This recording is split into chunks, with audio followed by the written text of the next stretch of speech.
He was trapped for 30 years in another world, fighting alone like a lone wolf, until he finally defeated the king of monsters. His name was Yahello Kang. After decades of fighting, he finally returned to Earth. But now, Earth had also been invaded by monsters. King still possessed all of his monstrous power. He had an incredible gaze that could see through everything. Now he prefers to hunt the most powerful monsters, to cook them. Because to Kang, monsters aren't enemies, they're ingredients. In the middle of the ruined city, an emergency alert starts blaring loudly. The radio reports that rank 4 monsters are attacking, and a hunter has been dispatched to the scene. But before the message can finish, something smashes the device, and some strange creatures destroy the city. A hunter charges at the monsters. He realizes there are actually several of them, and they all start to puff up their chests together. Then, one of them lets out a piercing shriek that echoes throughout the destroyed area. The hunter says the noise from 10 of them will burst his eardrums. He then unleashes his purple energy, which shoots up into the sky with incredible force. This energy forms into a kind of whip,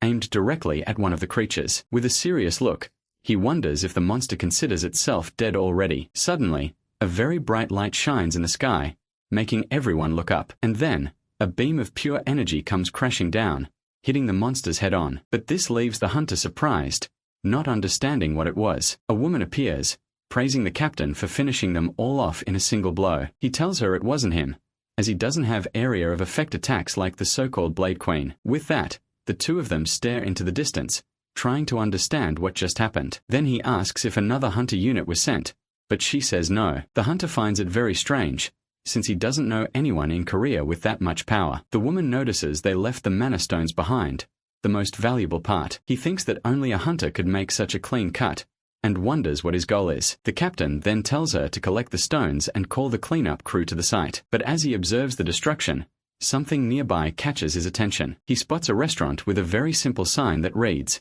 Eatery. With a smile, he remarks that if that guy had missed, the bodies would have crushed the place. He sighs and says he's leaving, as he needs a drink after all this. Our protagonist appears on a building's balcony, smiling. He walks calmly, wiping his mouth with a napkin after eating. And then, he goes down the stairs, and enters the very restaurant the hunter saw. Inside the kitchen, he presses a button, turning on one of his special machines. Next, the cook grabs a frying pan and places it on the stove to heat up. Using a crystal viewer, he analyzes a large piece of meat he just acquired. He then throws the meat onto the counter, getting ready to start his work. With his back turned, the man thinks about the best way to cook it. He wonders if he ended up grabbing much more velto meat than he needed. Pondering, he concludes that maybe he should turn some of it into jerky. But suddenly, someone knocks on the door, calling for Mr. Yahello Kang. At the door, a man introduces himself, saying he's from the National Hunter Association. The agent informs him that the area was attacked by monsters, but the situation is now under control. He explains they're doing a routine check,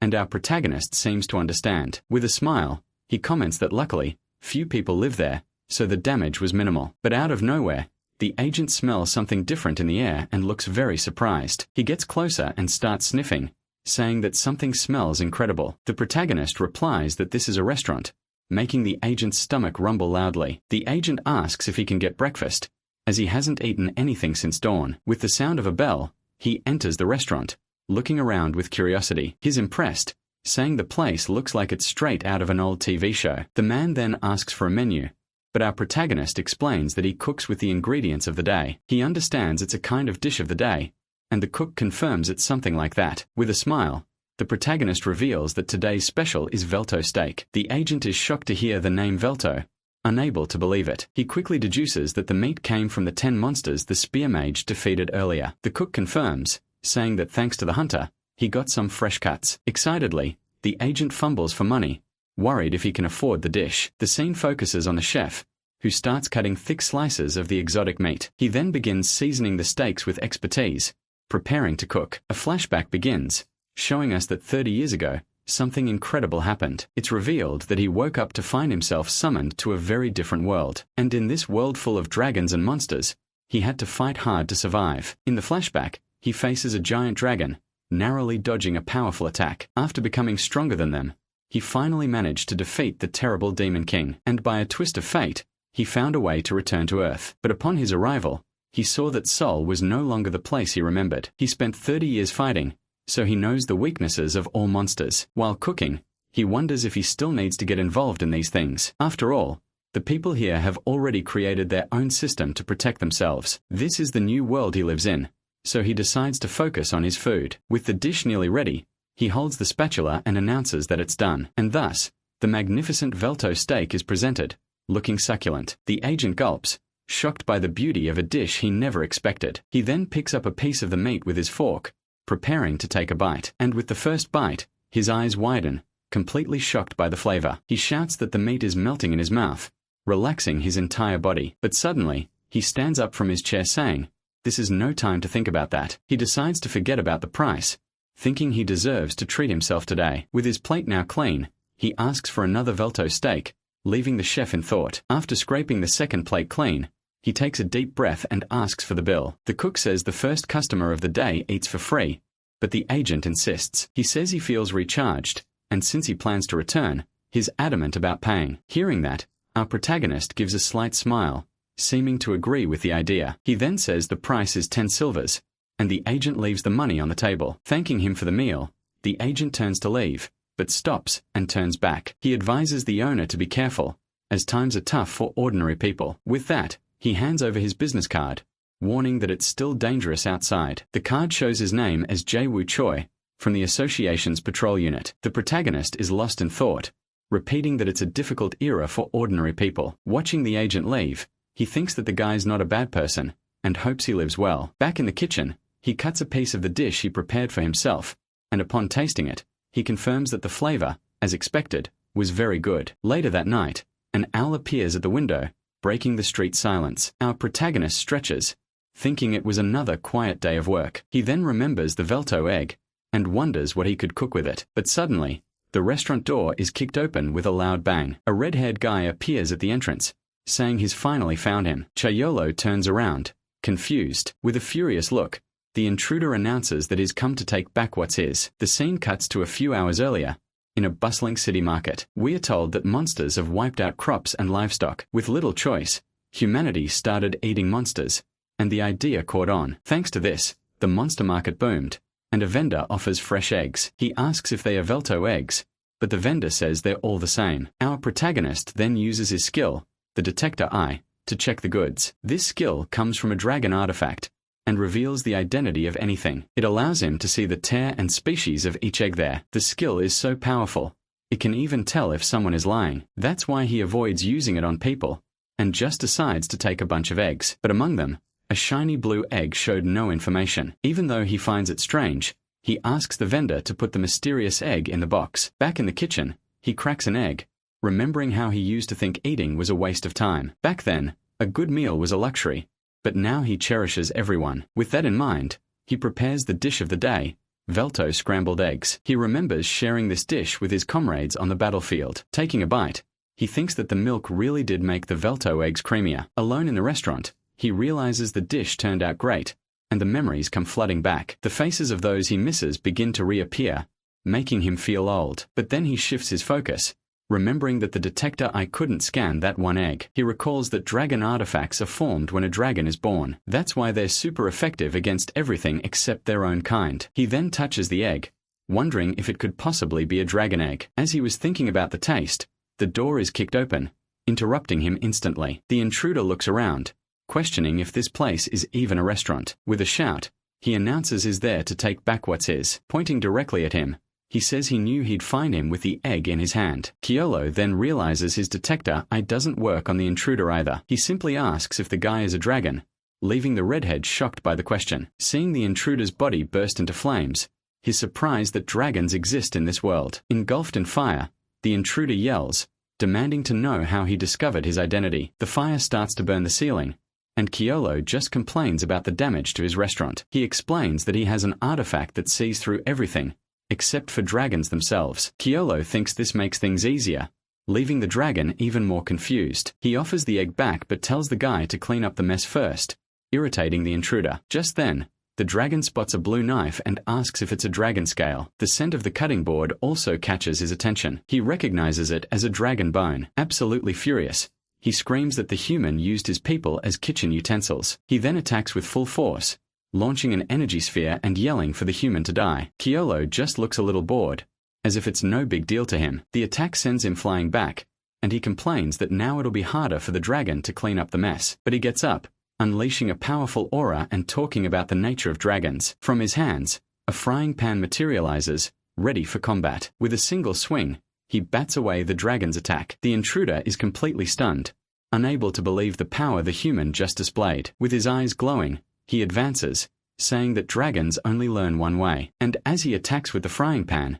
he says it's the hard way. The scene leaves the intruder confused, as he remembers hearing those words before. In a flashback, the protagonist demanded the artifacts from the dragon's father. The great dragon was offended, unable to believe the human's audacity. But his son tried to warn him, saying that this was the feared warrior, Lycus. From what he saw 30 years ago, he knew his father was about to get a bad beating again. Snapping out of the flashback, our hero realizes the intruder is just a kid. He then says he has nothing against the boy, which startles the redhead. Already seated, he tells the intruder to come talk about the mess he made. The protagonist tells him to clean everything up, and then he can take the egg and leave for good. He also warns him that he doesn't like dragons, and that their next conversation could be more violent. The boy then starts cleaning the floor, wringing out a cloth with his hands. He explains that he came from the continent of Espen, sucked through a dimensional rift. The cook understands, and the boy asks if he's from Espen too. He reveals that in the other world, his name was Lycus, and here,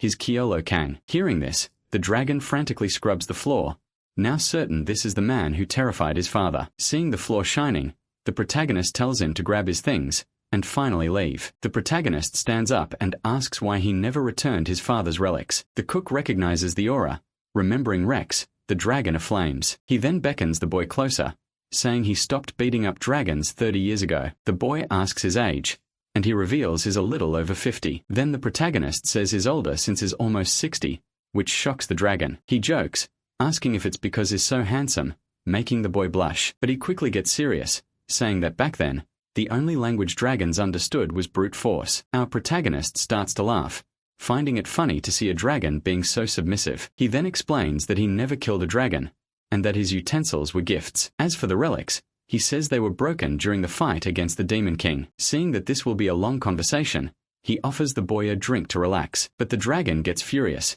yelling about how he dares to think he would drink with a human. And after all that shouting, the dragon simply passes out, face planting on the table. Slurring his words, he says the human should feel honored to drink with him. The protagonist asks if the egg is his, but the dragon yells that it's his little sister. He explains that a rift opened in their nest while their parents were away. So our hero asks how long he's been here, and he replies it's been about half a year. The cook notes that's around the same time he returned to Earth, leaving the dragon confused. He explains that he needed some time to sort things out over there before coming here. The boy then asks why he's hiding out in some random restaurant. He insists, saying a monster with so much power could easily dominate this world. But the dragon slams the table, yelling that humans are greedy and only want power. The hero replies that he has a point, but all of that is just noise to him now. He then tells the boy he doesn't trust humans, and that he should take care of his family. With a goofy smile, the dragon hugs the egg, asking if his sister isn't adorable. But he suddenly loses his balance,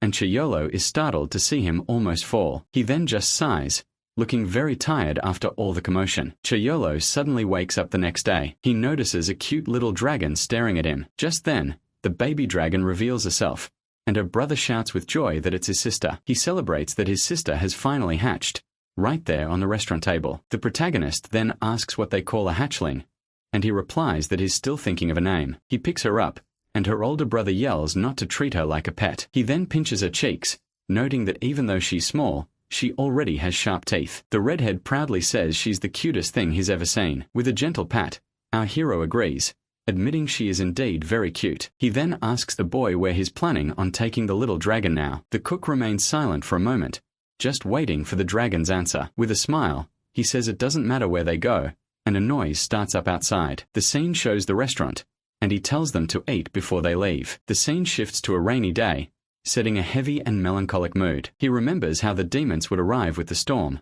and the scent of blood would ride on the wind. The image of the last drink he shared with someone very dear comes to his mind, and her last words echo, asking him to live his own life. Back in the present, he serves a hamburger steak, which makes the little dragon girl squeal with joy. The red dragon gets startled and asks if it's time to leave and how much the food costs. Our hero says it's 10 silver, but that he can leave without paying, making the boy feel awkward. With a jump, The dragon asks if by any chance he rents out rooms at the restaurant. Hearing that he doesn't, he gets discouraged, thinking that dragons aren't always so proud. Then he gets an idea and places a giant mana stone on the table as a gift. He explains that it's a tier 4 stone, and that he knows it's worth something in this world. Seeing this, the hero can't hold it in and starts laughing at the situation, covering his face. Suddenly, the little dragon girl's stomach rumbles, and he asks if she's still hungry. He understands that raising a child on Earth isn't easy, not even for a dragon. With that, he thinks that deep down, he also misses that other world a little. He thinks that even if he can never see her again, the longing is still there. With a smile, he tells them they can stay, and that he won't need the mana stone. But the boy feels embarrassed, saying he can't just stay there without paying. The hero then accepts the gift, and black smoke starts coming out of his finger. At that moment, an energy portal opens in the middle of the restaurant, leaving the dragon shocked, and from within it emerges Kusum, an immortal goblin who greets the king of the world. The protagonist explains that he manages his subspace, and tells the goblin to cut it out. Then he asks how many mana stones are stored in his private inventory. Kusum replies that he has as many as grains of sand, but only a few of supreme tier. The hero hands over the stone he received, telling the goblin to add one more grain to the pile. But before leaving, Kusum says he needs to take one of those stones back. He then hands one to his master, leaving the dragon completely confused by the situation. The goblin says goodbye, almost calling the protagonist the king of the world again. But he corrects himself, bidding farewell to Mr. Kang, a simple, ordinary man. With the portal now closed, he turns and says he's going to need the dragon's help. The restaurant's facade appears on a sunny day, looking much calmer than before. Inside, the little white dragon girl is sleeping soundly, enjoying the peaceful moment. But suddenly, an explosion goes off outside. Out back, the hero teaches the dragon how to control his fire without burning everything around him. He then tells the boy to try again, focusing the flames on a skewer he's holding. And with that, a piece of meat is grilled perfectly, cooked just right. The dragon gets curious, asking about the skewer he took from the subspace. It's shown to us that it was the greatest masterpiece ever created by a dwarven master blacksmith. The boy doesn't understand why he's wasting a treasure in the kitchen, but the hero retorts. He says it's better than letting it gather dust, and the dragon ends up agreeing. Suddenly the bell rings, and Jae-woo Choi enters the restaurant. With a smile, he says he was just passing by on his daily patrol. Meanwhile, the red dragon appears, washing dishes, covered in suds. Jae-woo Choi sits down to eat, commenting that the food is as good as ever. He then notices the boy working, and says the owner must have hired a helper. Jae-woo Choi mentions that a new dungeon has opened in the city, and they're recruiting hunters. The protagonist becomes thoughtful, processing the news about this new dungeon. He knows that dungeons are like nests, a perfect place for monsters to reproduce, and he's sure they are portals, because that's what happened to him and the dragon. The agent explains that the estimated difficulty of the place is tier 5, which is very dangerous. Because of that, they're sending the hunter Sang-Hoo Kim and the Zenkak team there, and Ms. Cheon, the Ice Witch, will also be protecting the other end of the area. He laments that the square is full of hunters looking for work on these missions. The agent is sad because many have families to support, and the competition is fierce. With the chat over, he says goodbye, and thanks him for the food, as he always does. The dragon looks proud, and the hero confirms that the customer liked the dish. With cash in hand, he thinks about buying more of that Adahu meat for his stock. The scene shifts to the market, where he asks the butcher for 10 kilos of Adahu sirloin. Just then, he hears someone shouting for anyone wanting to join the raid to form a single line, and a spear-wielding hunter in the middle of them looks very familiar. He finally remembers that's the spear mage, the one called Sang-Hoo Kim. Seeing the party recruitment ads, he's reminded of the games he used to play. Since the world turned into a big fantasy game, a lot of the slang has caught on, and just like in games, healers and tanks are highly valued, but most are damage dealers. A desperate hunter even tries to get a spot, but the group says they only need healers. The memory of the association agent comes back, saying everyone there has a family to support. Hearing that, our protagonist seems to make a decision, his expression turning serious. He thinks that Agent Jae-woo is a good guy, but that he should worry more about himself. The scene changes to a man with a backpack, who seems to be looking for something in his pocket. He then takes out a wallet, but upon opening it, he sees that it's completely empty. With a weary sigh, he just keeps walking, with little hope in his eyes. But he stops for a moment,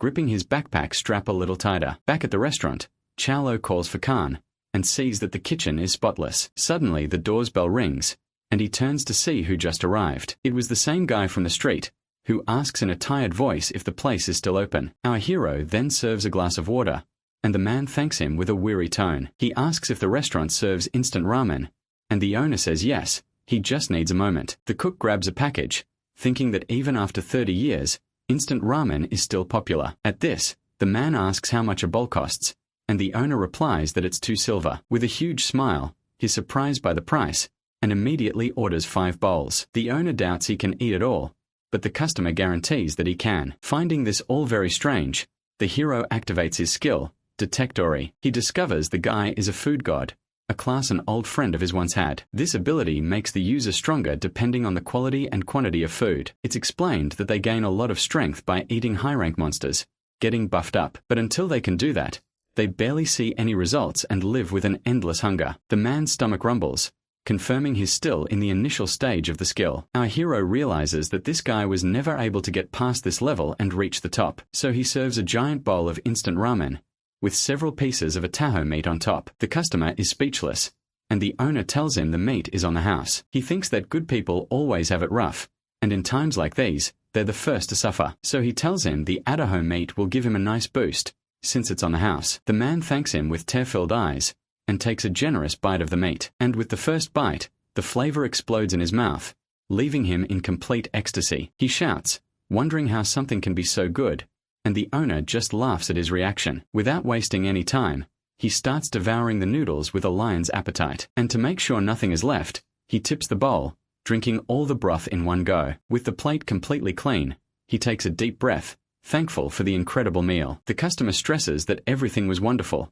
and the owner says he's glad he enjoyed it. But when it's time to pay, he fumbles, dropping his wallet and coins on the floor. As he gathers his things, he's surprised to find a folded tie in his wallet. He hands over the crumpled money, thanking him again, and the owner accepts it without any issue. Before leaving, the man waves goodbye and promises he'll be back again. Chaelho notices that his clothes were dirty, but that tie looked new. He thinks the guy is just trying to get by in a chaotic world, and forgets about it. But not long after, he ended up running into that same guy on the street again. Suddenly, the man stops upon hearing a noise, his face turning very serious. He then sees that a dimensional gate has gone out of control in the middle of the city. In the middle of the city, a sinister portal opens in the sky, spreading dark energy across the entire region. The authorities act quickly, cordoning off the area and shouting for all civilians to evacuate immediately. A hunter approaches the blockade and asks if he can help, but the guard immediately asks what his tier is. He replies that he's a food god, and the guard dismisses him,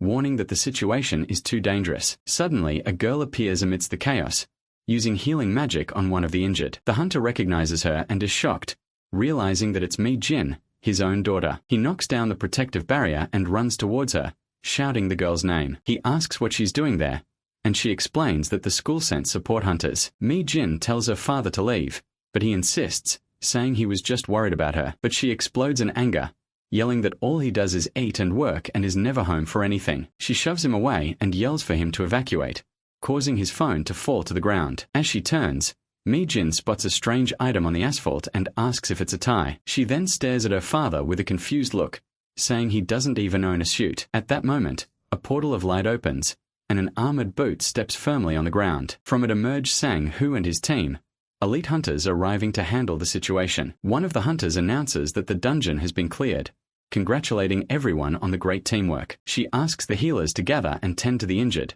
and Mi Jin immediately runs to help. Her father is left behind, standing still, as the team celebrates their successful mission. The scene changes, and we are told about classes, the types of abilities hunters have. There are 5 levels to mastery, and young hunters train at the Cypher School to evolve. Once someone masters their first class, it's possible to unlock a second one with great effort. Those who achieve this feat are treated as the elite of the Hunters Association. But if a person awakens a low-level class, evolving becomes an impossible task. That's why it's better for them to just find a job that better suits their lives. The scene shifts back to Yahello, who remembers awakening his 6th class during the final battle. He then gets annoyed in the kitchen, thinking this must be his limit, since he never found a 7th one. Just then, a red-haired girl bursts in, calling him Miro, before correcting herself to Yahello. She says something incredible happened. Kyul shed his skin and just spoke. The girl then shows him the small creature and asks it to say the name, Khan. But the little creature stares intently at Yahello and excitedly shouts the word. Yahello feels awkward being called daddy,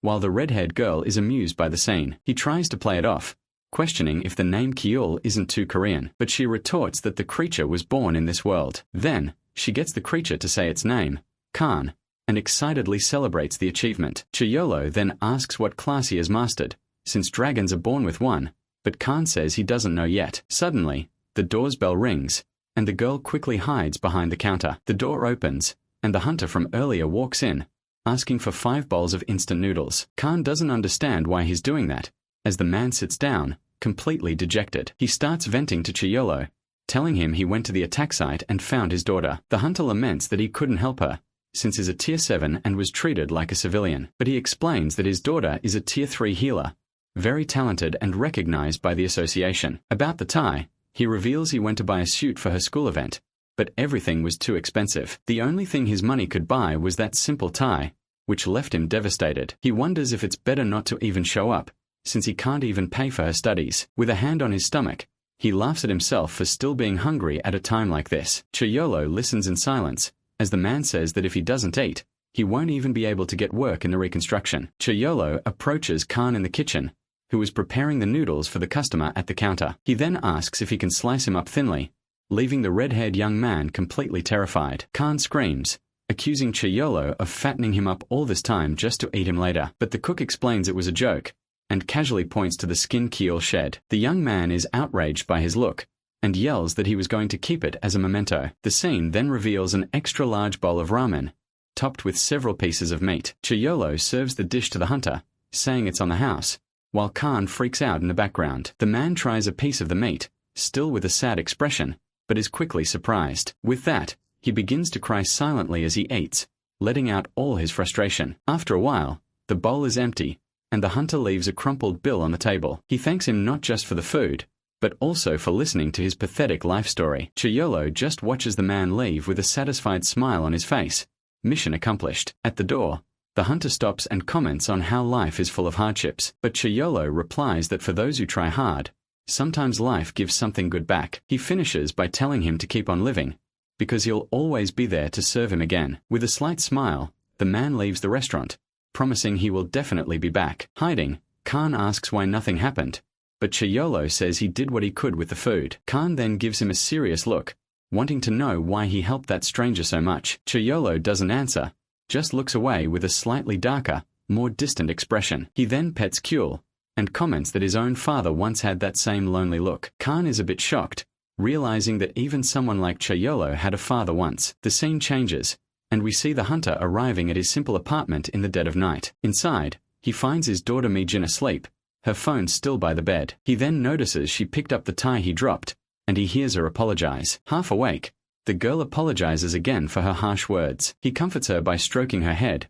and says it's okay, that he's sorry too. Kneeling by the bed, he laments not being able to give his daughter a better life. But as he covers her with a blanket, he silently promises that she will always have his unwavering love. The next morning, the hunter runs desperately through the city, shouting that he's going to get the last spot. Out of breath, he finally reaches the recruiter, who asks to see his hunter ID. The recruiter recognizes him on sight, and asks for his name, and he replies that it's Manhwa Kim. He then remembers that Manhwa was the guy left behind in the monster zone last time. The guard tells him not to screw things up now, since the mission is easier without the boss. With the entire cleanup crew assembled, the leader gives the signal, and they enter the portal. Far away, Cheol-ho yawns as he leaves his house, seemingly starting his day as usual. He goes down the stairs and walks down the street when a van flies past him. The Zenkok team's vehicle disappears over the horizon, leaving the cook with a bad feeling, and is left thinking, as if he senses something isn't right. Back at the portal, a deafening alarm starts to blare, and the rift's energy becomes unstable. Sang-hoo runs out of a base as someone announces that the gate has been sealed. It's explained that a collection team with weak hunters went in, and Mi-jin calls out for her father. But the worst happens, as a hidden boss has appeared, trapping them all inside the portal. The team steps onto the dungeon's grass, a completely new and wild environment for them. Inside, the leader yells to hold the formation, while Manhwa is captivated by the scenery. But out of nowhere, a bizarre dinosaur leaps towards him, its mouth open to attack. On pure reflex, he raises his arm and blocks the monster, taking the direct hit. He throws the creature away and is confused, feeling strong and not hungry today. A teammate notices his strength, but is soon startled by something else in the sky. High above, a rift in space begins to form, cracking the dungeon's reality. With that, the entire ground begins to shake violently, and everyone looks up in terror. A giant, clawed paw descends from the sky, crushing the ground with a dull thud. The monster reveals itself completely, a colossal tyrannosaurus that roars,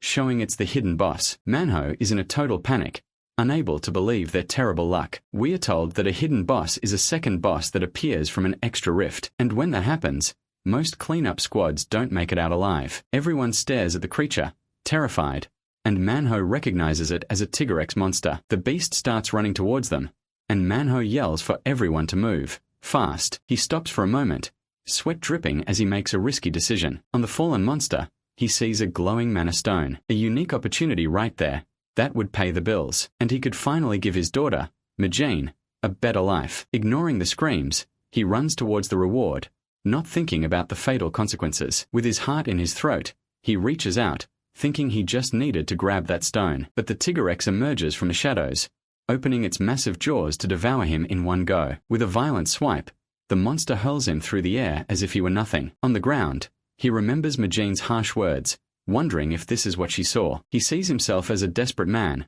a pathetic father who can't protect the one he loves. Various memories of his daughter flash through his mind, from her school ceremony to the present. He remembers her smile as a child, and her sadness at her mother's funeral. The image of her as a baby in his arms surfaces, and he can only apologize. But suddenly, a spark of pure determination lights up his eyes, changing everything. He struggles to his feet, yelling to himself that he can't die and leave her alone. With newfound strength, he faces the beast, which now stumbles and shouts that he won't die here. The beast digs its claws hard into the ground, preparing for the final attack. With a roar, the beast charges at Manhwa, who refuses to die in this place. He then clenches his fists with determination, gathering all the courage he had left. With a cry of pure fury, he swears he can't and won't die like this. On pure instinct, he stops the monster's paw with a punch, unleashing a hidden power. A crackling red energy explodes from his fist, engulfing his entire body. From a distance, the team leader sees the scene and shouts that it could only be a rank up. Manhwa himself is in shock,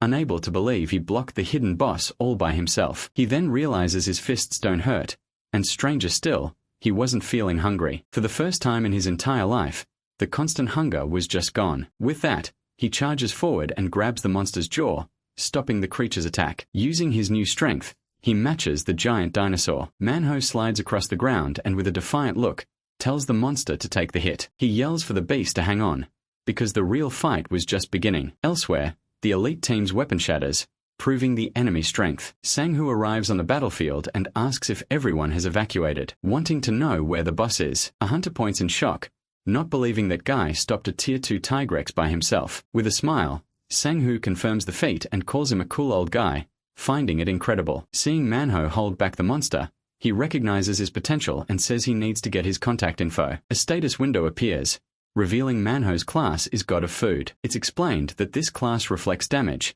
acting as a super durable tank in combat. From a distance, Yahello thinks that in the Korean system, this power is equivalent to a Tier 3 hunter. Seeing that Manhwa and Sanghu have handled everything, he decides his mission here is over. The scene cuts to little Kiel yawning, showing that her life is going on peacefully. At the restaurant, a newspaper on the table announces that the hidden boss, Tigrex, has finally been defeated. The news reveals the hero of the fight was Manhwa Kim, who became the MVP and rose to Tier 3. The association admits its mistake and promises a re-evaluation, while Yahello picks Kiel up. He comments that she's gotten a little heavier, and the little one responds by calling him daddy. He tries to deny it, saying he's not her father, but Kiel hugs him tightly anyway. With a smile on his face, he accepts the little one's affection as other news plays in the background. On the radio, a news report talks about a wave of petty thefts happening in the city. The culprit seems to like food and shiny things, and even stole mana stones from the market. Yahello gets lost in thought over the news,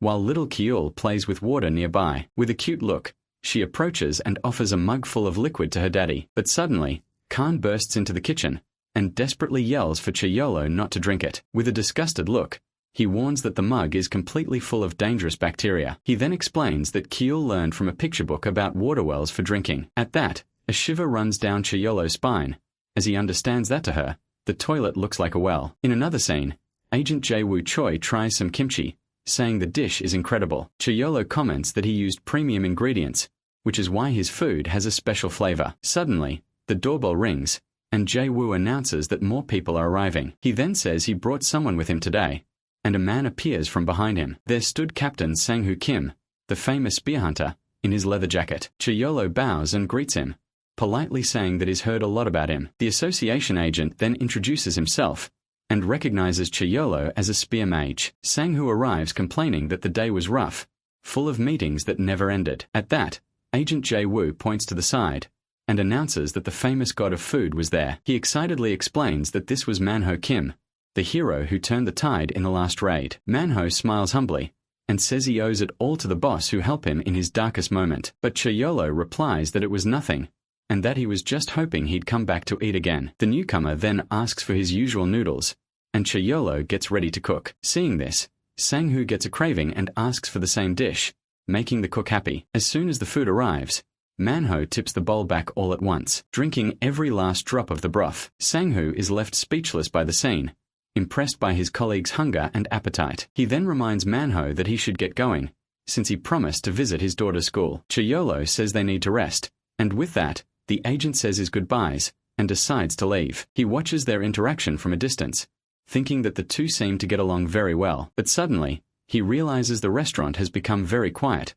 finding it strange. He looks at the table and sees Sang-Hoo slowly swaying, almost falling asleep right there. And just like that, the captain passes out completely, taking a nap after his meal. The scene changes to a flashback, where Sang-Hoo grabs a man by the collar and yells, completely outraged at him. He questions how the man could have messed with a mystical creature. As the fire beast descends on the city, the monster, a giant wolf in flames, snarls at the hunters, baring its teeth with pure hatred. With a deafening howl, the creature unleashes its power, preparing to destroy everything around it. Back in the present, Sang-Hoo finally wakes from his nap, a bit confused by the situation. He jumps to his feet, seeing Chaeyeolo still there, calmly reading the newspaper. Chaeyeolo then notices the time and apologizes, but the cook tells him not to worry about it. The captain declines the food, saying he has no appetite, as the radio starts talking about the robberies again. But then he changes his mind and asks for a drink, and Chaeyeolo quickly moves to fill the customer's order. Sang-Hoo asks for soju and leaves the side dishes up to the chef,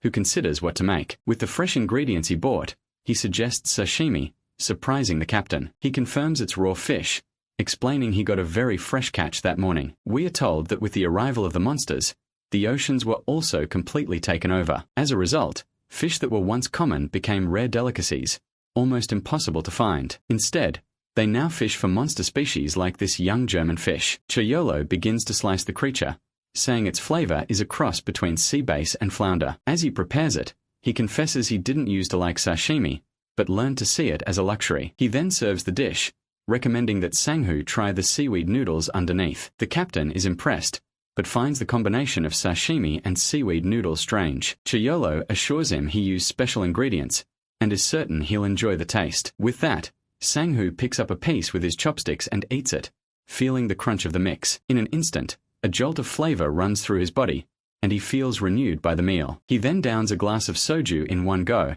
to cleanse his palate before the next bite. With a cry of satisfaction, he says that it really hit the spot. Sang-Hoo finally relaxes, feeling like his grueling week of work is officially over. He mentions he got 2 days off, his first break and almost 2 years of service. The life of hunting monsters every single day had worn him down mentally, pushing him to the edge. Creatures poured out of the rifts non-stop, and he never had a single moment to breathe. Looking at his spear, he remembers it's made of adamantium, a very valuable material. He says that when he graduated, he thought he could save the world with that weapon in his hands. But in the real world, he quickly learned there's always someone stronger than you out there. Sang-Hoo then stretches and complains that he's already tired, and Cheol-ho reveals he's been there too. He reflects that for everyone, there comes a day when it hits you that you're not so special, and the best solution for that, according to him, is to force a smile and have some good soju. Cheol-ho tries to cheer up the captain, saying he's still one of the 5 guardians of Korea. But Sang-Hoo confesses that the weight of carrying so many lives on his shoulders is sometimes too much. Seeing the rain outside,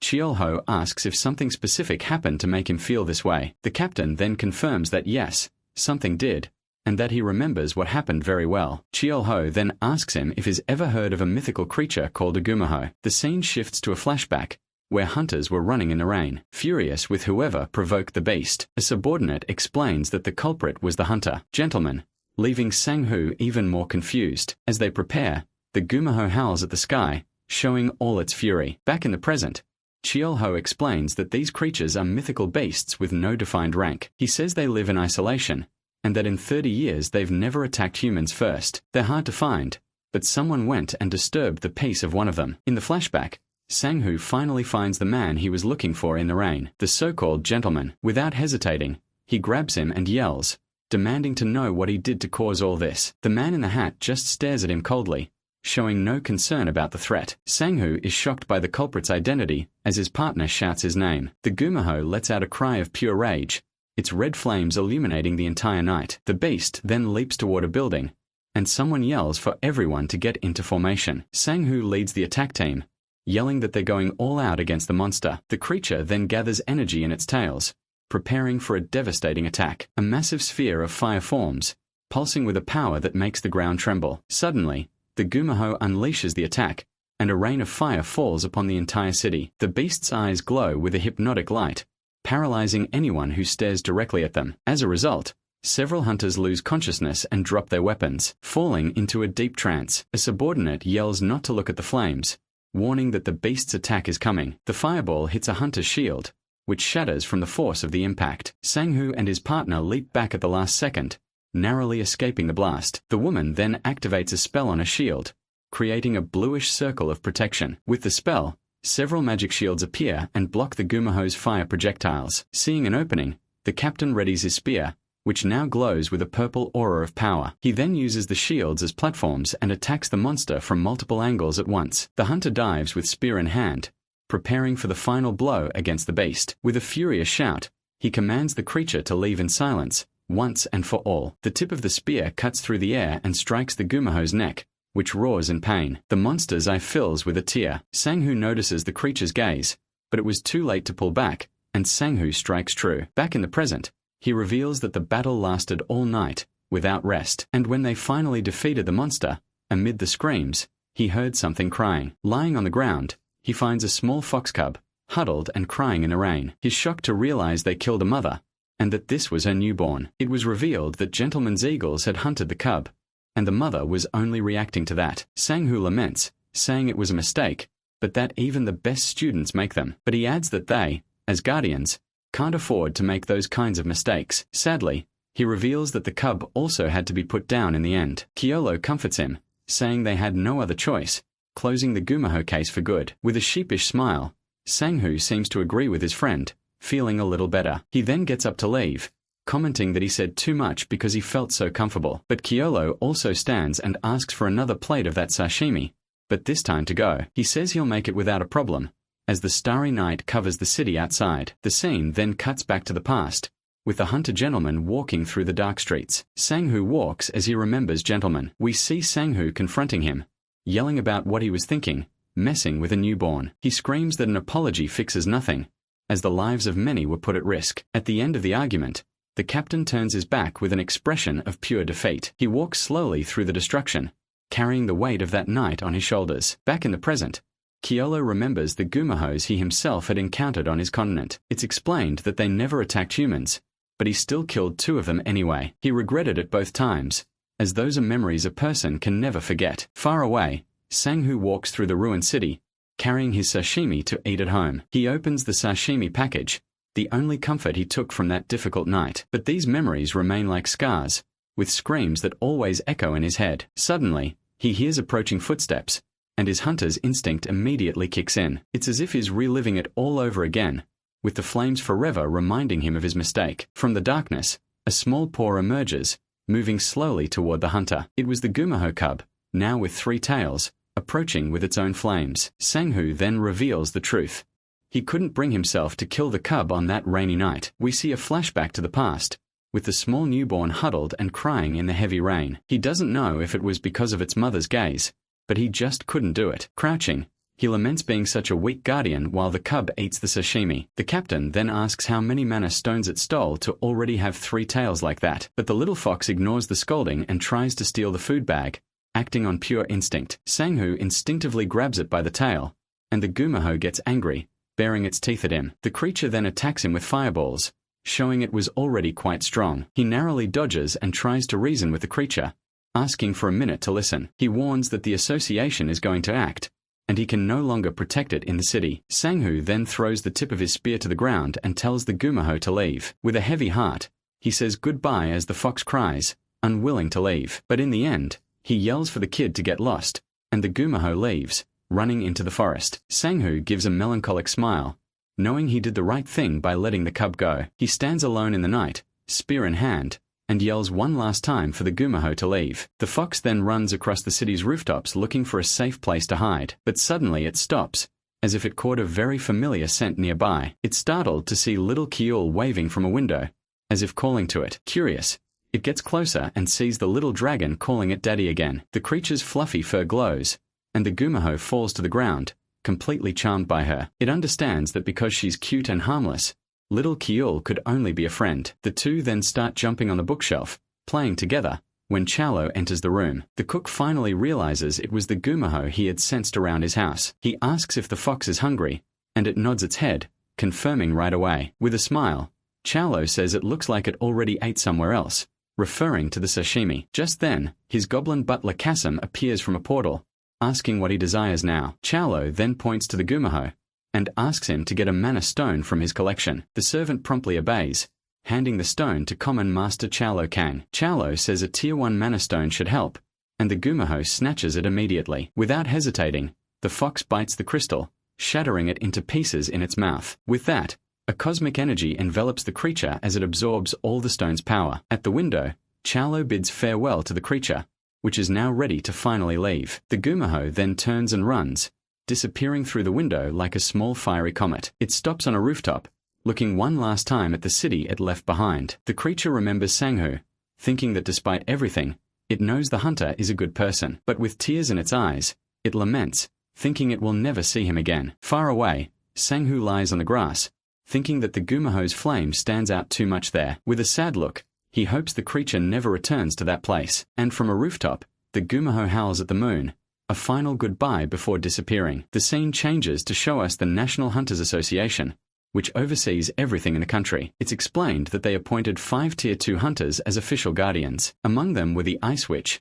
Sanghu Kim, the Gentleman, and the Blade Queen. And besides them, the association also dispatches Tier 1 hunters for the most secret missions. At the top of the hierarchy, we are introduced to the association's president, Jin Yo, the most powerful man in the country. In his office, he complains about the heat to Chai Young, the blue-haired mage who watches him in silence. The guardian, known as the Ice Witch, asks if he wants some ice to cool down, but he refuses, saying that's just how summer is, and quickly changes the subject to something more serious. He mentions hearing that the mandragoras have disappeared, and she confirms the information right away. It's explained that a mandragora is a plant monster that releases a highly dangerous poison, and to make matters worse, its scream can kill low-rank hunters and civilians in a matter of seconds. She reports that 13 of them have vanished without a trace, as if they simply walked away. The president laughs at the idea, saying that root vegetables don't have legs to run around. He then decides to call someone named Gabby to investigate, and Chaiyang is startled by the name. Jinsu confirms that the Shadow Cat is back and will handle this mysterious case. Far away, little Kiel stretches, waking up from another peaceful night's sleep. Next to Chaiyang, she notices that Khan isn't there, but she realizes her daddy is having a nightmare, and gently tries to wake him. With her little paw, she rubs his face and calls out to him, trying to pull him from the bad dream. But soon after, the little one's stomach rumbles, and she can only think of one thing: food. She gets off the bed and goes to the kitchen, trying her best to reach a chair that was there. With a few clumsy jumps, the little dragon finally manages to climb up, ready to hunt. From there, she peeks into the fridge and finds a mandragora, a very strange plant monster. Not knowing what it was, she wonders if it's an old man. Startled, the mandragora lets out a deafening scream that echoes throughout the house. But her hunger was stronger, and Kiul simply takes a bite of the monster without a second thought. The taste was horrible, and she spits it all out, making a face and throwing the plant away. Just then, Chaiyang and Khan arrive in the kitchen, and the chef gives the little one a disapproving look. The little dragon passes out with a full belly, and Chaiyang warns that she's going to get a scolding later. He then picks Kiel up and asks Khan where he's been the last few days. Khan says he was researching rifts, but he only saw monsters he already knew from a span. Chaiyang becomes thoughtful, and the word monsters seems to give him an idea. He teases Khan, who gets furious and yells that dragons are a noble and superior species. He then realizes it's not impossible for a dragon or something worse to emerge from the rifts. With that, he asks Khan to let him know if anything strange appears during his research. Khan asks if he can't control the rifts, but Chae-young says he doesn't know how. He also asks how he returned to this world, but Chae-young dodges the question, saving it for another time. He changes the subject, saying he needs to go grocery shopping to prepare dinner. After all, summer calls for a more special and refreshing meal. The scene shifts to the outskirts of Sinkin, where a magical barrier protects the entire city. There, the Ice Witch investigates the area but finds no trace of the monsters. She then looks at a building, confirming it was the place she was told about. But suddenly, a green energy surrounds her from all sides in a complete surprise attack. The mage prepares an ice spell to defend herself, but her arm is caught instantly. A clawed hand interrupts the magic, sliding across her face with a cold touch. Just then, a woman appears behind her, emanating the same greenish energy aura. With a confident smile, she says the other must be the famous Ice Witch of Sinkin. The woman introduces herself as Gabby Lee, the Shadow Cat, a Tier 1 hunter. Chae-young gets flustered and introduces herself, but Gabby asks her to just use her first name. The Shadow Cat compliments the mage, but asks how many years she's been active. When she hears it's been 10 years, Chae-young's jaw drops, thinking it's impossible. She can't believe the woman crossed a sealed barrier without leaving a single trace behind. She's also shocked by the veteran's youthful appearance, who's been a hunter for 30 years. Gabby shakes the mage's hand and introduces herself again, saying it's her first time there. She then asks for a summary of the situation, and Chae-young explains about the missing mandragoras. The mage says the barrier was created by a Tier 4 hunter from her support team. Gabby figures that to get through, the culprit must be at least a Tier 3 hunter. To start the investigation, she asks for the biggest mercenary guild in the region. Chae-young replies that it's the Temple Guild, and Gabby decides to go there to eat. Far away, Sang-hoo feels a shiver, as if someone was just talking about him. The scene cuts to the restaurant, where little Kyul is sleeping soundly in Khan's arms, looking adorable. The red-haired young man is completely smitten, saying she's just adorable. Khan is completely smitten with Kyul, saying she must have gotten her cuteness from him. He was so focused on the little one that he didn't even notice Chowla watching the whole scene from afar. The redhead gets startled and asks how long he's been there, and the chef says he saw everything. Embarrassed, Khan tries to play it cool, but Chowla tells him there's no need to be ashamed. He then goes to the kitchen, grabs a watermelon, and asks the young man to fill a pot with water. Khan has never seen the fruit before, and even asks if the red part is meat, but Chowla denies it. Then, the redhead picks up a chicken and asks what it is, since it doesn't look like a monster. Chowla laughs and explains it's a chicken, remembering they also existed back in a spawn. But the real shock comes when Khan holds a mandragora, not believing what he's seeing. The cook says he just found them lying around, but Khan warns that they're extremely dangerous. It's explained that they're full of dark energy, which is why they have a cooling effect. Besides that, they're crunchy and sweet, pairing well with many different dishes. Khan asks what the stuffing will be, and Chowla answers that he'll use rice, garlic, and the mandragora. After a while, the pot is already boiling, and soon they'll have a warm chicken soup. But as they're cooking, the bell rings again, and a customer enters the empty restaurant. At the door, Sang-hoo, Chaeyeon, and Gabby arrive, and the Shadow Cat immediately compliments the smell of the food. Chowla welcomes them, and with a push, the embarrassed Khan also greets the group. Sang-hoo says that visitors are welcome, and introduces the red-haired young man as his nephew. The cook offers them chicken soup, and Gabby gets excited, as it's been a while since she's had chicken. But she quickly refuses, saying she's vegan, which leaves Chowla wondering what to serve her. The chicken soup and mandragora kimchi are served at the table, looking delicious. The Ice Witch picks up a drumstick, dips it in a little salt, and prepares for the first bite. She then tastes the juicy meat, and her serious expression completely changes with the flavor. Sang-hoo also praises the kimchi, and both are impressed by the quality of the meal. Seeing their excitement, Chowla turns to Gabby and asks if she's really vegan. He says he doesn't have many options, but offers her a watermelon, which catches her attention. With her eyes sparkling, the hunter accepts immediately, asking for a piece of the fruit. It's explained that there are many ways to enjoy watermelon, and today he'll try something new. With his knife, he scoops out all the red flesh and cuts it into small pieces on the cutting board. To finish, he adds strawberries and kiwis, creating the perfect summer dessert. He then puts the fruit inside the watermelon rind, preparing the base for the dessert. Next, the cook pours in a carbonated soda to make the mixture fizzy. With that, the watermelon punch, or hua chai, is ready, looking incredibly refreshing. Seeing this, the Ice Witch decides to help, and creates ice cubes with her magic. Chaolo explains to the shadow cat that the girl is the mage who protects the city, but Cheon complains, saying she hates the witch nickname they gave her. It's explained she got the name in school, when she got angry and froze everything during a battle. She laughs at the situation, while Chaolo is surprised to have so many famous hunters in his restaurant. He then stares at the shadow cat, analyzing the powerful presence of the Tier 1 hunter. He thinks she's as strong as a guardian, and that he hasn't seen such beauty since a span. With a smile, Gabby thanks him for the meal, leaving Chaolo even more impressed. After everyone finishes eating, the watermelon bowl is left completely empty on the table. Cheon then comments to Chaolo that the woman who left was very beautiful, and he agrees. He says she was too beautiful to be human, with an almost unreal beauty. It's then revealed that Gabby is actually an elf, which explains her perfect appearance. Chaolo explains that he knew she wasn't human, because his elf skill confirmed it. Cheon then asks if she recognized them, but the chef assures him she doesn't have any sensory magic. With this,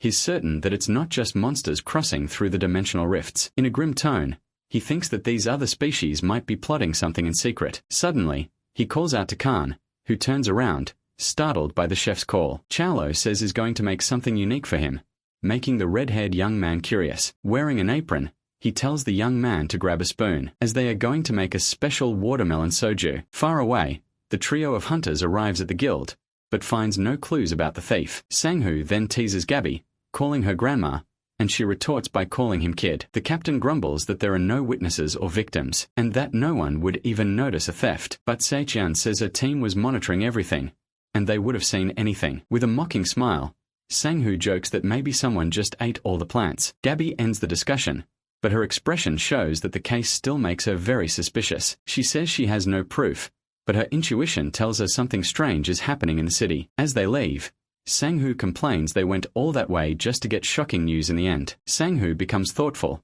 unable to believe that Taeyang Setyan is retiring from the Temple Guild. The scene changes, and an older man stares at the starry sky, looking weary. He reflects on how the world has changed, with asphalt replacing the grass of the past. Even the smell of flowers has vanished, replaced by the stench of monster blood everywhere. Despite his exhaustion, he orders his team to go ahead and protect all the survivors. In the end, he gathers with the guild and informs everyone that the case has finally been resolved. The next day, Seol-ho reads the newspaper and sees the news about the Temple Guild. Little Kale wakes up and runs to hug her daddy's leg, all excited. He picks the little one up and compliments her look of the day, which was just a bow on her ear. Kale then tries to imitate him, pretending to read the weather forecast in the newspaper too. But soon, hunger strikes, and the little dragon's belly starts to rumble loudly. She then starts asking for food, mixing cries of daddy with a cute growl. Seol-ho wonders what to eat, because if they're going to eat, it should be something delicious. He thinks that life is short, and we only get 3 chances a day to eat well. The cook then pinches Kael's cheeks, since a dragon's life is anything but short. He decides to make white rice, since whole grains don't make a difference for him anymore. With that, he asks little Kael to go wake up her brother, who was still sleeping. The little dragon runs to Khan's room, where he was sleeping sprawled out on the bed, snoring. Without any mercy, she jumps right on top of his belly, and he wakes up with a start. From the kitchen, Seol-ho hears the cry of pain, and just gives a little smile. Mission accomplished. The scene cuts to breakfast, a delicious bibimbap with egg and wild vegetables. Khan is amazed by the smell of the food, and immediately offers to mix everything in a bowl. With everything ready, the 3 of them start eating the bibimbap, enjoying their breakfast. The flavor explodes in their mouths, and the meal becomes a moment of pure happiness. After a while, the bowls are empty. Seol-ho remarks that Kael has been acting strange, because she passes out every time she finishes eating. Khan explains that this is normal, and that she's eating and sleeping so she can grow. He gets excited,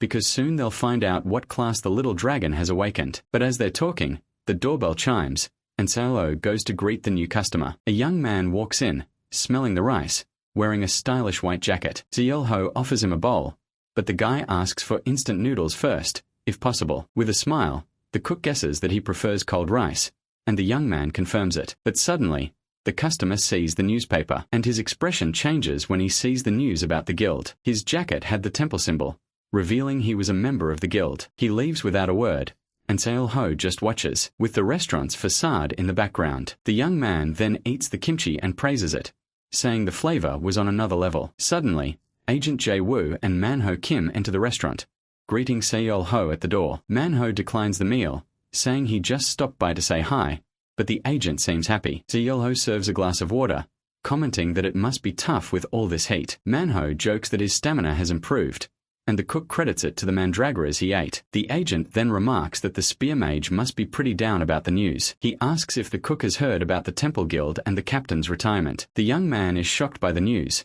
and the agent says it's a shame, as he was well respected. Yahello then asks what happened, and Jae-woo mentions the incident from 10 years ago. It was Sang-hoo's first year in the position, and the invasion took the lives of 4 of the 5 guardians. Taejung Seon, a Tier 1 hunter with incalculable power, was the only one left. A natural-born leader, he saved everyone during the Great Invasion, becoming a respected hero. The association's president, Jin Se-yo, had been expecting this day, but he still felt bad about it. Suddenly there's a knock on the door, and he says to come in. Already knowing who the visitor is, the door opens, and there stands Taejung greeting the president after a long time. The two then sit down to talk, with the sunset illuminating the entire room. The president asks if he really has to retire, and Taejung confirms his serious decision. Jinsa then asks for the reason, and he simply replies that the time has finally come. Outraged, the president grabs him and shouts, reminding him that he built that guild from scratch. He says he's been by his side from the beginning,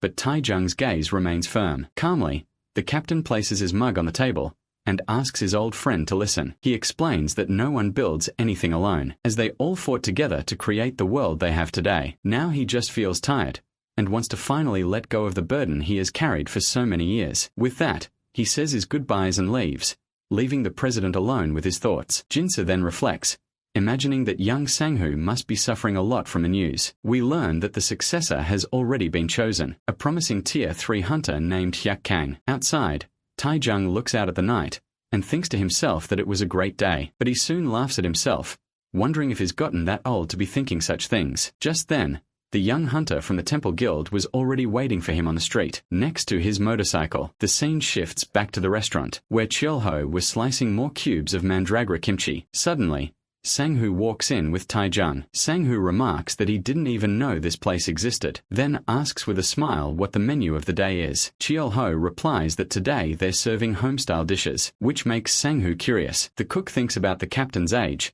and decides to take a chance, offering him the food anyway. Taejung sits down, and the word veteran seems to fit his aura perfectly. He says he's not in a hurry, and that the chef can take all the time he needs to cook. With a smile, Cheolho turns and heads back to the kitchen, ready to start cooking. The young hunter says his goodbyes, saying he just stopped by to show the old man the way. Taejung apologizes for the young man's immaturity, but Cheolho says he's a guardian after all. The veteran then asks if he can smoke, and the cook allows it, since there are no other customers. With the cigarette in his mouth, he compliments the smell of rice rising from the rice cooker. He comments that it's been a long time since he smelled that, which makes him nostalgic. Cheolho reflects on nostalgia and how everyone misses something. He then decides to make a special dish, one that brings back those fond memories. We learn that he's going to make a jigai and that everyone has their own special recipe for it. The cook then mixes the soybean paste and vegetables, cooking everything slowly. To complete the feast, he fries some Velto eggs and a delicious piece of German fish. The home-cooked meal is ready, with rice, fish, soup, and the special mandragora kimchi. The veteran stares at the steaming plate, an aroma awakening an old memory within him. He then tastes the broth, and the flavor surprises him, as if it was something very familiar. Next, he takes a spoonful of the white rice, which looked perfectly cooked. With a smile, he says it tastes just like the food he used to have at home, but he remembers it's been 30 years since he moved to Seoul, and the memory is faint. Time passed in the blink of an eye, and he didn't even notice life flying by like that. He says that back then, everyone wanted to go to the capital, as it was the only way to survive. The image of a road at night comes to his mind, a past he will never forget. The memory of the Great Evacuation, 30 years ago, and of the last Great Invasion, 10 years ago. Yahello confirms with the veteran, who recalls the era of the Great Evacuation. We are told that 30 years ago, monsters emerged and destroyed nations across the globe. Entire cities were wiped off the map, and countless lives were lost in the chaos. Back then, Taejung awakened as a hunter and picked up a sword to fight for the first time. With his new powers, he led the survivors from his hometown to the capital, Seoul. Their union gave birth to the Temple Guild, a safe haven for all hunters. With the city rebuilt, the world began to move forward again, and the Guardians emerged. But what was once Korea was now reduced to just the central area of Seoul. And just when things seemed to be improving, A new and terrible threat appeared 10 years ago. That was the day boss-class monsters descended from the skies, bringing destruction. The great invasion began, and Sang-hoo was caught off guard by an attack. His spear clashes with the monster's mouth. Sang-hoo is thrown back by the force of a dragon, unable to defend himself. The creature then lets out a deafening roar that echoes across the battlefield. Sang-hoo, still a rookie, despairs in the midst of the chaos and screams that he doesn't want to die. Tai-jung appears at the last second and blocks the attack, protecting one of the fallen hunters. He then extends a hand to the young Sang-hoo and tells him to get up and keep fighting. The boy trembles in fear, his face covered in blood, completely paralyzed by terror. The veteran understands his dread, as the only desire was to simply run away. But he encourages him, saying that what's important is to take a step forward, even when afraid. He then asks for the young man's name, who replies that he is Sang-hoo Kim, his voice still trembling. Tai-jung recognizes him as the new guardian, but Sang-hoo warns him about the approaching monster. The captain then turns and tells the rookie to watch closely what he's about to do. With a swift movement, he wields his sword and prepares for the giant dragon's attack. With a single slash, he unleashes a golden energy that rushes toward the monster. The strike cuts through the sky and hits its mark, splitting the creature and several other enemies in half. Sang-hoo is left speechless, seeing the veteran standing amidst the destruction, covered in blood. Tai-jung then turns with a smile and says that this is the path they must walk. Young Sang-hoo stares at the captain, and the image of that hero is seared into his memory. Back in the present, he takes off his helmet with a determined look of someone who will honor that legacy. Sang-hoo climbs a hill and says that this is a good place for his master to rest in peace. He then turns and runs, ready to clear the entire area and ensure its safety. With his spear in hand, he vows that he won't leave a single monster remaining. He plants his weapon in the ground, saying this is the place where his captain will rest. He thinks it's the least he can do to repay the veteran for saving his life. With tears in his eyes, he curses himself, unable to hold back the pain of losing his friend. On his knees, he wonders why there are no monsters for him to unleash his anger on. He feels powerless, as there's nothing he can do to change what happened. Back at the restaurant, Cheol-ho asks if the captain regrets anything in his life. Tai-jung puts out his cigarette and confesses that every day was a regret because they had to be perfect. To protect someone, to keep people alive, they needed to survive at all costs. He adds that there is no room for error, as one slip-up can cost precious lives. Cheol-ho then understands where young Sang-hoo's maturity comes from.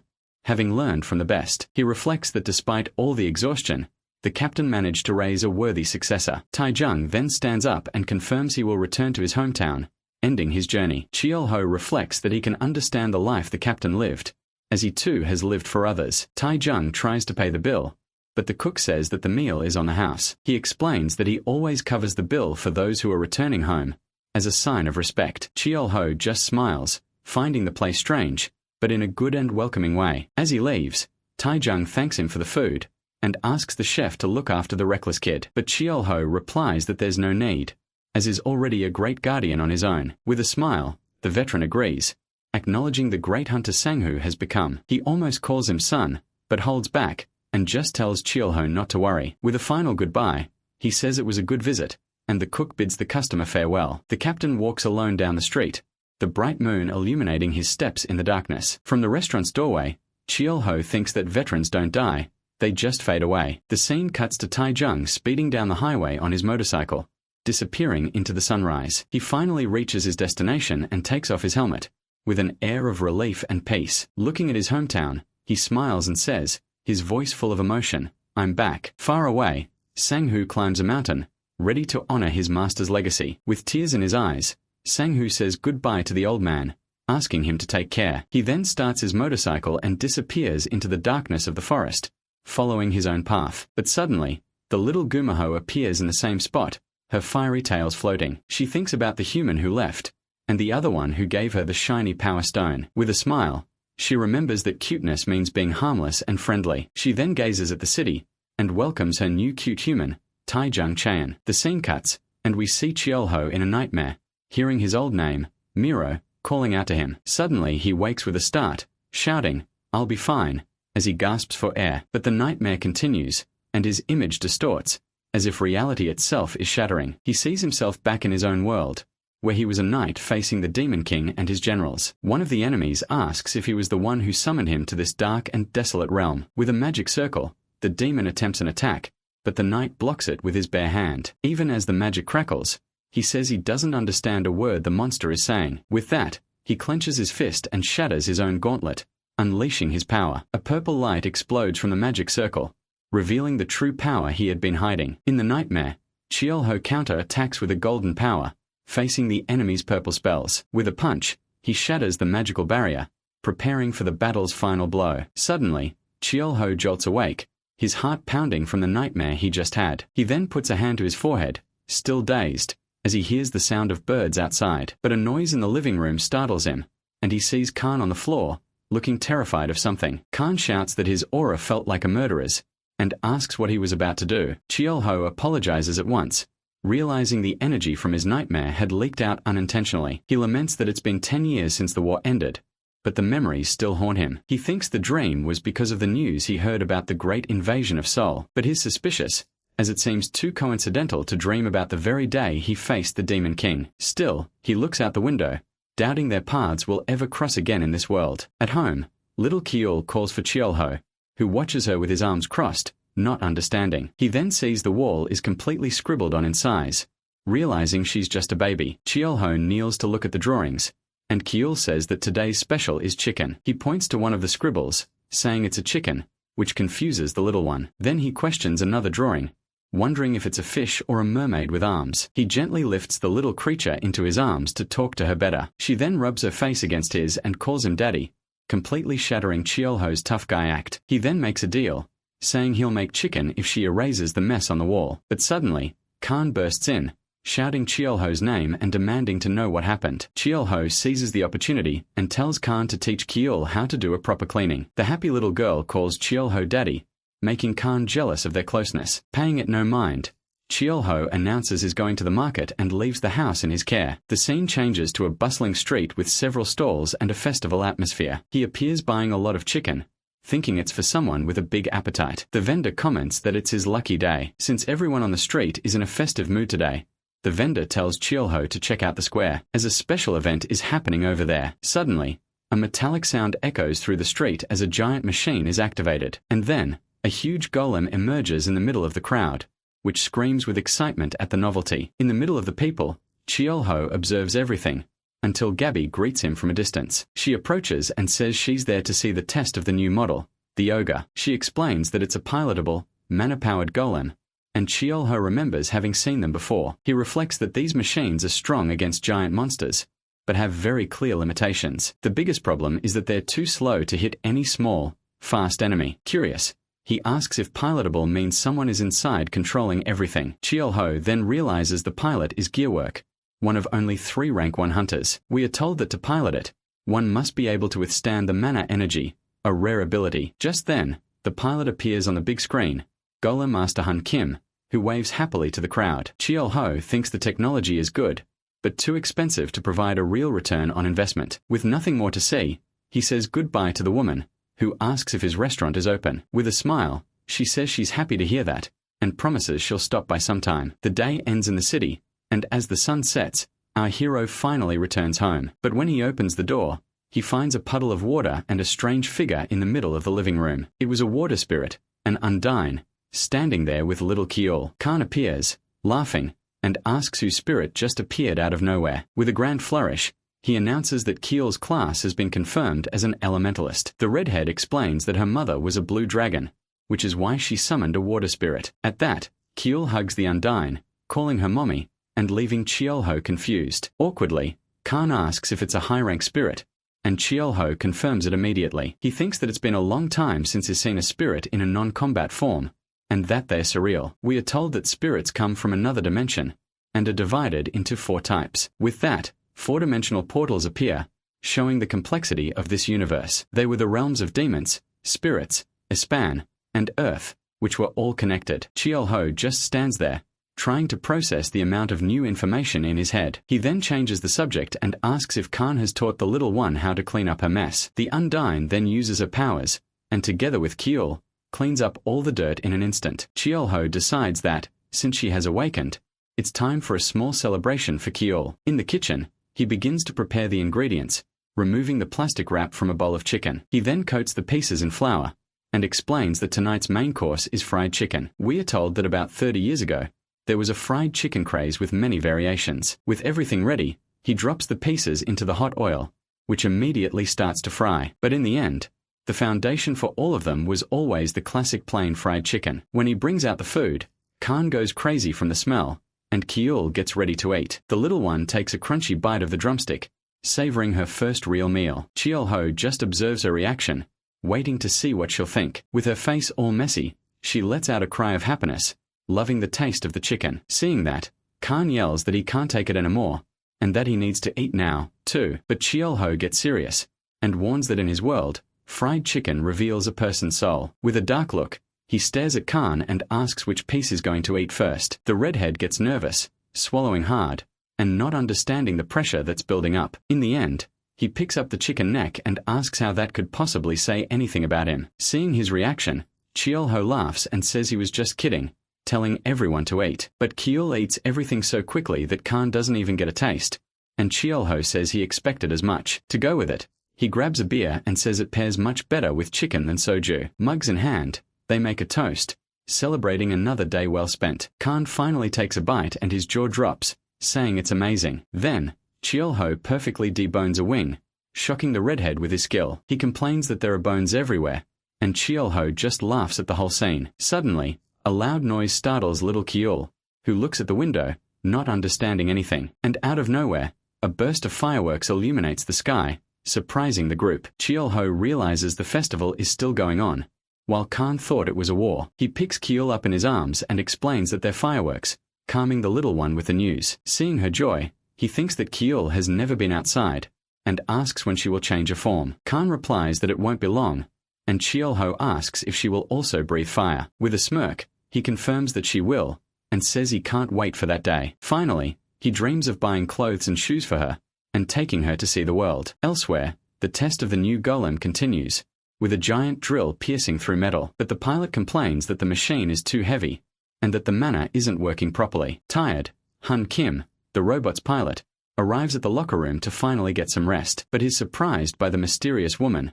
who informs him that this is the men's locker room. He teases her, asking if she got old to justify the nickname she has. Han Kim complains that he's starving, but the woman says she's already chosen a good restaurant. He teases her about her age again, but she ignores it and says the place is in Seo-de-mun. She then comments that Captain Chaeyon has retired, and Sang-hoo isn't handling it well. Han Kim says it was a shame, but that it was time for the captain to get some well-deserved rest. With a sad look, Gabby laments not having a hometown she can one day return to. Changing the subject, she asks about the new mana stone, and he says its density is insane. He confirms that it came from the new dungeon, but that there's something very strange about that place. Gabby explains that there are no monsters, only that the sky began to glow with a bizarre color. Just then, a necklace begins to glow, as the dark sky indicates that something is about to fall. The scene cuts to our protagonist, who is sensing this energy and waiting for what's to come. The butler, Kasim, reveals he's been looking after the relics, since many were lost in the war. In the past,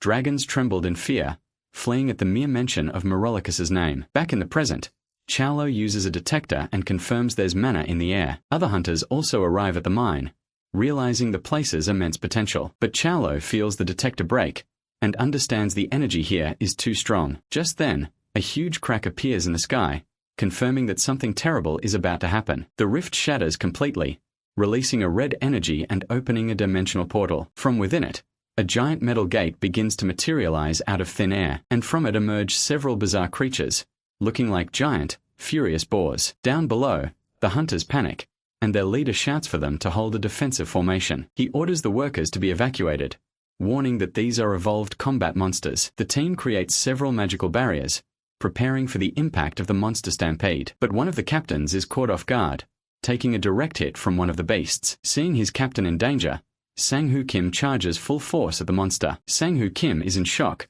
unable to believe the scene unfolding right before his eyes. With brute force, the monsters slam the ground, sending the hunters flying. In the midst of the chaos, all he feels is pure panic as the sounds of battle echo around him. He then spots the horde's leader and shouts for his team to focus on rescuing the wounded. From the sky, the leader's power core pulses with a sinister energy, crackling with lightning. Down below, one of the hunters is completely surrounded, with no escape route. With a roar, the monster attacks the frontline shield, shattering the team's defense. Another hunter is caught off guard and screams in pain as is attacked from behind. Desperate, the leader realizes he has to make a difficult decision right now. He considers retreating to save the workers, sacrificing his men on the front line. But the image of his fallen comrades weighs on his conscience, and he hesitates. Then, he remembers what an old man always used to say about living every day with regret. He wonders how many times the old man felt fear and had to make a choice like this. The urge to run and flee the fight is overwhelming, but he knows he can't do it. The memory fades, and he understands that taking a step forward, even in fear, is what matters. Filled with determination, he vows to show his worth to the old captain. He then yells that his comrades are waiting and that he'll take the front line. Spear in hand, he fearlessly charges toward the horde of giant monsters. His attack is a spectacle, slicing through several enemies at once with his electric spear. Without retreating a single step, he continues to carve a path through the mess. But the fight is long, and he realizes his mana has finally run out mid-battle. Even so, the horde's boss keeps advancing, giving him no time to breathe. One of his men shouts a warning, and he fires an energy blast at the monster. Alone, he faces the beast and says his team is right behind him, trusting in him. With all his remaining strength, he grips his spear, ready to keep on fighting. Though wounded, he shouts with confidence, saying he'll clear a path for everyone. Then he leaps with all his might, diving with his spear aimed right at the giant boar's head. The blow lands true, causing a blast of purple energy that consumes the monster. The force of the attack is so great it carves a tunnel of energy through the field. In the end, covered in blood, he stares at the horizon, his eyes glowing with power. He feels his power overflowing, with purple lightning arcing from his body. The captain orders everyone to regroup, but his soldier tries to warn him of a new danger. But it's too late, as another boss is emerging from the portal with a sinister gaze. He can't believe what he's seeing, completely stunned by the situation. He then yells for everyone to fall back, announcing he'll hold the front line alone. The creature lets out a roar, confirming there are now two bosses to face. Badly wounded, he thinks that reinforcements will arrive, but he needs to hold on. Doubt hits him hard, and he wonders how long he can last. But suddenly, a flash of light blinds everyone, and a figure appears out of nowhere. The leader looks back, completely shocked by the mysterious man's arrival. His soldier is also frozen, not understanding who the newcomer is. Just then, the monsters begin to turn to dust, dissolving into a bluish light. The energy is so powerful that even the horde's boss starts to disappear. In the blink of an eye, the battlefield is empty,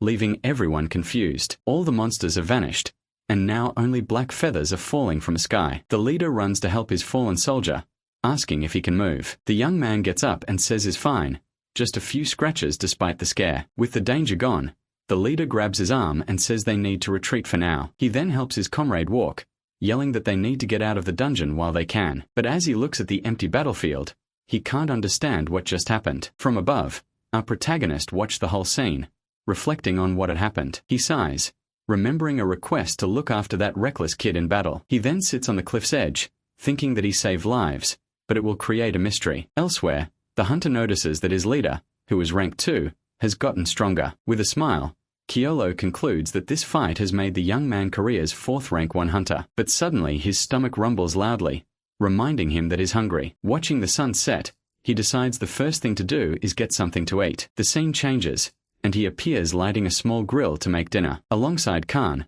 he complains that the fire is too weak and tells him to wait. Just then, Yahello shows up with a pile of firewood, leaving Khan shocked at the sight. Khan stares at Yahello, thinking it took him 50 years to master his own techniques. But suddenly little Yahello gets close to the fire, making Khan frantic with worry. With a curious look, she just tilts her head and asks if that's the so-called fire. Then, she summons Undine again, creating a magic circle right in front of everyone. The water spirit makes a gesture with its hand, preparing its magic to extinguish the flames. Then, it throws a ton of water everywhere, putting out the grill and soaking everyone. With the fire out, Yahello sighs and says he'll get more firewood to start over. And tonight's barbecue is special, made with the belly of the boss boar he defeated. Khan is about to grab a piece, but Yahello stops him, telling him to wait a bit. He then shows him the right way to eat, preparing a lettuce wrap with the meat. The redhead tries it and is amazed, saying the food tastes incredible. While cooking, Yahello asks if Khan is still researching the dungeons around. He then tells him he found a horde of combat boars in the mana mine today, but he explains they were overly aggressive, and their tusks weren't like those from a span. And to make matters worse, the portal's energy wasn't from a span, leaving Khan speechless. Yahello confirms with a grim look, saying that Earth might be connected to another dimension. We are shown that something much bigger is going on, with multiple portals connecting across the universe. The scene shifts to the headquarters of the National Hunters Association, after all the chaos. Inside, They're reviewing an unbelievable report about the attack on the Incheon dungeon. Sang-hoo Kim explains that after a flash of light, all the monsters just vanished. His superior says the other team reported the same thing, wondering what happened, but he changes the subject, congratulating the hunter on reaching the master level. Happy with the news, the new rank 1 gets straight to the point and asks if he's getting a raise, but he quickly complains that he won't even have time to spend it, and his boss offers him some time off. Thinking of his team, he turns down the break and asks them to give the whole squad a bonus instead. The chief then asks what his next class will be, and he answers Iron Heart. We are told that this class grants a second life and boosts defense to an absurd degree. He clenches his fist, thinking that once he masters this technique, he'll be harder than steel. He recalls the battle and reflects that with this power, he could have bought more time for his team. The chief agrees with his choice and dismisses him, saying the investigation will continue. On his way out, he calls the chief, Gramps, who complains about the young man's lack of manners. Alone in the elevator, he thinks that the mysterious light didn't seem evil, but rather inviting. He reflects on the flash, wondering if it was some strange force or actual help. The hunter realizes that what connects the two incidents is an overwhelming, unprecedented power. In the end, all they can do is hope this force never becomes an enemy. The scene returns to the barbecue, with meat on the plate and a bottle of soju on the table. To start the evening, one of them fills a small glass with the drink, getting everything ready. Khan then takes a sip and calls Yahello over to start a more serious conversation. He asks if the Demon King that Yahello fought was really that strong. Yahello says he was surreal, but boasts that, of course, he was stronger. Then Khan asks if he despises his old enemy, and the barbecue's fire flares up. In a flashback, he explains that the people who helped him were killed by the villain's army. Because he had so much power, he decided to fight and use his strength to stop the Demon King's army. But the war was long and bloody, and in the end, he found himself alone, with no friends left. With a furious look, he confirms that he despised the Demon King with all his soul. We are shown that he used an incredible magic, becoming the king of that world. In the end, he finally finds him, asking if he is the so-called Demon King. In the past, he asks who summoned him to that completely desolate realm. Back in the present, he reveals that the Demon King had also been summoned there. Khan is a bit confused by the story, but Yahello confirms that's exactly what happened. He explains it was the same situation, and Khan doubts anyone could summon a demon lord. Curious, the redhead then asks how he managed to get back to Earth after all that. In a flashback, it's shown that he searched for 10 years before finally giving up, but then a portal opened in front of him, revealing the buildings of his original world. He finishes the story by saying that's how he came back, and that it's the absolute truth. Yahello is surprised to hear this, as Khan says he completely believes him. Sitting around the fire, the redhead reaffirms that he trusts his friend's story. Yahello stands up, and Khan says that he must have gone through a lot alone. With a sad smile, he just nods, remembering his difficult past. With that, they make a toast, and Yahello confesses he still despises the Demon King, but he also feels sorry for him, because he understands the pain of suddenly falling into a strange world. In the end, he concludes it was a kind of brutal loneliness for both of them. He reveals that he always has nightmares, where his old name, Merolicus, haunts him. In these dreams, he relives the war and the pain of losing the people he loved so much. This pain was like a giant nail in his chest, an agony that never went away. To be able to sleep, he drowned himself in alcohol, trying to escape his harsh reality. He thinks that if he wasn't strong, he would have already gone mad from all that suffering. But then he wakes up with a start, wondering if maybe he has already gone mad. He sighs in relief when he sees it was a nightmare, and notices Kyul snoring on his lap. The little one was all curled up, sleeping peacefully and comfortably under the blanket. Seeing the cute scene, he calms down, watching the little creature sleep peacefully. Carefully, he places her on the bed, wondering how she ended up there with him. Then he looks at Khan, who is once again sleeping crookedly in a bizarre position. Chuckling, he thinks that this was just another ordinary, peaceful morning. Then he heads down the restaurant stairs, ready to start another day of work. But an old man calls him young man, and he looks back, not understanding why. Seeing the man down below, he asks if he was really being called. An old woman approaches and asks him how to get to the Arirang train. He wonders if a train with that name even exists, as she complains about the youth. The old woman walks away, grumbling about life, leaving Yahello standing there, confused. He thinks that he's never seen her around, and decides to ask about the train later, but he puts the mystery aside, as he needs to get ready to open the restaurant. He then starts his cleaning routine, scrubbing the counter and polishing his kitchen knives. With a cloth, he dries the countertop, leaving everything sparkling for the start of business hours. Just then, the door opens and his first customer of the day arrives, wishing him a good morning. Jae Woo Choi sits at the counter and excitedly asks what the special of the day is. Chaeyeolo tells him he's still setting up, but he can whip up some fried rice for him. Suddenly, it starts to rain, and the customer comments that the rainy season has finally arrived. Ignoring the small talk, he cooks, thinking the customer must know about the mine incident. He serves the food, and the customer mentions that Granny Arirang is wandering the neighborhood. The man explains she's an old lady who collects recyclables, and it seems Chaeyeolo didn't know. Chaeyeolo then confirms he saw her earlier, wearing a scarf despite the heat. Chaeyeolo mentions she asked about the train, and the customer says nobody knows what it is. With his plate empty, he explains that her generation lost a lot of people and never got over it. Then Jae Woo Choi says goodbye in the rain, and says it might be best to just leave her be. Watching the rain fall, Chaeyeolo thinks that time passes, but a lived truth never changes. He reflects that this world still bears the scars of a very painful past. In the end, he understands that his customers and the old lady still carry their pain to this day. The scene shifts to Chaeyeolo, who starts his day casually brushing his teeth in the bathroom. Suddenly, he remembers something and hurriedly spits his toothpaste into the sink. Rushing into the living room, he finds Khan encouraging Kyeol, who is glowing as she attempts to transform. The little one's blue energy eventually dissipates, and the transformation finally seems to come to an end. However, she simply reverts to her cute, original form, and Khan declares it a failure. Chaeyeolo asks if there's some kind of trick to it, but Khan warns that the beginning is always the hardest part. An idea strikes Chaeyeolo.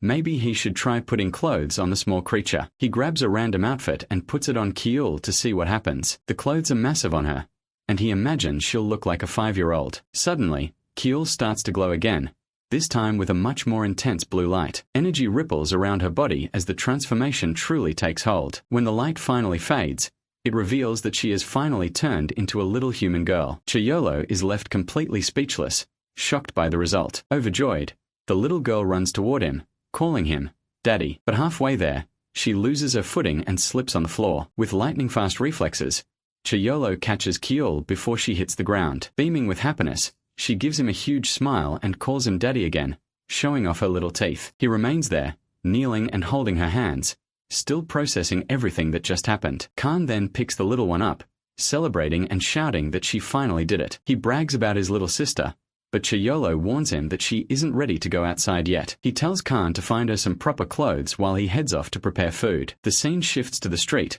where a heavy downpour begins to fall. Carrying an umbrella, Chaeyeolo heads down the stairs, thinking about what he can cook with the leftovers. In the middle of the rain, he encounters the old woman from before, standing right in front of him. She approaches and asks if she can take shelter from the storm for a moment. He invites her inside, but she declines the tea, saying she needs to hurry through the rain. He finds her response intriguing and notices that her accent has suddenly vanished. The old woman turns to leave, ready to face the heavy rain again. However, Chaeyeolo stops her and hands over his umbrella so she won't get soaked. As she leaves, she asks if he happens to serve black bean noodles there. He says he's not sure if he has the ingredients, but will go inside to check. Chaeyeolo turns and opens the door, preparing to head back into the kitchen. When he looks back outside, the old woman is already disappearing into the rain with her cart. He stands at the restaurant door, thinking about how strange that encounter was. As the rain continues to pour, a TV alert warns of the danger of aquatic monsters. It's explained that a common monster,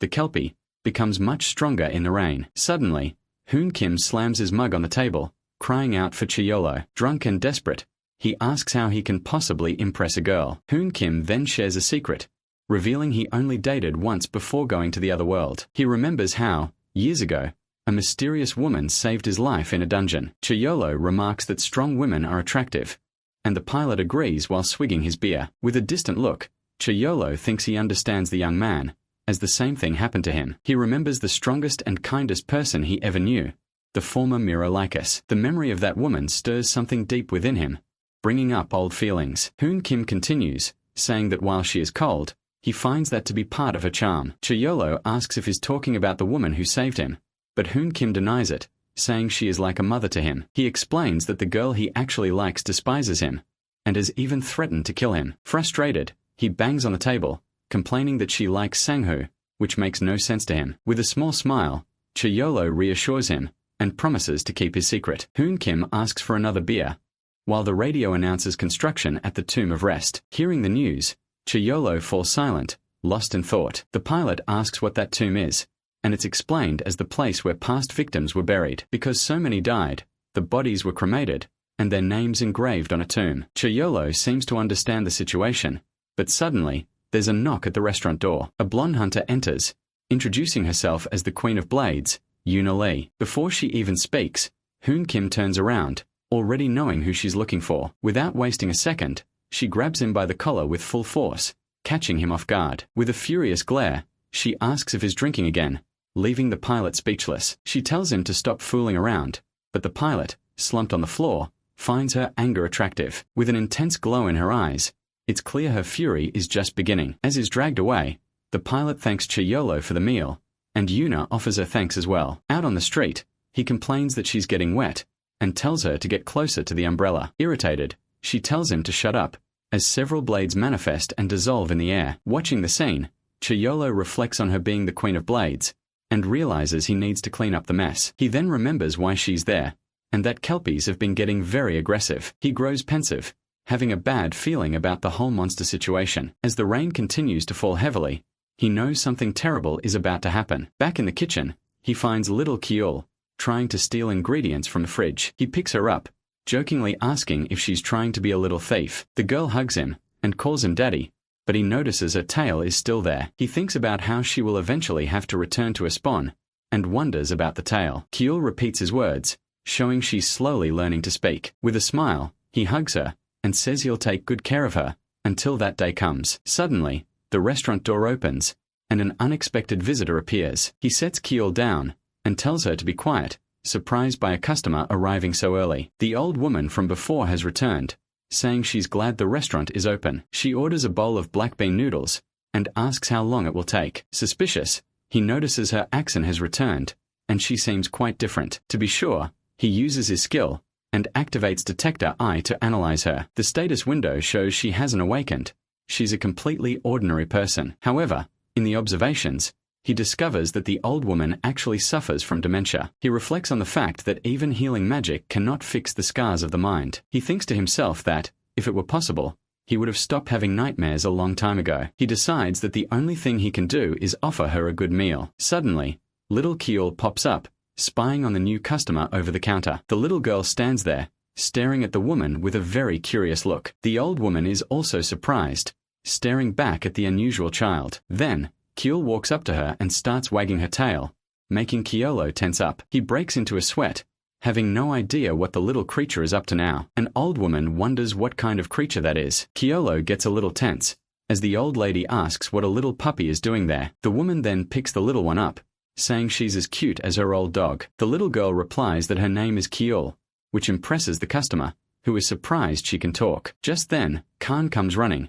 wondering why Kyul is there with a human. Yahello just watches for a second, assessing if the interaction is truly safe. He says it's okay, and asks Khan to watch the store in case more people show up. With that settled, he turns around and decides to make her some black bean noodles. It's explained that this dish used to be easy to find, but not anymore. Ingredients like the pastes are very hard to make from scratch, which complicates the recipe. Since the woman was in a hurry, he decides to use instant noodles to speed things up. So he starts by frying the chunjang in the pan until the paste gets a charcoal-like flavor. While the noodles boil, he mixes the paste with meat and onions, letting it cook. And so the dish, Big Pig's black bean noodles, is finally ready to serve. He brings the food to the table, while the old woman has fun playing with little Kyul. Suddenly, the woman remembers she has to go, as her grandson is waiting for her at home. At that, Yahello turns and quickly starts getting some things from behind the counter. He then hands her the bowl, packed to go, warning her to be careful not to break it. She thanks him profusely, and presses a wad of cash into his hand as payment. Yahello is surprised to see they are old bills, the kind he hasn't seen in a long time. He says goodbye to the woman, while little Kyul gives him a cute wave. We are told that after that day, Grandma Ari Rang started visiting the place. Each day, she would take the noodles to someone different. One day for her husband, another for her grandson. But the bowls he lent her never came back, though he knew it wasn't on purpose. So, he simply went to a store and bought several new bowls without complaining. The scene changes, and we see Yahello walking down the street with a thoughtful expression. He keeps walking, and arrives in front of a place called Resting Grave. Upon entering, he glances at a couple crying at one of the graves. He sighs, thinking it can't be his parents' grave, since they aren't there. Soon after, He finds the old woman and asks her to stop, telling her it's a cemetery. He points out she can't bring food, as it attracts bugs, nor can she sleep there in the cold. Just then, a guard arrives and warns her that if she doesn't clean everything up, he'll throw it all away. Yahello then glances to the side, with a look of someone who's noticed something strange. He sees a makeshift tent and wonders if the old woman has been living there. Inside, he can see a picture frame with a very old, faded photo. The woman then enters a tent, a sad smile on her face as she settles in. Carefully, she picks up the picture frame that was resting on top of a chest. Then she starts to gently clean the glass, reminiscing about a past moment. Seeing this, Yahello reflects that people don't just smile when they're happy. He understands they also smile to hide the pain, something he did often himself. With that thought, he turns and slowly walks away from the grave. The scene changes completely, and now a heavy rain begins to pour from the sky. Back at the restaurant, little Kiul jumps for joy at the window as she watches the rain. Khan mentions they need clothes for her, but the market is closed due to the rain. But Kiul starts licking the window, and Yahello notices she loves rain, just like a blue dragon. Suddenly, a radio alert warns of kelpies appearing because of the heavy rain. The message repeats several times,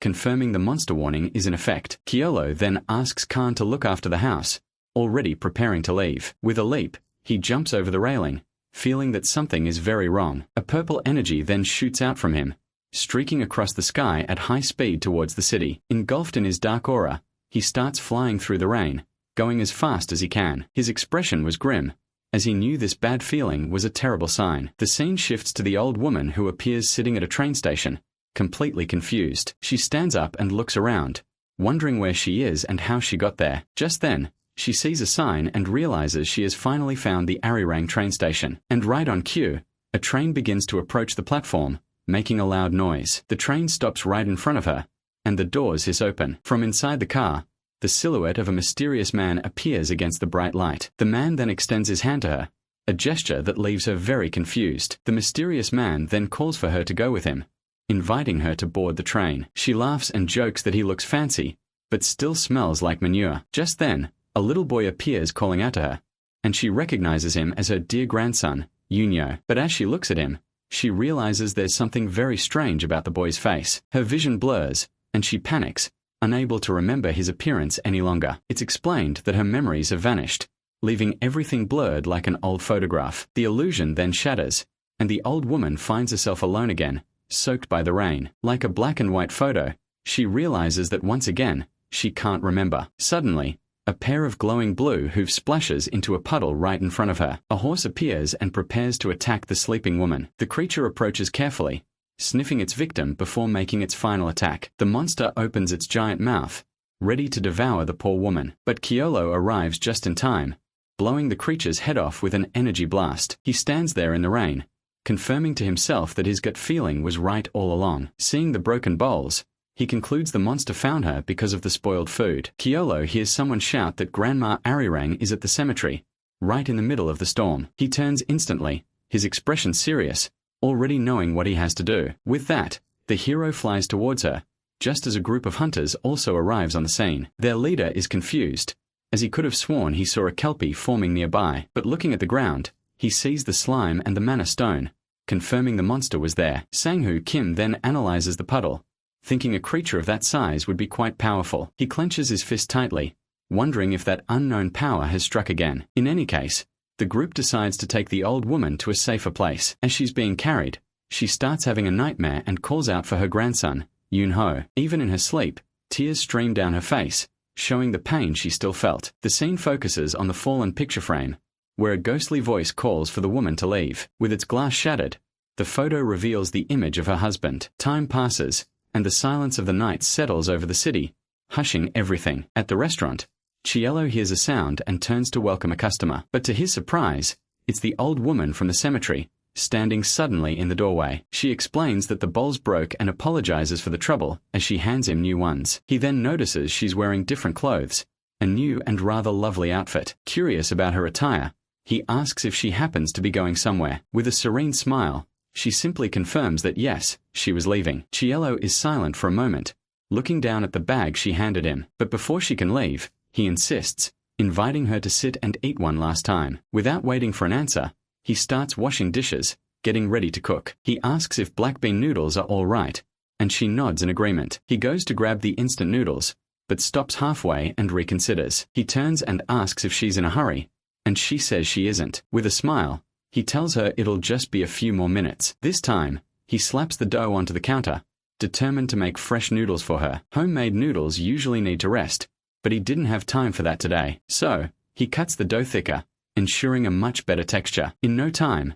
he serves the bowl of noodles, surprising the old woman with his speed. The aroma of the food fills the air, looking much more delicious than before. He stands by, waiting, as she stares at the bowl without saying a word. Then, she begins to tell him that she used to work on a farm with her family. Life was hard and hectic, but she felt very happy and fulfilled. Her husband was a good man, and because of him, she even picked up the city accent. Once a week, they would take their grandson into town to eat black bean noodles. She ends her story with a sad look, reminiscing about those good times that are long gone. Just watching their grandson eat made them happy, and they would smile the whole time. But now, she can't remember her husband's face, or even her grandson's. She says she doesn't want to forget, but it keeps happening more and more, and it scares her. Suddenly, a child's small voice shouts, catching everyone's attention. Right after, a tiny figure runs across the room wearing cute cat slippers. Little Kyul runs up and hugs the old woman, calling her grandma in an adorable way. Seeing this, the old woman asks if she can give some of her noodles to the little one. Yahello smiles and says he'll prepare a brand new bowl just for her. He serves the bowl to Kyul, and the grandmother thinks the girl is just precious, watching her so happy. The little girl then takes a bowl and excitedly insists that her grandma eat too. Encouraged, the old woman picks up her chopsticks, finally ready to eat her meal. But before taking the first bite, she pauses for a moment, a lost look in her eyes. Kyul notices her hesitation, and asks if grandma isn't going to eat her noodles. Without waiting for an answer, the little girl happily digs in, saying her daddy's food is delicious. The sight sparks a reaction in the old woman, as if she's remembered something important. She agrees with the little girl, and looking out into the night, says the noodles are very good. After they've finished eating, both bowls are empty, and she asks to pay the bill. Seeing her stand up, Yahello asks if she's leaving already, and the woman confirms. She glances at the window one more time and says her train is about to leave. Yahello understands, and with a sad smile, he brings up the payment. He tells her it's on the house, leaving the old woman confused. He explains that he always gives special treatment to customers who are about to set off on a journey. With a sad smile, she finally understands the gesture and accepts his gift. She thanks him profusely and says goodbye, telling him to take care of himself. People follow many different paths in their lives, like the path of a father working tirelessly for his daughter's future, or that of a war veteran who chooses retirement after long years of fighting, and even that of a man in love who devotes himself completely to his one true love. But today, it is her path. Little Kyul says goodbye, waving to her grandma. The sky glitters with shooting stars, and Yahello bids her farewell one last time. The scene shifts back to the station, where the train begins to pull away without her, its horn blaring. Desperate, she runs along the platform, shouting for the train to wait just a little longer. She runs so hard her shoe falls off, and she wonders why she's even doing this. Breathless, she keeps running and pleads, begging it to wait just a little longer. Suddenly, a familiar voice cries out, "Mom," leaving the old woman completely stunned. From inside the train, several people are waving at her, desperately calling out, "Mom." Then,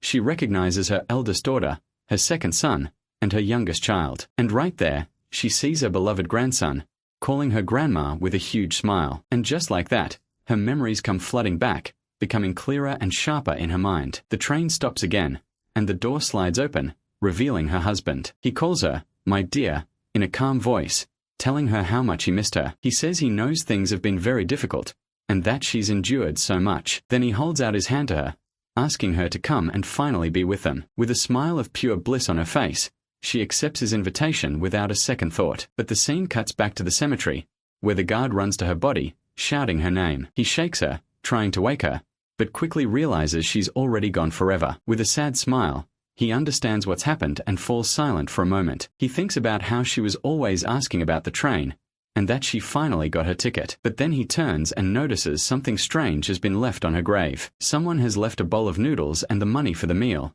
like a final goodbye. Watching the guard, Yahello reflects that you can't stop someone who has decided it's time to go. He understands that sometimes, simply having to keep on living can be the cruelest thing of all. The scene then shifts, taking us to the Zenkak office in Seoul. Sang-Hoo Kim is at his desk, thinking about recent events and connecting a few names. He senses something strange is happening in the city, involving powers far beyond the norm. This unknown force is quiet and secretive, operating in the shadows without anyone noticing. But the strangest part is that, despite everything, the power didn't seem to have any ill intent. Suddenly, he remembers there is one person who would be capable of such a thing. He wonders if the hunter Jaeger could have returned after disappearing 10 years ago. But he saw Jaeger throw himself into a rift with a monster with his own eyes, saving everyone. Although the public believes he's alive, the association knows he would never return. Unless, of course, the association was hiding a rank 0 hunter. Frustrated with the situation, Sang-Hoo Kim throws his papers in the air,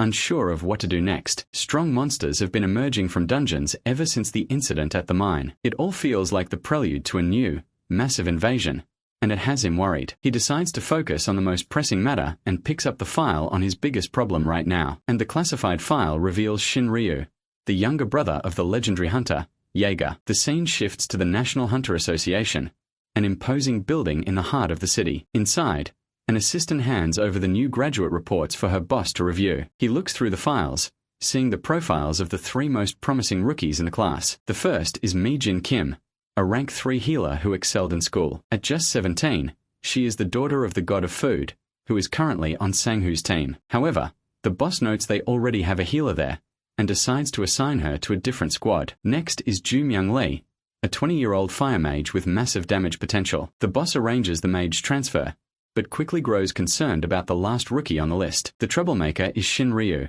a rank 2 fighter with a lycanthropy skill. Because of his power, he earned the nickname War Wolf and possesses immense potential. First, he is the younger brother of the hunter, Jaeger. Second, the location he requested to be stationed in was Seo Da Moon. The boss sighs in exhaustion.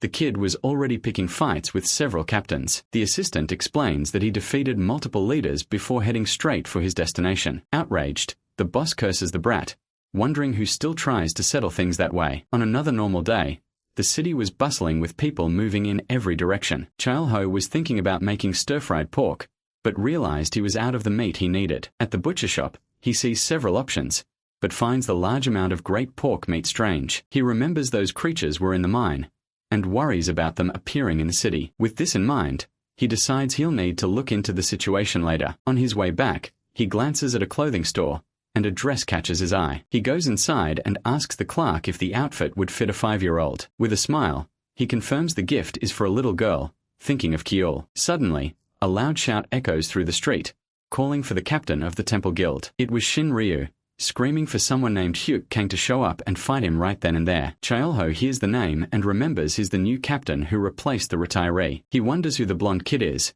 but is suddenly shoved aside by the rookie. Shin Ryu introduces himself to everyone, announcing that he rejected the association to join a guild. Chail-ho can't believe the scene, thinking about how loud young people are these days. A guild member appears at the window and tells the rookie the captain ordered him to get lost. Ignoring the warning, Shin Ryu stays put with a mocking smirk. He starts laughing loudly, claiming the Temple Guild is scared of a rookie like him. Suddenly, the sound of an impact echoes, showing that someone has finally appeared. It's Captain Hyuk Kang, asking who the hell is making all that noise. Chail-ho observes that he is quite strong.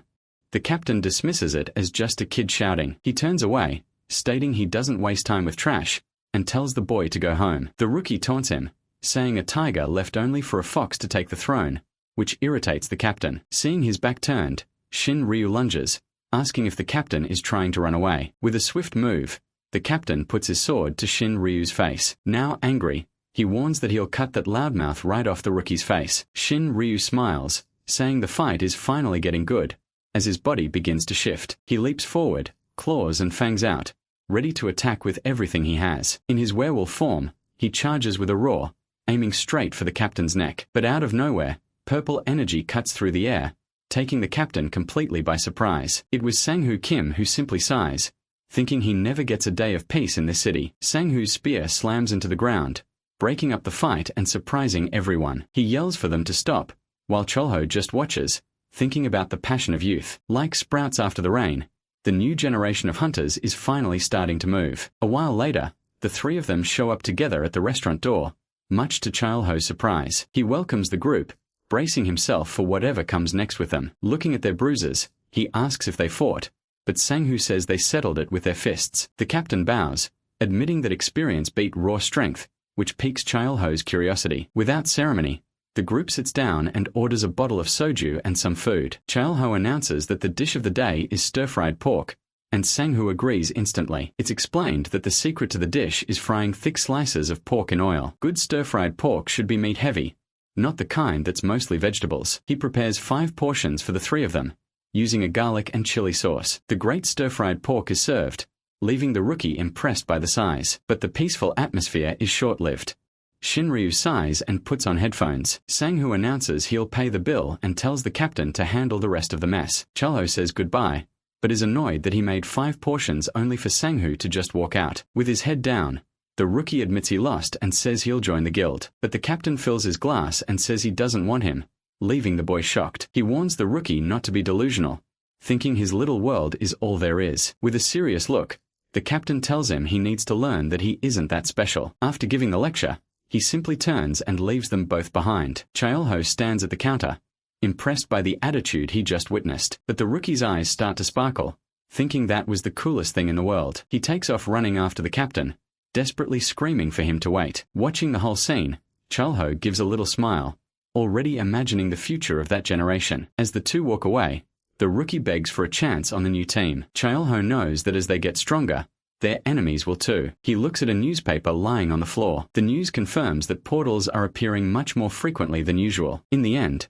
he looks at the untouched food and laments making 5 portions for nothing. At dawn, little Kiel wakes up and stretches, ready for a new day. She sees that everyone in the house is still asleep, completely knocked out in their beds. She remembers that Khan told her to wash up whenever she woke up in the morning. A water elemental appears, and the little girl calls it over to play for a bit. The spirit splashes a bunch of water on her, giving her a quick and magical bath. The water completely envelops her body, washing away all the dust and sleep from her face. With a huge smile, she celebrates being all clean and ready for the day. The elemental claps for her, praising the little one for being a good girl. After her bath, she goes to Kyulho and tries to wake him, but he stays fast asleep. She pats his face, praising him for being a good boy too. Seeing her new dress, she giggles, excited to wear the clothes she was given. Once dressed, she heads downstairs thinking about food, very hungry to start her day. Suddenly, a strange red portal begins to open right in front of her. The energy glows brightly, and she wonders what this thing appearing out of nowhere is. Curious, she reaches out and touches the surface of the portal without any fear. But as she does, she ends up being pulled inside. Right after she passes through, the portal closes, vanishing completely from the room. The scene shifts to a dark, gloomy place, where footsteps echo down a stone corridor. Kiel and her elemental appear out of nowhere, and she immediately shouts that it's playtime. Fearlessly, she starts walking through the area, stepping near skulls and bones on the ground. Suddenly, a loud noise catches her attention, and she turns to see what it was. In front of her, a giant minotaur and its soldiers appear, looking anything but friendly. But the little girl just tilts her head and mimics their sound, not scared in the least. Annoyed, the chief points and orders one of his lackeys to attack the little girl now. The monster then rushes towards her, ready to strike with its giant axe. Seeing the danger, the water elemental begins to transform to protect its friend. It turns into a giant water creature, and Kiel celebrates, shouting with joy. With a massive wave, the spirit attacks and engulfs all the monsters at once. Trapped in the water, the enemies are left confused, shocked by such power. Even the chief is defeated, and the little girl praises herself, saying she was a good girl. She then pats one of the dazed monsters as if it were a pet. Seeing this, the chief realizes that to have such a spirit, she must be a master at the very least. The chief gets angry and shouts that she is a threat that needs to be eliminated now. Furious, he charges forward with all his might, smashing the surrounding walls. But suddenly a fist bursts through the wall. It was Yahello who grabs him by the snout, leaving the monster completely shocked by the scene. He then throws the beast to the ground, and Kiel runs happily, calling for her daddy. Startled, the Minotaur wonders who the man is that appeared out of nowhere. But upon seeing his face, the monster recognizes him as the legendary Miro-Lycus. Yahello grabs him by the horns, but the beast tries to deny it, saying he's mistaken. With a deadly glare, the hero squeezes and breaks its horn, and the monster quickly confesses the truth. He explains that he fled with the Demon King when he escaped through the dimensional rift. The beast swears he returned to this labyrinth 10 years ago and has never left since. Yahello asks what he knows about the Demon King, and he says the Lord went to sleep. His eyes glow with power, and he uses an ability to check if it was true. He confirms the story, and the monster asks if he's come to invade the demon realm. But Yahello explains that this is Earth, and thinks to himself that the Demon King can't die. He explains that to fight the Demon King, he had to master 6 power classes. Then, along with a dragon and the Ice Emperor, they almost defeated him for good. But by luck or fate, a rift opened up, and the enemy managed to escape through it. He thinks that the Minotaur isn't one of the strongest, but it's still a powerful boss. Just then, little Keel's stomach rumbles, and he realizes she's very hungry. With everything settled, he picks up the little girl and tells her it's time to go. But before leaving, he turns to the Minotaur, remembering there was one more thing. He stares at the beast and tells him there's a little job he needs him to do now. The scene then cuts back to the restaurant, where a new day begins with the sun shining outside. In the kitchen, Yahello is already starting to cut a thick piece of red meat to cook. Khan arrives, smelling the meat,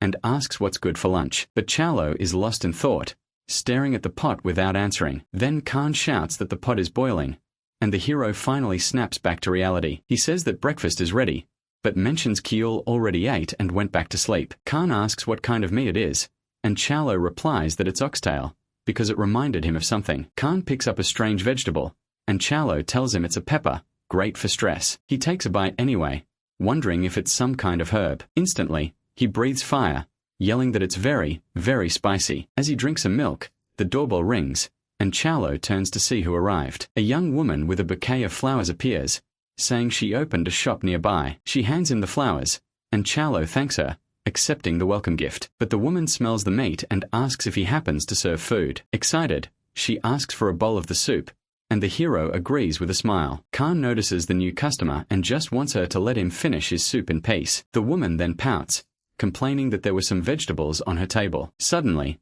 her eyes glow, and she starts staring at the vegetables on the table. The pepper starts to levitate, and Khan is confused about what's happening. Then, 2 giant onions jump onto the counter, and Yahello just watches the bizarre scene. The vegetables come to life and start hopping around, and the woman shouts that they're getting away. Yahello activates his detector eye and sees that the vegetables are actually mandrakes. He realizes the girl is a plant regeneration hunter, a very rare class. It's explained that this ability is strong enough to stop an army of demons. Even so, he scolds her, and she apologizes, saying she feels sick around vegetables. Yahello picks up one of the mandrakes, finding the whole situation very strange and unusual. Just then, Gabby enters the restaurant and asks for a salad in a very confident voice. Gabby recognizes the flower girl, calling her by the nickname Blossom. She confirms it's her and asks what she's doing here, so far from her base. Deeply embarrassed, the flower girl shouts that she was fired for a huge screw-up. She explains she couldn't kill the plant monsters, and her partner got hurt. Gabby says she needs to own up to her mistake, and Yahello realizes she's quite wise. The hunter asks if she ran away to open a flower shop, but she says this is her home now. Still, the woman warns her that running away won't solve anything, leaving the girl thoughtful. Her face red, she agrees, and says she at least needs to apologize for her mistake. She then gets up to pay, but Yahello has a better idea to settle the bill. He asks if she has any cultivation seeds and offers her a very different kind of deal. Excited by the deal, the young woman says she'll bring the best seed she has. Just then, the door chime rings, and a man in a suit and hat enters the restaurant. The girl recognizes him as Captain Gentleman, and he greets the other hunter present. The woman gets the nickname, and immediately yells at the captain to stop calling her that. He then tells the florist they have no time to waste, as a new dungeon has appeared. The captain says he approves of her dismissal if it's official, and she calls herself useless, but he consoles her saying that everyone makes mistakes and the important thing is to admit it and grow. Without ceremony, he calls her Blossom and lifts her up, getting ready to leave. He carries her like a sack, saying they're out of time while she tells him to stop. The captain then notices Yahello and asks if he's the owner of the establishment. He says Sanghu spoke highly of the place and promises to come back another time to eat. Before leaving, he announces that Gabby will pay the bill, leaving the woman exhausted. Khan then asks her why her nephew was hiding in the corner. She looks over, sees the boy, and plays it off, saying it's nothing. A bit embarrassed by the scene, seeing the commotion is over, she says she's leaving too and leaves the cash on the counter. As the customer leaves, Yahello says a polite goodbye, as he always does with everyone. He notices Khan standing still and asks what the problem is, but the young man was just staring in awe. Khan gets all goofy, remembering the hunter and the wise words she spoke. He then turns to Yahello and declares that he thinks he's completely in love with her. Yahello asks since when, and the young man says it just happened. Love at first sight. With his red aura radiating power, he takes a firm step inside. He feels relieved to be free of the walls, gazing at the huge crystal floating in the sky. Then, the monsters welcome him as their boss, and he finally understands how the labyrinth is maintained. He analyzes the crystal and realizes it's a magical artifact, far too advanced for a dungeon. He even considers taking the item, but he knows the magic would vanish if he removed it. Seeing the farm, he asks if the minotaurs eat people and uncovers a dark past. Their leader approaches and, fearfully, says they only grow grass to eat. Finding the answer ridiculous, he flicks the monster's nose, leaving it confused. But Yahello grabs his face tightly, demanding to know what else they grow there. We are told the fruits are excellent, like small apples and soft-skinned pineapples. He then tosses a bag of seeds to the Minotaur and orders him to plant those too. Our hero tells him they're vegetables and that he'll teach them the right way to cultivate everything. His attention turns to a warehouse, and he asks what's stored inside. The Minotaur is afraid he'll steal the food, but Yahello makes a worse offer. With little choice, the monster leads him to the storeroom, showing him all the supplies. He examines the treasures,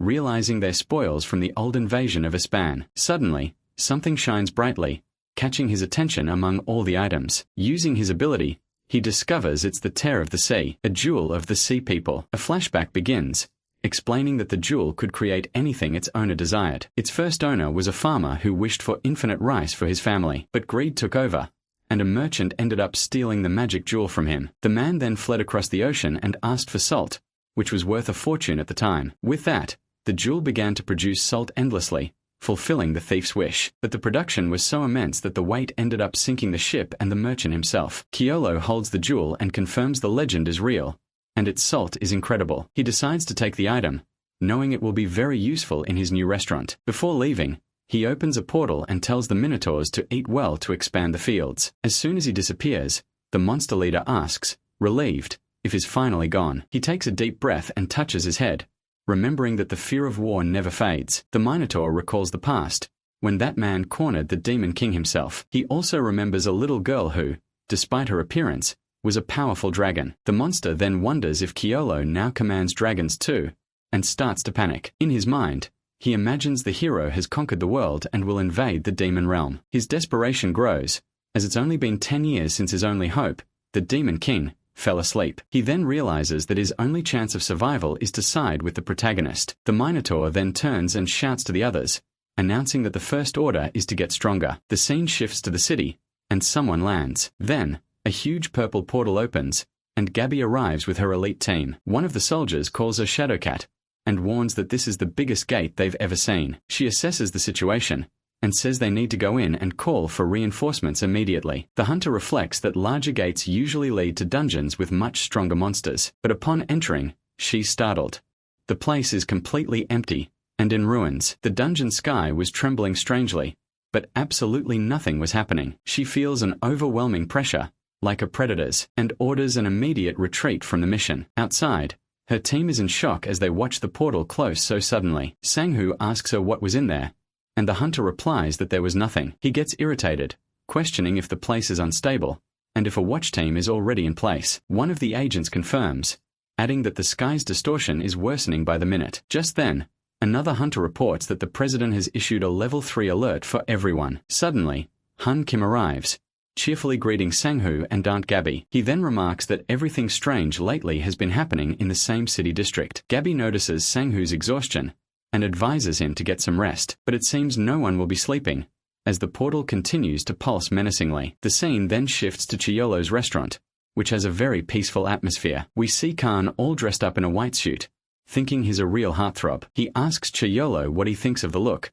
but our hero doesn't get it. Khan then reminds him that SH is coming today, and Yahello realizes he's talking about Shadowcat. Our hero confirms she comes every day, so she'd probably show up. And just like that, the hunter walks into the restaurant and orders a salad, surprising Khan. Yahello says he'll prepare it, but stops midway, sensing something different in the air. Out of nowhere, Khan kneels before her and, with a flower, proposes. She's confused, asking if he's talking to her, and a nervous Khan confirms it. But the hunter starts to laugh, saying she's not into younger guys because they're just trouble. Then she teases him about his age, and Yahello steps in to pull him away. He then apologizes for his nephew, but she finds the whole scene quite adorable. Khan then whispers to Yahello asking if his move was too weird. After the response, the poor guy is crushed, and Yahello decides to fix the mess. To do this, he takes out the tear of the sea, thinking he'll use the item sooner than expected. He uses the jewel to sprinkle salt on a watermelon, a trick to make the fruit sweeter. With everything ready,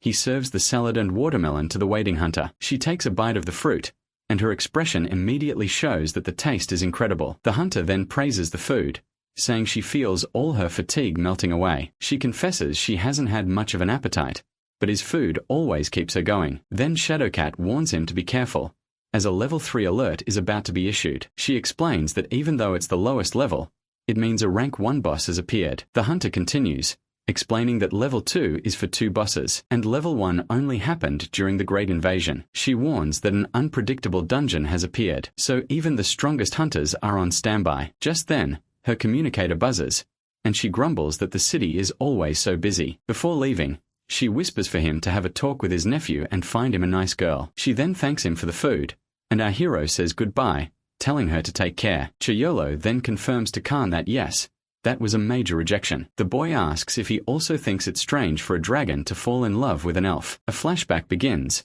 and a beautiful elf says that his time flows differently than hers. She advises him to stop sacrificing himself for others and finally live for himself. He remembers the elf said this before falling into a deep sleep to heal. Back in the present, Yahello says that race doesn't matter in love, and that he was the same. Khan gets all excited by the gossip, but our hero changes the subject and asks him to go for a walk. But suddenly, his expression changes as he senses a malevolent aura in the air. A purple energy surrounds him, and Khan screams, smelling the strong scent of blood. With a dark expression, our hero recognizes that familiar scent from a distance. He realizes it's the same scent from 10 years ago from his fight against the Demon King. Just then, the new villain summons her children, completely surrounding the team of hunters on site. With her magic glowing, she orders her monsters to simply devour them all without mercy. Sanghu wastes no time, yelling for his team to hold the line in battle formation. The mags then unite, quickly creating a powerful protective energy barrier. But the enemy attack comes from above, with several blood spheres raining down on the shield. The blood then merges, forming a hideous monster ready for combat. The creature attacks with full force, starting to crack the barrier and driving the hunters to despair. But in the nick of time, Hyuk Kang arrives and slices the vampire in half with his sword. He then realizes the monsters are just puppets made of pure blood magic. Sanghu recognizes him and is relieved by the arrival of reinforcements in the dangerous dungeon. From above, the villainess calls them pathetic and prepares a new attack spell. Sanghu sees the Temple Guild arriving and announces that everyone is ready for battle. The woman then uses blood to create a new being, a warrior with a powerful aura. He floats in the sky and unleashes a devastating attack on the hunters below. A blood mist blocks their vision, and Sanghu shouts for everyone to stay alert. One of the hunters activates a high-tech weapon, charging up a blue energy shot. The shot is a direct hit, striking one of the enemies, who screams in pain from the impact. Sanghu gets annoyed by the shot, and Hoon Kim regrets losing his chance with Yuna. He asks Hoon Kim to clear their vision, but he says he can't with so much mist. But he uses his gauntlet to create a sonic pulse, at least clearing his own line of sight. With that, he fires a blue energy beam that tears through the blood mist. But the blood monster reforms in midair, as if nothing had happened to it. The shooter then realizes that normal attacks won't work against that thing. Suddenly, he's surprised, warning everyone that the monster is trying to escape. The creature heads straight for the gate, and a hunter tries to stop it. Sanghu then hurls his spear with precision, landing a direct hit on the blood target. He seizes the chance and yells for the others to act, taking advantage of the opening he created. He orders the defense squad to seal the exit, and a team begins the spell. A gigantic magic barrier is created, completely sealing the gate's passage. With the exit blocked, the hunters gather, ready for the real fight. Sanghu then gives the order to begin, and the warriors charge toward the demons. The villainess realizes she's at a disadvantage, thinking things have gotten ugly for her. She has only recovered a fraction of her power, and doesn't understand how these humans are so strong. She even considers swallowing her pride, and simply begging for her life. But the fear of death is stronger, and she tries to flee with all her might through the cracks in the seal. Suddenly, Gabby appears right in front of her, glowing with a green aura of power. With her dagger in hand, she warns that playtime is over, and she's going to end the fight. Meanwhile, the smaller demons push against the barrier, which slowly begins to break. One of them finally manages to create a crack, and the magic seal starts to shatter. Seeing this, the hunter attacks the boss, saying they need to end this now. Even after being hit, The demoness simply starts to laugh menacingly. Her body turns back into blood, and the hunter retreats, not understanding her strategy. The blood then surges forward, passing through the barrier that was already about to break completely. With a triumphant smile on her face, the villainess celebrates that she has finally escaped. She then screams that she is free, but Yahello is standing right at the portal's exit. Without a second thought, our hero knocks her out. With that, he catches her mid-air, completely unconscious. Just then, the goblin Kasim appears from a portal, commenting on how Mr. Yahello is just a regular guy. He then confirms to the unconscious villainess that yes, it was really him standing before her. Yahello then reveals that she is Sofriane, the vampire lord, and one of the rulers of the underworld. He gives Kasim a direct order, telling him to simply make her disappear. Our protagonist turns away, lost in thought, and praises the work of the Hunters Association. He recalls how they moved with incredible precision throughout the battle, and they finished it all with no casualties, with formidable firepower and decision-making. With this, he realizes this world is full of elite people he can trust. With a small smile, he decides that the world will be safe in the hands of the hunters, but he warns that this time, he'll want a share of all the spoils from the fight. He then asks his servant, Kasim, to bring him a rank 1 mana stone. With the stone in hand, he examines it, and says that it will be enough. Then, he steps into his portal, and announces that now, it's time for a reunion. The scene shifts to the demon realm, a place where survival of the fittest is the only law. It is explained that the Demon King commands 4 lords, his trusted generals. Each of them possesses absurd power, and follows his orders without question. But it seems things have changed as we see the vampire lord relaxing in a bathtub. Her legion of vampires had cleared many battlefields until the day the tide turned. Enraged, she smashes the table and screams that she doesn't understand how one man defeated her army. She barely escaped with her life, and now she needs blood to regain her power. She consoles herself that the other lords also got wrecked in the Great War. With hatred in her eyes, she swears she will kill Miro Lycus as soon as she recovers. But suddenly, she feels something strange, and doesn't understand what's happening. A portal appears, and starts sucking everything in, including her bathtub. She is pulled right into the portal, without even having time to react. The scene cuts, and she wakes up tired, letting out a scream of pain and despair. Yahello then informs her that she's awake, and she only has 2 options to choose from. She recognizes him and screams his name, but he only wants to know if the Demon King is still sleeping. She's in shock,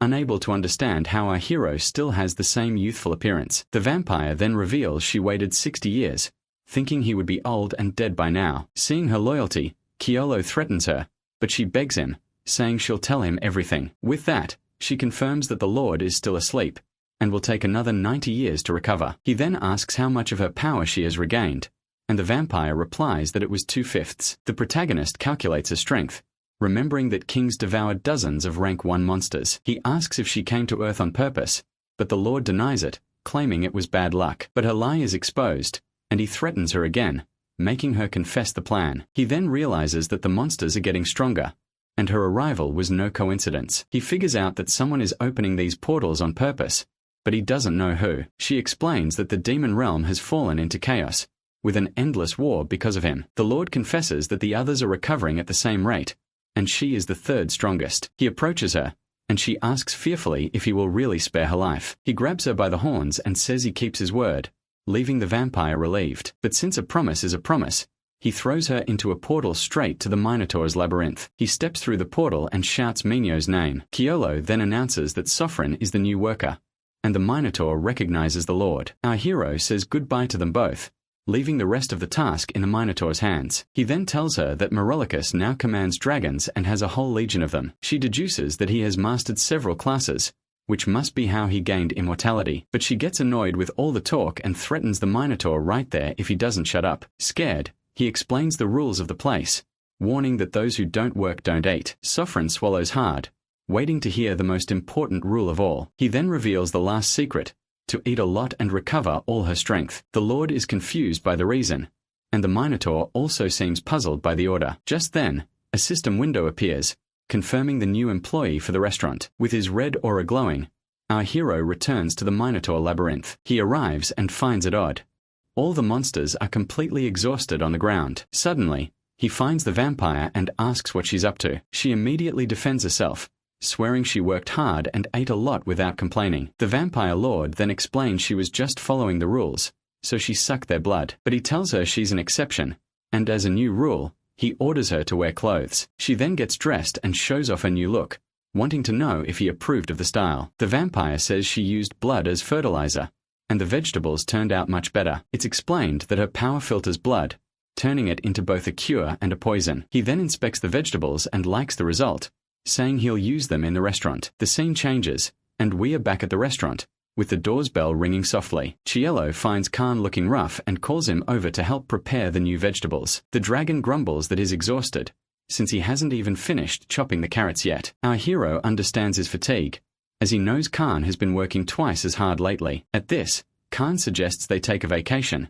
and the idea excites everyone. The little dragon approaches and shows a newspaper to Yahello, calling him daddy. With her eyes shining, she begs him to take her to the beach she saw in the ad. Seeing she knows how to hide her horns, he agrees, and the little girl is overjoyed. To thank him, she gives an exaggerated bow, making our hero a bit awkward. He then turns to Khan, laughing, and asks if he was the one who taught her that. Yahello tells him that's not how you do it, and tells the dragon to go get ready. With everything decided, they close the restaurant and put a closed sign on the door. Out on the street, everyone is ready and excited, with their beach clothes and floaties. Our hero then gets ready, and with a touch, he starts to make everyone float. Suddenly, they start to fly, and Khan shouts in surprise at his boss's ability. Yahello explains that he learned most of his classes to kill enemies quickly. He then tells everyone to hold on, and picks up the little dragon to fly. Then they shoot across the sky at high speed, like a purple comet. Khan is amazed, and shouts that the feeling of flying as a human is very different. And so,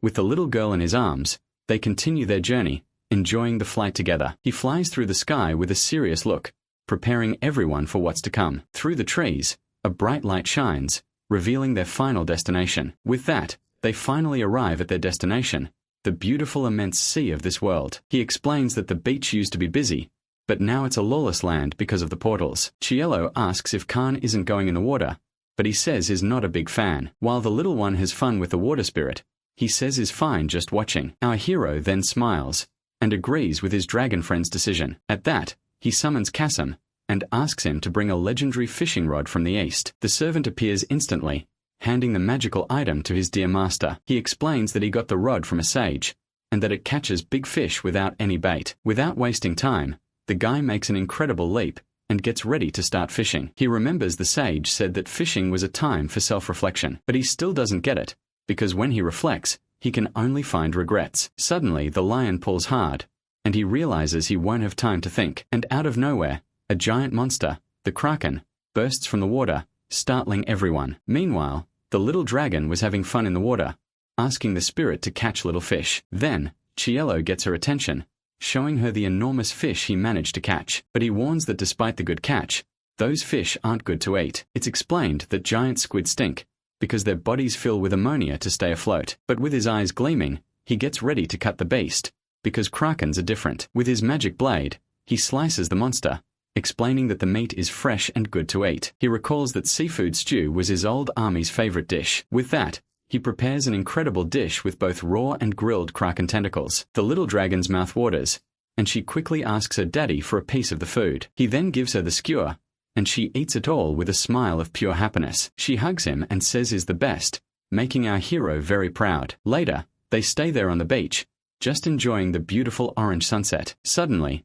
the sky fills with lights, and Khan is mesmerized by the magical scene. Our hero explains that they are glowing insects that also came from the other world. At that moment, he remembers the salt, and figures out the real reason those creatures are there. A flashback begins, and he remembers his father was from Busan, but moved to Seoul. On nights when he came home late, the two of them would eat sliced squid, and it made him think. In high school, he thought college was the finish line for everything. But when he returned from the army, the world was in a job crisis, and it hit him hard. Graduating from college then seemed like the beginning of hell, as his dreams faded away. Nothing seemed to work out, and society called him a failure, constantly criticizing him. He then wondered if it was so wrong to just want a job that paid well. At 30, he gave up on everything and decided to become a civil servant. Then, he remembers his father's advice, along with the salty smell of the sea. The old man says that the path he's on is definitely the right one. He swore he would return home a success, but he was never able to fulfill that dream. In the end, he couldn't return, and ended up being taken to another world. Back in the present, Khan asks if something is wrong, pulling him from his memories. Our hero then stares at the horizon with a distant look, lost in his past, but he turns with a slight smile and says it's nothing, hiding his pain. On the beach, Khan offers his friend a drink, who immediately accepts. The scene cuts to night, and a giant, winged creature flies under the moonlight. We then see that eagles are chasing a criminal monster fleeing at high speed. It's revealed that his cargo is hundreds of mana stones, on their way to the lawless zone. The order is clear. They cannot let the crystal monster leave the city, and they begin the capture. Back from the beach, the little dragon lands stylishly in front of the restaurant. Yahello announces he's going to prepare the kraken, and asks Khan to put the little one to bed. Alone in the kitchen, he wonders what delicious dish he'll make with the creature. He imagines various options, like a salad, or even stuffing the monster with a sundae. But in the end, he already had another very special recipe in mind. He then begins the prep, cutting everything into pieces and making the batter. With the oil piping hot, he fries the kraken pieces until they're golden brown. And just like that, the final dish is ready.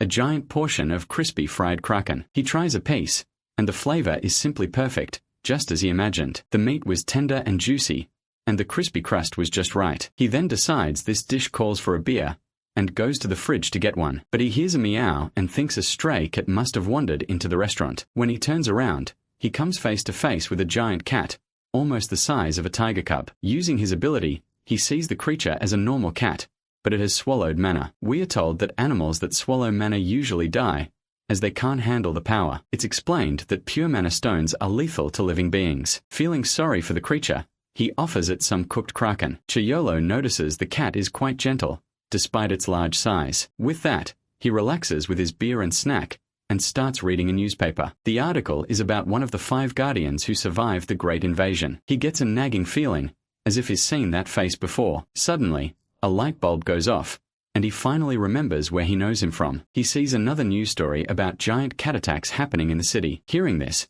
our hero quickly turns to see where the cat went, but the feline had already vanished, leaving behind only a completely clean plate. The scene changes to morning, with the sun shining and birds singing. Out of nowhere, a huge burst of flame erupts inside the kitchen. The little dragon was all excited, playing with a very strange instrument. Khan explains he's boiling the broth by hand, because the brazier is broken. Yahello can't help himself, and starts laughing at the completely bizarre scene. Our hero explains that the brazier will work again if they replace the mana stone. Just then, he hears a meow, and Khan is shocked that the fix was so simple. The giant cat returns, bringing a rat as a gift. But Yahello isn't thrilled with the idea. The little dragon gets scared and thinks it's a tiger, but he explains it's just a cat. She then approaches and starts petting the creature, even giving it a name. The little girl then mounts the cat and yells, "Attack!" dashing off with the feline. He realizes the cat is too gentle, and wonders if other cats have eaten mana. Suddenly, Hidori runs outside,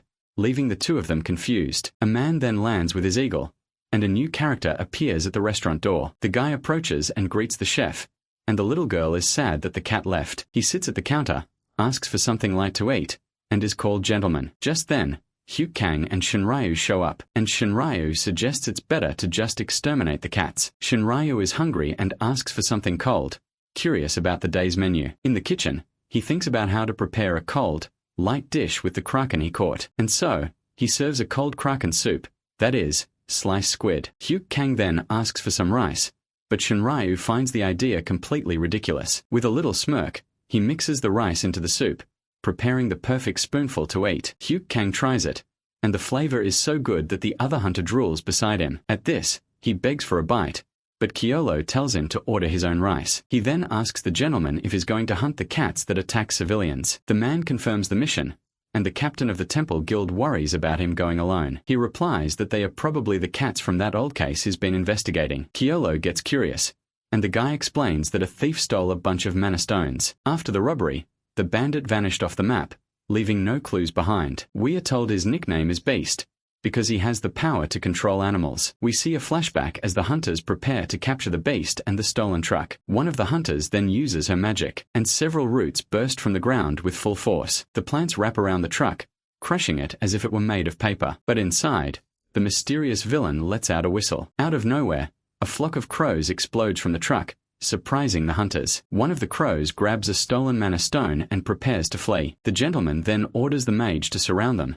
and she casts a light spell. But suddenly, her magic fails, and she's left confused about what happened. Just then, a giant black tiger appears and attacks the truck, destroying the roots. He realizes the enemy is a hunter, but one who uses animals to fight. Suddenly, he senses movement and turns, startled by what he sees in the woods. Several cats with golden auras come running out, fleeing the crime scene. He then realizes the crows were just a distraction for the others to escape. On top of the truck, an even larger tiger roars, protecting its master's escape. With a smirk, the beast hides in the shadows, pleased with his plan. And so, he flies away on his eagle, leaving the hunters behind. The gentleman is furious with the situation, unable to believe he let the villain escape. He then announces that the priority is to recover the stones, since the beast has already fled. Back at the restaurant, he explains that the villain fed the stones to 30 cats. Yahello then comments that few beasts can withstand the power, gaining strength only for a short time. The hunter confirms his mission is to take care of the 4 cats that survived. Yahello asks about the thief's motive, and he says the guy must be creating something. He also reveals that most hunters in the lawless zone are foreigners. The gentleman then stands up, saying he needs to go before people start hating cats even more. He says his goodbyes and leaves, and the other hunters also decide to leave the restaurant. Alone, the man walks through a forest as the sun sets on the horizon. Suddenly, he stops, sensing that something or someone is there, watching from the shadows. He then finds one of the cats, but the poor thing couldn't handle the power and died. Just then, a meow catches his attention, and his eagle lands on his shoulder, startled. It was Hidori who had survived the Mana Stone, and was now there, growling at him. He's shocked at how this is possible, as the cat seems to be in excellent condition. The creature threatens him with its claws, and he realizes the cat is just protecting something. Despite feeling pity, he thinks he just needs one strike to close the case. He tries to convince himself he can't feel pity, because business is business. The cat's reflection shines in his glasses, and he says that this is the right thing to do. In the kitchen, Yahello washes dishes, thinking about the hunters from the ungoverned zone. The scene shifts to a chaotic world, with open portals and monsters dominating everything. He continues his task, reflecting that any hunter from there must be very strong. Just then, the door chime rings, and a voice calls him chief, grabbing his attention. Gentleman walks in, and Yahello asks if business went well. Back at the counter, he offers a strong drink he has, called Huangjio. Gentleman accepts, and so he won't drink on an empty stomach. Yahello decides to fry some meat. Since he didn't have any pork, Yahello grabs the beef he bought earlier. With a precise cut, he quickly starts slicing the meat to prepare the dish. The meat sizzles in the hot oil, then he takes it out to fry it a second time. Gentleman then asks, a bit curious, if he eats the fried meat with any sauce. Jaewoo says it's on the house, but the man insists on paying for the dish. He then asks for just salt, and Yahello smiles, as that's the best way to appreciate the meat's flavor. With everything ready, Yahello hands the bottle of liquor to the customer, who thanks him. Gentleman picks up a piece of fried meat, and dips it lightly in salt before eating. He takes a crunchy bite of the meat, clearly enjoying the flavor. Next, the man downs a glass of the drink, feeling the strong alcohol go down. With an expression of relief and satisfaction, he lets out a sigh, relaxing at the counter. Then, the customer calls Yahello again, who turns to hear what he has to say. He asks what to do when your head says one thing, but your heart says another. Yahello replies that on the battlefield, such difficult choices were very common. The scene changes to a flashback, where a friend is dying surrounded by enemies. He explains that your heart tells you to save your comrade, without thinking about the consequences, but your head tells you to advance with the troops, as you would save many more lives that way. Back in the present, Yahello reveals that either way, he always paid a price. Jaewoo listens intently as Yahello says there was always regret left over, but also a gain. Then he throws the question out there, asking what to do if the loss is only money. Gentleman reflects on this, saying that in hindsight, maybe money doesn't matter that much. With a thoughtful look, he falls silent for a moment, and then he takes another gulp of the drink, downing the glass in one go. After eating, he puts the glass on the table, and says he feels more at ease. With that, a memory of Sankukum comes to his mind, sitting alone with a drink. Yahello then smiles, thinking that the spear mage and the gentleman are similar. Just then, Florzinia appears at the door and greets the man, calling him Captain Gentleman. She says she saw his eagles outside,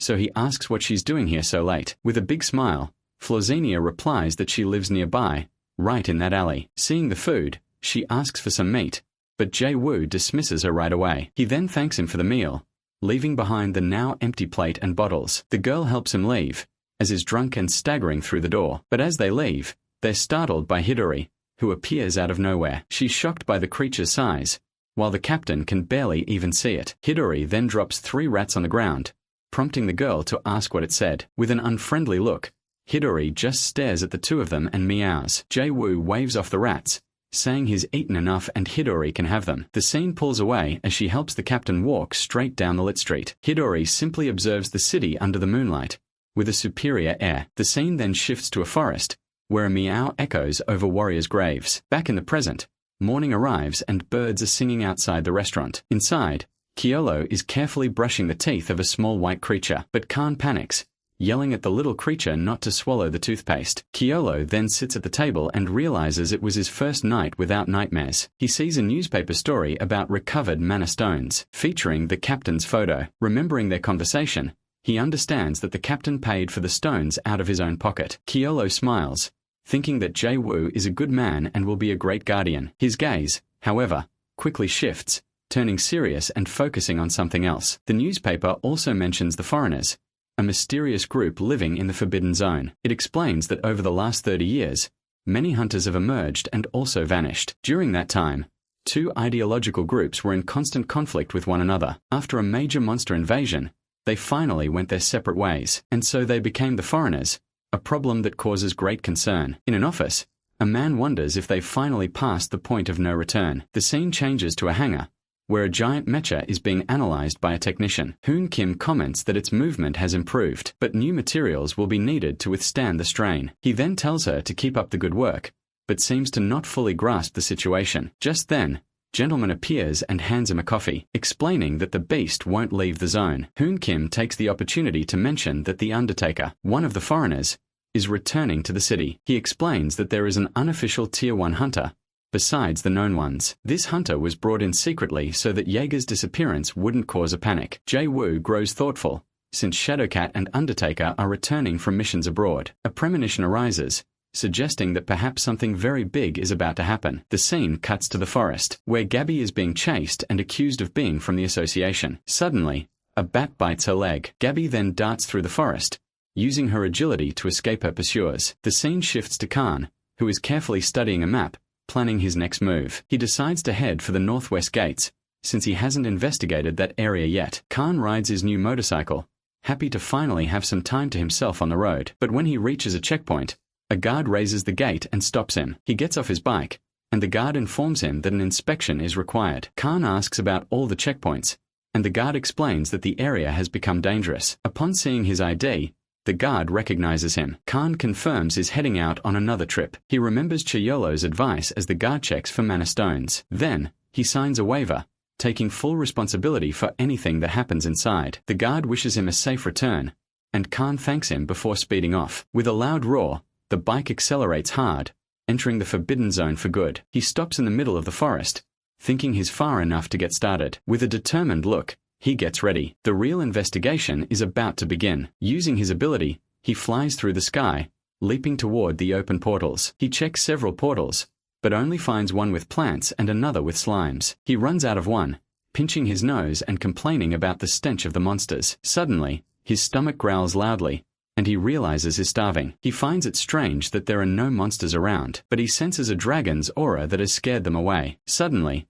he hears something and spins around, sensing that people are nearby. Just then, several silhouettes appear in the forest, and he counts more than 10 enemies. With a shocked expression, Khan realizes those people are actually hunters. He then sees Gabby cornered, and wonders if she's the elf he's heard about. The scene focuses on the surrounded woman standing at the edge of a cliff with no escape route. One of the hunters mocks her, saying she's fallen into their trap, making her tense up. She starts to sweat, feeling the vampire bat's venom spreading quickly through her body. She reflects that she spent years hunting the outsiders, and has never been cornered like this. The hunters advance, but a voice orders them not to kill her under any circumstances. The leader reveals himself, saying they spent 5 years planning to capture her alive. Then, a man with a giant tiger appears, and the leader orders him to take her alive. He tells the tiger to play with her until she's nearly dead on the ground. Seeing the situation, she thinks jumping off the cliff is her only way out now. But suddenly, the ground shakes, and the hunters are startled, not understanding what's happening. A bright light appears out of nowhere, leaving the warrior confused about what's going on. Just then, a giant sphere of energy explodes, surprising all the hunters with its power. The attack tears through the forest, heading straight for the group of enemies. They are hit head-on by the blast of power, screaming in pain from the impact. Even the leader and his tiger flee in terror, not understanding the reason for the retreat. He's furious, wondering how the association managed to train such a strong hunter. Seeing the surreal power, he orders a retreat and warns that they'll have to redo all their plans. The hunter says she got lucky, then leaves her alone in the burning forest. But she begins to tremble uncontrollably, and the reason isn't the fire around her. It's a much deeper, more primal fear that leaves her dizzy and completely powerless. Before she can fall to the ground, Khan suddenly appears and catches her in his arms. He realizes she's passed out, then notices the bite mark of a vampire bat. With the elf in his arms, he looks at the chaos in the forest and wonders what to do now. The scene changes to a dark, damp cave where he has taken her for shelter. Beside her, he scratches his head and repeats the question, unsure of the next step. He knows that to treat the bite, he needs to cool the wound to drain the poison. Since he has no healing powers, he gulps, knowing he'll have to clean the area himself. Khan is conflicted. He can't bring himself to do it, but he knows the wound will get worse. He then musters his courage and decides to tear just a small piece of the fabric very slowly. But as he gets closer, the elf suddenly wakes up. Startled, he throws himself back and yells that he can explain as she gets up. She then asks what he's doing there, and he stammers that he found her by chance. The warrior finds it strange for him to be traveling here, and he explains they're in a cave. She notices the pain is fading and understands he was just trying to help her. The elf thanks him, leaving Khan blushing and flustered, not knowing what to say. He finally manages to say it was nothing, and an awkward silence fills the air. To break the tension, Khan stands up and walks a bit, distancing himself for a moment. He asks if she can stand, but she tries and says she can't walk yet. He then offers to help, but she warns it's dangerous, since he's not a hunter. He says it's fine, and as he calls out for Aunt Gabby, a robot appears. Khan watches with a very suspicious look, trying to understand what's happening. Just then, a giant robot approaches him, and the pilot recognizes him from the restaurant. The elf then explains that he was just traveling, which confuses the pilot. Jae-woo appears, confirming the story, as he saw his name in the North Gates log. She realizes they all came for her, and Jae-woo calls her the association's treasure. Khan, completely embarrassed, asks if she's okay, and if she needs new clothes. Jae-woo bows and thanks him for taking care of her, promising a reward. But he suggests that Khan should head back soon, making the boy feel awkward. The scene cuts to the restaurant, where a pressure cooker whistles, letting out a lot of steam. Back there, Yahello finds a dirty Khan, who confirms he really did breathe fire. The little creature sways happily on his shoulder, as Yahello congratulates Khan on a job well done. Just then, the creature turns into a little girl who celebrates their success, leaving Yahello worried. Khan asks if it's not tiring to play with the girl like that all day long. Yahello admits that it's mentally exhausting, while she asks to play just one more time. Then he explains that he needs to tire the girl out, as it's the only way she can sleep well. Outside, Khan starts to laugh, so Yahello tells him to go help too. The scene changes to the association, where an agent confirms Khan is a civilian with no manner. Jae-woo comments that he has traveled through other zones before, and the elf calls him brave. An officer then hands over his documents, showing the manner scan that was performed. He looks at the records and sees that neither Khan's nor Yahello's scan detected any manner. With this, Jae-woo confirms that he's really just a civilian, with no special powers. Gabby is lost in thought, wondering who could have used that devastating fire attack. She remembers the fear she felt, and how her instinct screamed at her to run away. It was a primal fear, which makes her question why she felt that aura coming from the owner's nephew. The sound of dragging chains breaks the silence, starting a new, dark flashback. The scene reveals Yahello in his past, looking tired and chained. He narrates that he wandered for 10 long years, always dragging the weight of his chains. On this journey, he crossed deserts, distant kingdoms, and even the vast oceans. But not even the greatest sages or scholars of those lands could give him an answer. Exhausted, he finally collapses to the ground, believing he could never go home again. With trembling hands, he begs the entity that summoned him to finally listen. A light then appears, and he screams that he has fulfilled his duty as Morellicus. The light rejuvenates him, and his eyes fill with hope for an answer. With his eyes glowing blue, he pleads to be sent back now. Just then, a portal of dark purple energy begins to open in the sky. He's confused by what's happening and reaches his hand toward the portal. His hand is yanked inside, sucked in by the mysterious energy. Then, his body is dragged through space, past distant stars and planets. Engulfed in a strange light, he has no idea what's going on. He flies through the cosmos, passing through a portal where a strange creature is also being pulled in. Then, he sees what looks like the demon realm, filled with terrifying beasts. Right after, a portal to the spirit realm appears, with a much calmer landscape, but a bright light catches his attention, making him turn sharply to see what it was. He finds himself facing a world of machines, something he had never seen before. Just then, his body is pulled into this new dimension, falling toward the light. Suddenly, his eyes glow with a golden light, signaling a great change. Then, he squeezes his eyes shut, trying to understand what was happening to him. With a jolt, Yahello wakes up sweating, realizing it was all just a dream. On the bed, the radio starts playing while he and Khan are fast asleep. He gets up with Kyul in his arms, thinking he had that same nightmare again. Sitting on the bed, he hears the news that Sang-Hoo Kim has been promoted to Tier 1. The radio reports there are now 4 Tier 1 hunters, and Yahello thinks the announcement was too fast. He reflects that a hunter of this level is a security for the people, and a warning to their enemies. Yahello then wonders if this promotion has anything to do with the foreigners' problem. Meanwhile, in the association's conference room, an important meeting was underway. Sang-Hoo Kim turns at the sound of a creaking chair, waiting for the person to reveal themselves. Just then, the unofficial Hunter Undertaker announces his back, after a 3-year investigation. Sang-Hoo thinks that this is the first time he's seen him, and that his identity is a mystery. It's explained that his ability is so secret, his voice doesn't even sound human. The sound of the creaking chair echoes through the room, sounding very strange and unique. Leaving the room, Sang-Hoo grabs a coffee, and Gearwork asks if his day has been hectic. He asks why he's not wearing his glasses, and Gearwork explains he wore contacts to impress Yuna. Gearwork calls him a buzzkill and mentions the intel they're getting is terrifying. Tired, Sang-Hoo vents that what he really needs right now is a good beer. Hearing the word beer, Gearwork gets all excited, his eyes sparkling with joy. He then drags Sang-Hoo away, who despairs because the Blade Queen is going to yell at him again. Sang-Hoo can't believe they're drinking in broad daylight, right in the middle of the city. Just then, they find Yahello with little Kyul, getting a pizza delivery at the door. The hunter finds it strange that he'd order delivery, but Yahello explains his daughter wanted it. With a cute little face,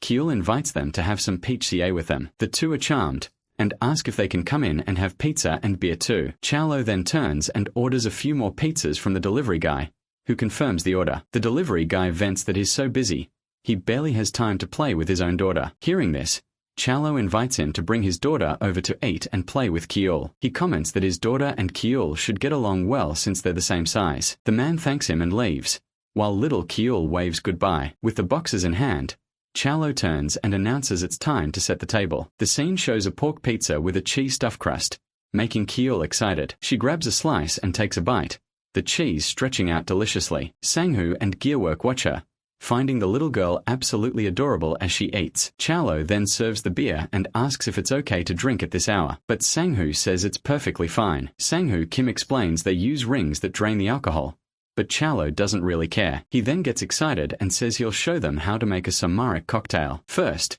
he stacks 2 soju glasses and fills the bottom one to the brim. Then, he drops the shot into a glass of beer and tops it off with the yellow beverage. To finish, he taps it with his chopsticks, making the mixture fizz up instantly. The cocktail is ready, but Sang-Hoo thinks it could use a little more beer. They then make a special toast to the association's newest Tier 1 hunter. They all down their glasses at once, enjoying the celebratory moment among friends. The empty bottles show it was a long afternoon, with plenty of drinks and conversation. Suddenly, Gearworks' watch beeps, signaling it's time for them to go. Their rings glow, and Sang-Hoo admits the cocktail trick was quite useful after all. They say goodbye to the chief and little Kyul, and Yahello tells them to take care. Kyul asks for more pizza, and Yahello remembers something important he needed to say, but Gearwork runs back, saying he brought a new pamphlet for him to check out. It's an invitation to the Guardian seminar, so Yahello thanks him and keeps it. Kyul sees the photo on the pamphlet and shouts that it's magic, leaving Yahello very confused. He turns the pamphlet over and sees it's the magician, Dog-Yong Han,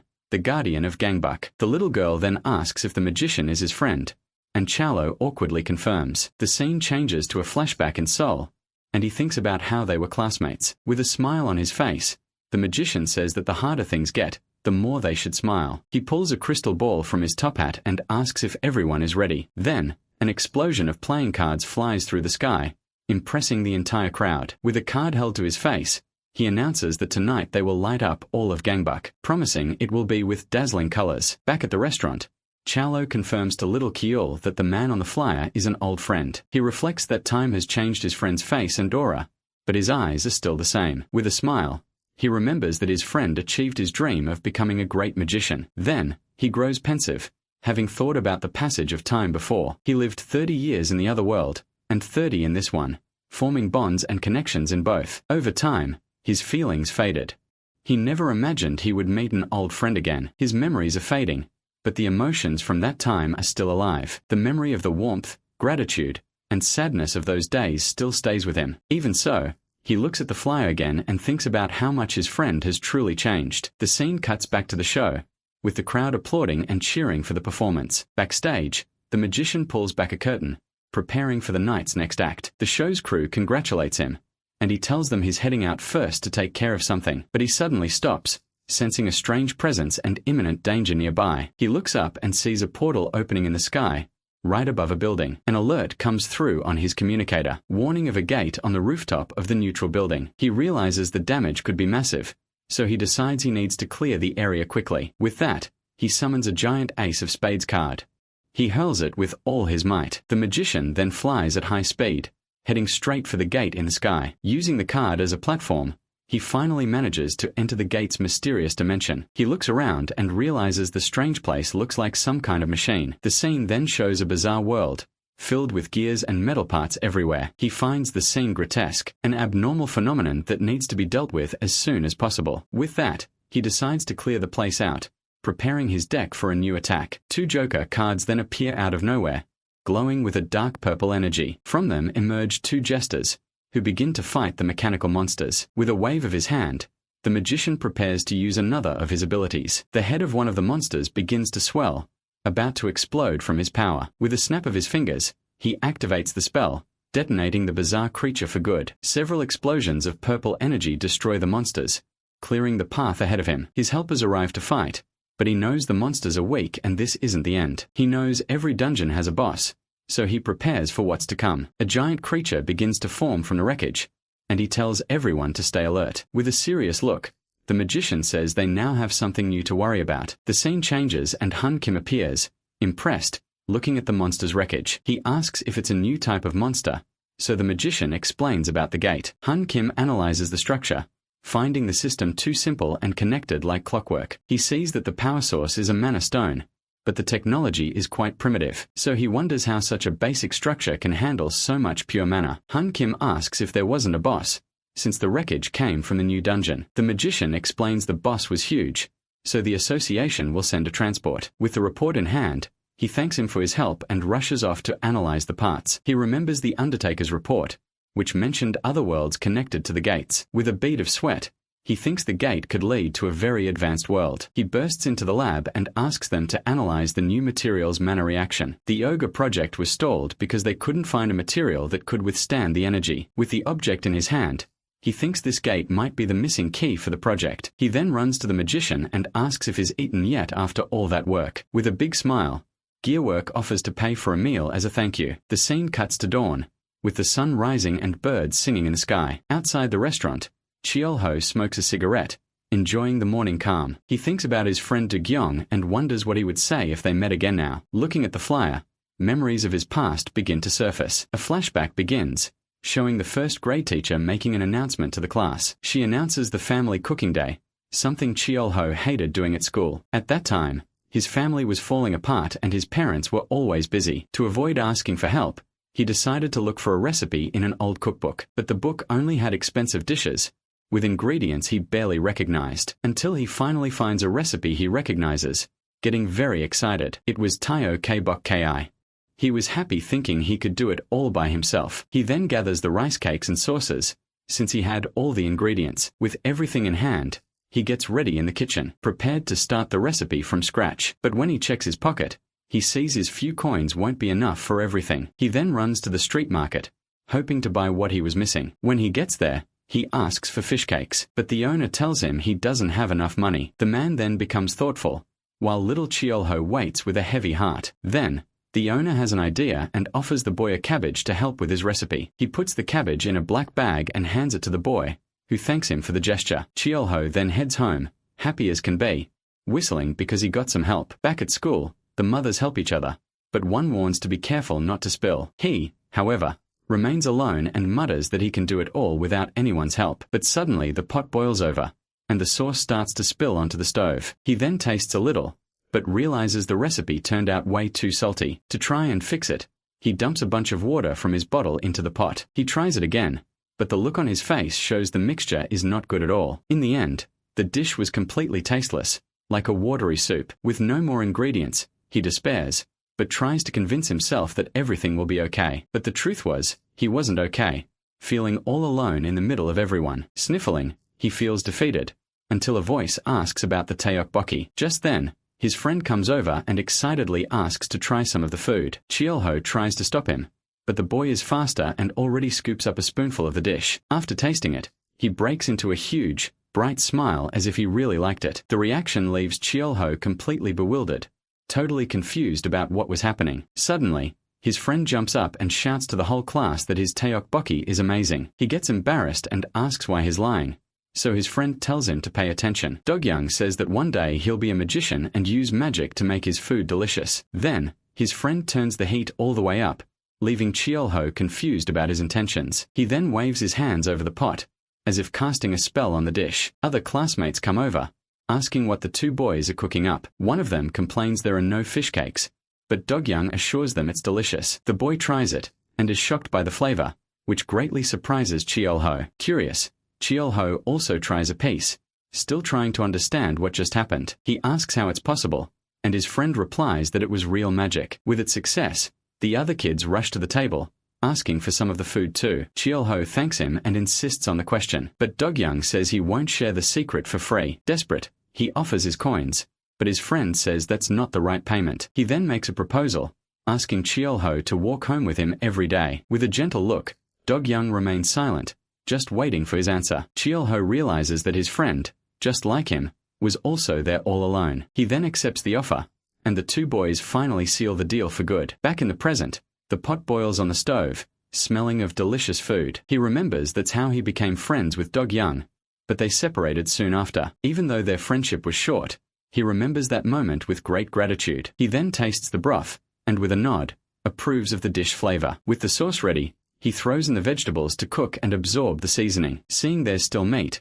he thinks about frying some bell peppers to go with the tteokbokki. Little Kyul asks if they're going to eat meat, so he tells her to go play for a bit. She runs off excitedly to play, and Khan asks if she's leaving already. But before she goes, he smothers her with kisses, making the little one laugh from the tickles. He says that as the older brother, he has the right to spoil her as much as he wants. Yahello then asks Kyul for a kiss, which leaves Khan completely shocked by the scene. Jealous, he runs after her, yelling for a kiss from his little sister too. Just then, the door opens, and the magician greets the little lady and his nephew. Han Kim then arrives with him, announcing to the chef that they're here. With a smile, the magician mentions that Han Kim has been praising his work quite a lot. A bit awkwardly, Yahello stammers a little but welcomes the two customers. Han Kim asks what's on the menu, and he says he can make whatever they want. The magician thinks tteokbokki sounds good, and Gearwork agrees, finding it the perfect choice. So he ties his apron, saying the tteokbokki will be right out for them. As he cooks,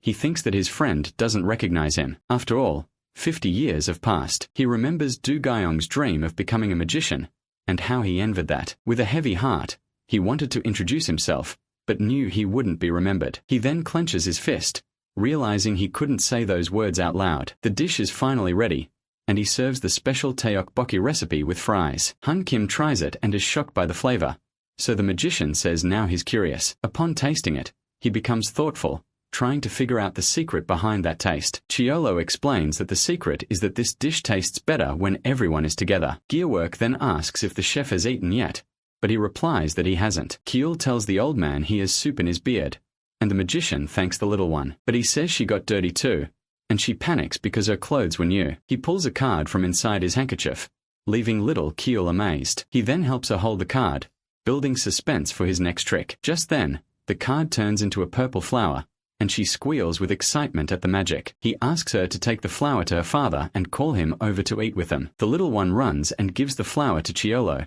inviting him to join them at the table. With a smile, he thanks her for the flower and says they will all sit down and eat. But Gearworks' watch beeps again, breaking the restaurant's calm. He jumps and yells, but quickly clarifies it's not an alert, but the results. In a hurry, he says he has to go and pays the bill before rushing out. The magician then comments that young people are full of passion, and Chiolo agrees with him. Chiolo then gets up and goes to the counter, thinking about the tteokbokki sauce. He then asks if the magician used instant noodle seasoning, shocking the man. Do-gyeong confirms it, and says the nostalgic taste reminds him of an old friend who used to visit. He explains that his family was poor, but his friend's tteokbokki was always very good. Chiolo then asks what they used to talk about, and the magician laughs at the memory. He reveals his dream was to be a magician because he loved seeing people's happy smiles, but he says he had no talent, so he was always jumping from one troupe to another. When the world changed, he gained real powers and became what they call a guardian, and in difficult times, he always remembered the days when they used to dream together. He recalls the innocent days when they would laugh and talk until the sun finally set. Hearing all this, Chiolo remains silent, just processing his friend's memories. He then asks about now, and the magician says that, deep down, nothing has really changed, because he still protects everyone, and his childhood dream is as alive as ever. The promise to use magic on food echoes strongly in Chiolo's mind at that moment. With a big smile, he replies that he is very happy to hear all that from him. The magician then says goodbye, thanking him for the meal and the wonderful time they had. He then introduces himself as Do-gyung-han and extends his hand to ask for the chef's name. Shaking his hand, Chiolo introduces himself, saying his name is Chiolo Kang. From the doorway, he says goodbye, watching his old childhood friend leave the restaurant. Outside, the magician finds the name familiar and keeps repeating it, trying to remember. Suddenly, a memory surfaces, and he remembers the boy named Chiolo. He turns around at once, looking back at the restaurant, still in disbelief. At the door, Chiolo holds Kyul, who purrs in his arms, while Kang looks grumpy. Do-gyung-han laughs to himself, still thinking that such a coincidence was impossible. Meanwhile, Kyul offers the flower she received to Kang, making him all excited. Chiolo looks up at the sky and thinks, hoping his old friend will come back more often. The scene changes to the lab, where scientists discover the material is very durable. Han Kim says that if a small piece can withstand a tier 6 stone, the chief will be even stronger. He gets excited, as this could be what they've been looking for all this time. With an admiring look, he says it's terrifying, but he can't wait. Sitting by the riverbank, he takes a moment of peace to gather his thoughts. Remembering the past, he notices how the water, which used to be Asura, is now surprisingly clean. But as he was relaxing, something nearby catches his attention and breaks the silence. A giant turtle was flipped on its back, struggling to get back to normal. Going to help, he picks up the heavy animal in his hands and prepares to return it to the water. Then he throws the turtle, which swims off at high speed and disappears. Right after, he notices a school of salmon passing right in front of him. In the middle of the water, the fish swim calmly through a whirlpool that forms. Just then, the turtle he saved returns, but now it heads straight for that vortex. Caught by the force of the water, it starts to spin endlessly, completely trapped in the whirlpool. Floating dizzily, the turtle seems unable to escape the current at all, until suddenly, the creature gets out of the water and comes to him, stopping right in front to face him. After thinking for a moment, he decides what he's going to cook and gets ready to head home. His focus now is on one thing, getting a nice salmon for a feast later, and it doesn't take long for him to catch 2 large fish, securing the day's dinner. In the kitchen, he begins to prepare the salmon with a special knife in hand. Then, with a quick movement, he cuts the fish into a precise fillet around the spine. Carefully removing each bone, he cleans the fillet to make the meat perfect. In the end, the piece of salmon is perfectly clean and ready to be used. With the fish ready, he decides to use the leftovers for a broth and starts to separate the cuts. But before he starts cooking, he takes a piece to taste the quality of the meat. Savoring each piece, he notices how tender the meat is and how it melts in his mouth. Meanwhile, upstairs, the rest of the family starts to wake up in a flurry of activity. Suddenly, the door chime rings, indicating a customer has just arrived at the restaurant. Looking at the entrance, he sees a little boy standing there, who timidly asks if he can have something to eat. At that moment, he sizes up the boy and realizes he seems to be one of the beggars from the market. Seeing the look of someone who's been turned away before, he decides not to send him away and invites him in. Going to the counter, he serves the boy a generous bowl of rice topped with fresh salmon. Without wasting time, the boy begins to eat eagerly, enjoying every bite of the meal. In the middle of the meal, the boy asks for more water, and he promptly hands him a bottle. Taking the bottle, the boy drinks all the water in one go, leaving the cook astonished. Then to thank him, he places a handful of things on the counter as payment, but the cook refuses. Looking at what he left, the man sees it was just a few random shells and rocks. At that moment, his eyes glow in a strange way, as if he had used a skill. As the boy leaves, a status window appears, revealing that he is a mystical creature. Connecting the dots, he understands that the boy is the turtle he saved earlier in the river. Watching the boy run off down the street, he reflects on this new twist of fate. Determined, he decides to gather some ingredients to help the creature cross the whirlpool. Right after, a red portal opens up in front of the restaurant, revealing a passage. Inside the portal, the scene changes to a field where several bull-headed creatures are working. In the middle of them, a minotaur named Minho takes a break from his work on the farm. Just then, a woman approaches and calls out to him, causing him to turn towards her. This woman, who is actually a queen from the demon realm, points in a certain direction. Walking together, the two stroll side by side through the field, as she's now a farmer too. Suddenly, an onion with legs runs past them, leaving the minotaur very confused. Picking up the creature, the minotaur shows the queen that the onion is alive and moving. The queen then pokes the onion and asks if he can cultivate it, and he confirms he can manage it. Excited by the idea, she suggests giving the onion a super long and fancy name, but he finds it too complicated. Thinking the name is bad, he decides to call the creature Shuffle, but the queen doesn't like the idea. Even so, the two decide to go ahead with the plan and walk off to find a place to plant it. Arriving at the spot, Minho looks out at a golden field he had just prepared. At that moment, he gets Queen Sofern's attention to talk about something important. Looking at the field, he says that this farmer's life isn't as bad as he thought, after all. Hearing this, she becomes pensive, reflecting on this new feeling of peace she had never felt before. Flashing back, the scene shows the demon realm, a chaotic place where war never ends. But now, she finally admits with a smile that working hard and eating together feels really good. With that in mind, the Minotaur suggests they start making fertilizer for the new field with the creature's help. But just as he turns to go, a door swings open and hits the little onion square on. Falling to the ground, the creature lies motionless as the two watch, disbelieving what just happened. And at that moment, the expression on their faces changes completely, showing a silent fury. Devastated by the scene, the Minotaur kneels on the ground and screams the creature's name. Appearing suddenly, the cook arrives and calmly asks what's going on. Coming closer, he finds the Minotaur crying over the creature and is confused by the situation, while the queen explains that it was a walking onion. He listens to the whole story with a surprised look on his face. But suddenly, the onion comes back to life and other vegetables appear with it, leaving everyone shocked. Seeing this, he explains that a drunk customer cast a spell on the vegetables and he forgot about a few. Laughing, he says that if it happens again, he'll send the other creatures straight to her. Shortly after, he turns to the Minotaur and says he came to get ingredients and ask a question. Being blunt,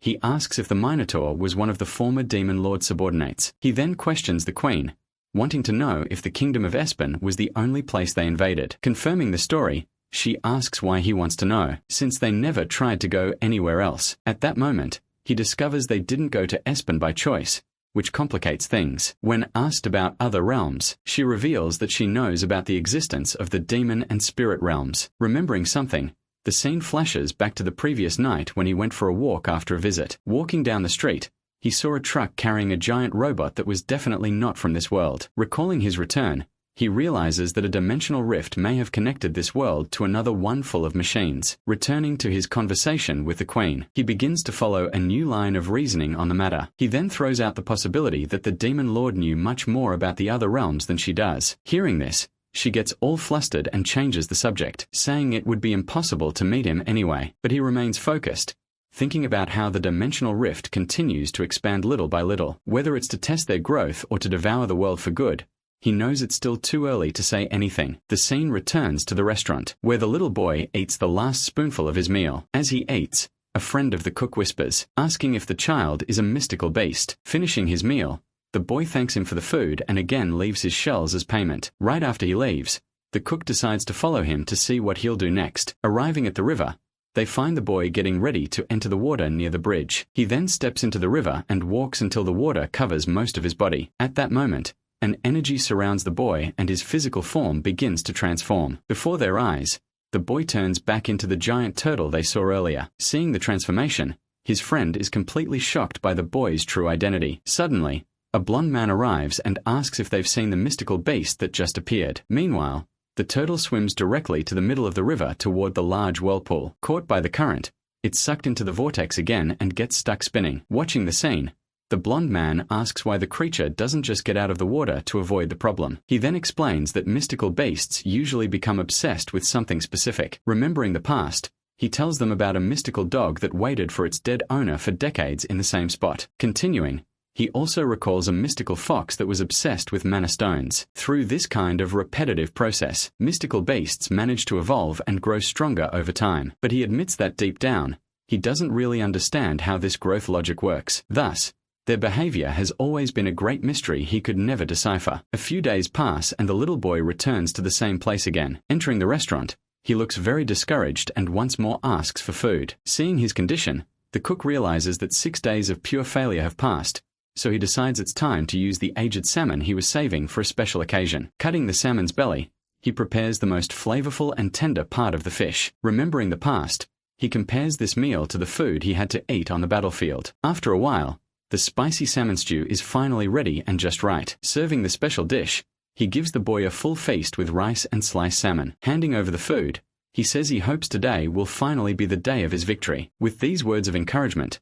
the boy thanks him with a sincere smile. Back at the river, he prepares once again to enter the water and face the challenge. With the support of the whole crowd on the bank, the turtle gets ready to finally cross the whirlpool. It then starts swimming with all its might, heading straight for its goal. Moving forward without hesitation, it faces the strong current and gets closer and closer to the danger. Meanwhile, everyone on the riverbank watches the scene with great anticipation. At that moment, it's finally swallowed by the force of the vortex, which pulls it in completely. Fighting against the water, the turtle keeps swimming and pushes forward with determination through the chaos. Then, with one last push, it manages to cross and is thrown out of the water by the impact. Seeing its success, everyone joyfully celebrates the small creature's great achievement. Suddenly, a bright light starts to emerge from the turtle's shell, which glows intensely. Coming out of the water, it reappears visibly larger, surprising everyone with its new size. Observing the result, he explains that it will continue to grow every time it overcomes its strange obsessions. Still impressed, his friends finally begin to understand how the whole process works. Remembering his own past, he recalls when his combat skills hit a limit. With the child in his arms, he reflects that his own path to power might have started with something small, perhaps with something that, in the beginning, seemed to be nothing special at all. The scene changes to a dark, abandoned area where a blue-haired man appears out of nowhere. Walking through the place, he heads towards an ancient temple that serves as a dungeon. Following a dark corridor, he passes a cage where a monstrous creature is trapped. Upon reaching a large hall, he finally finds a group of 3 people waiting for him. In the center, a woman sitting on a throne welcomes him very coldly. Recognizing the group, he identifies the woman as the prophetess Eve and the others as the Shadow Brothers. Just then, one of the guards reveals that the prophetess has just received a new vision of the future. The guard then orders her to show him the prophecy, and she agrees with a nod. In that same instant, a bright light begins to emanate from the prophetess, enveloping the entire place. Struck by the light, he is transported into the vision she is projecting. In the vision,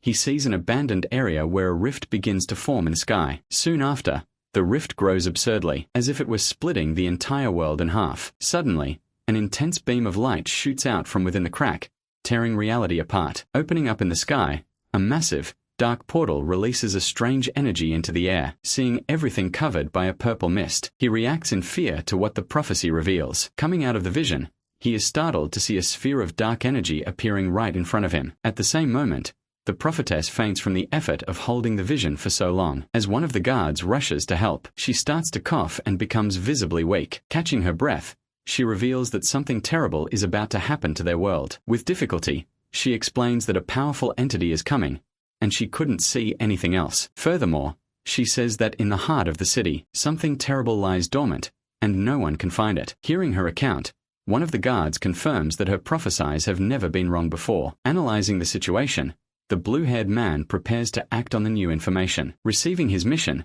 he learns that he needs to infiltrate the association's headquarters to investigate. Aware of the danger, he argues that he can't handle a mission of this level alone, so they reveal that they will assign an elite hunter to help with his infiltration. Turning towards the stairs, he then decides to ask for help from a new recruit of the Blade Queen. But upon hearing the name, he's shocked to learn that such power could come from a mere Tier 3. Determined, he decides he will start by investigating the Blade Queen's team up close. Before leaving, he asks how Eve's treatment is going, but the answer is not good at all. Hearing that the mana-suppressing drug is difficult to create, he becomes furious and questions the delay. But even while bleeding, the prophetess smiles and insists she's fine, trying to calm him down. Seeing her condition, he hesitates for a moment, clearly worried about the situation. Soon after, he grits his teeth, making a firm decision about what he needs to do. Changing scenery to a forest, A mysterious assassin steps out of a portal and finds a giant tiger. With a serious face, he puts on a mask and prepares to move forward with the mission. Fully focused,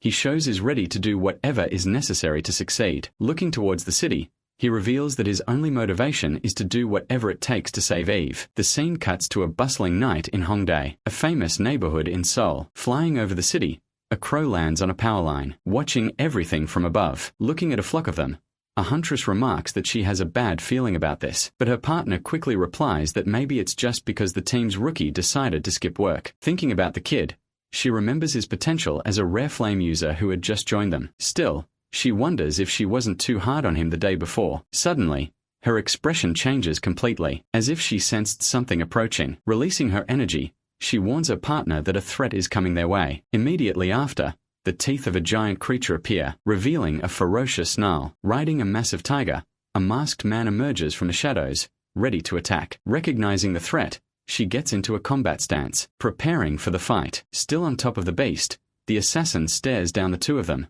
the tension thick in the air. Then, with a quick gesture, he invokes a skill, unleashing a power from his hand. In the same instant, a horde of rats made of pure energy charges toward the city.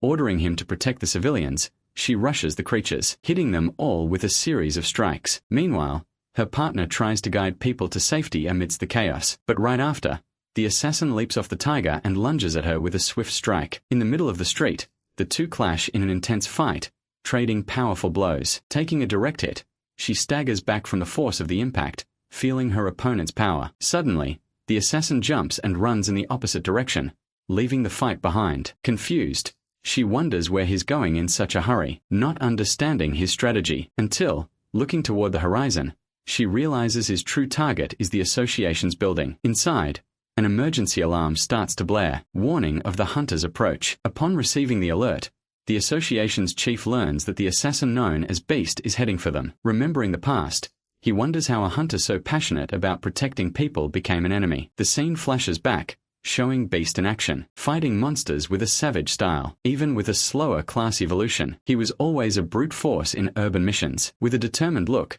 the chief recalls how he never imagined he would one day switch sides. Still, he deduces that if Beast is the same as he was before, this attack is just a diversion. After all, the foreigners have been trying to steal the association's records, and this is the perfect chance to infiltrate. Remembering the past, he knows the foreigners' two best infiltration specialists are ready to strike. Facing the imminent threat, the association's chief orders the building's protective barrier to be activated. Receiving the order, a hooded mage nods and prepares to use his skill. With a swift movement, he slams his staff on the ground, releasing a large amount of energy. Immediately, a protective barrier with golden gears forms around the entire building. Far away, the cook feels a strange chill, as if he heard something. Walking down the street with the child, he stops for a moment, trying to understand what that was. Seeing her excitement about the food, he promises to make a delicious meal and starts walking again. But suddenly, his expression changes and he goes on high alert, sensing a strange presence. Spinning around instantly,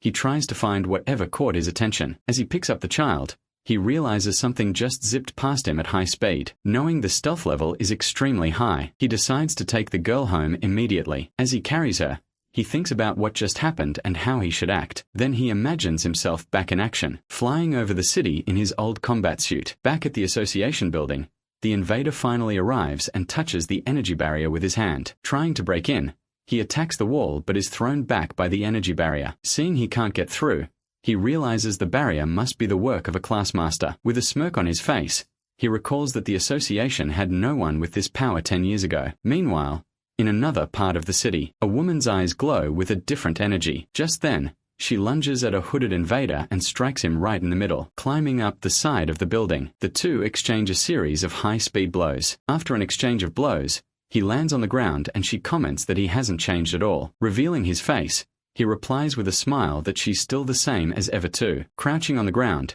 she says this isn't the reunion she expected and that he won't be able to stop her alone. But suddenly, a figure in purple armor lands with a thud and she warns that there are more people to fight. Next, the new warrior prepares to summon his weapon, which begins to materialize in his hand. Taking its full form, the weapon reveals itself as a giant, detailed spear. Holding the spear, an older man appears and faces the invader ready for combat. Upon seeing the newcomer, The invader remarks that he doesn't seem to have aged a bit. The scene then cuts to the late afternoon sky, leaving a moment of silence before the battle. Confronting the huntress, the man on the giant tiger orders her to stop immediately, with the chaos created on purpose. She understands that fighting there would be a complete disadvantage. Just then, a new warrior appears and starts using a skill to isolate the city area, creating a giant ice barrier. She traps the three of them inside a dome so they can fight. Right after, she lands next to her partner and announces she's here to provide some serious backup. Her face filled with rage, she glares at the enemy, ready to start the fight at once. But the masked man recognizes her, calling her by a name that surprises her. Facing them both,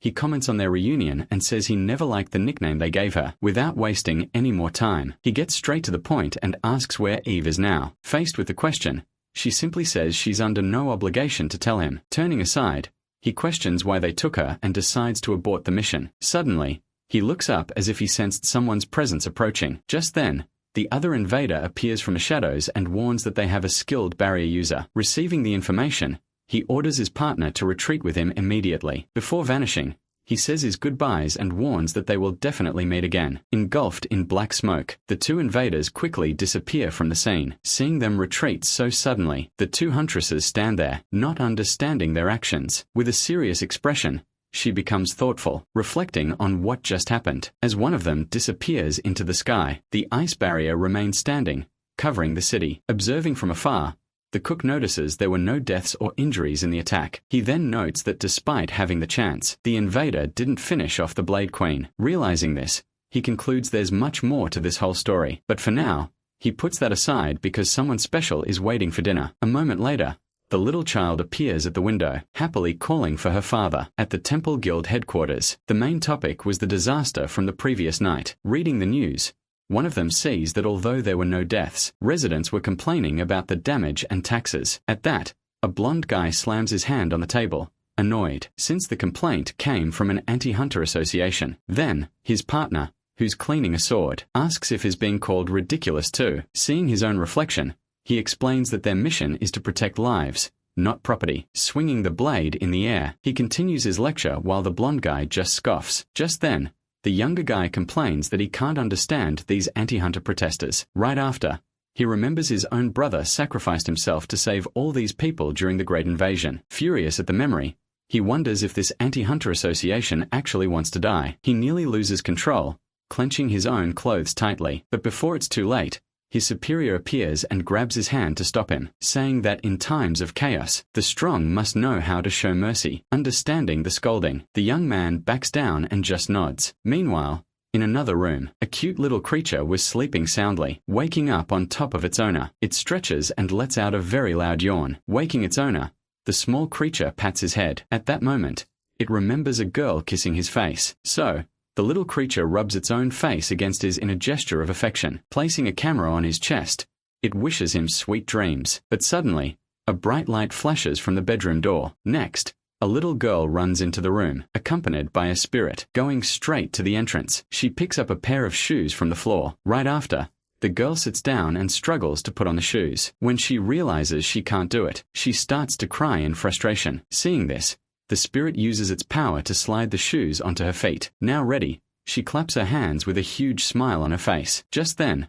the little girl opens a door leading outside. Looking down, she finds a cat on the street and calls it over. Then, she climbs onto the animal's back and gets ready to leave. Setting off on their journey, the two follow a path through the forest. Arriving in a clearing, the girl gets off the cat and points to some strange bushes. Tilting her head, she notices something shining in the middle of them. So, she holds out her hand and a floating object flies toward her. Instantly, several other crystals appear floating around her. Holding one of the items, she remembers she needs to repay any favor she receives. Right after, she offers one of the crystals to her cat, which sniffs it curiously. Accepting the gift, the animal bites down on the crystal with all its might. As it does, the cat's body begins to glow and grow in size. Then, it affectionately rubs against her and she's surprised by the transformation. Taking another crystal from her hand, it tosses it up and swallows it whole. Back in town, the pair decides it's time to leave. So, mounted on her giant companion, she rides through the streets. Passing a sign,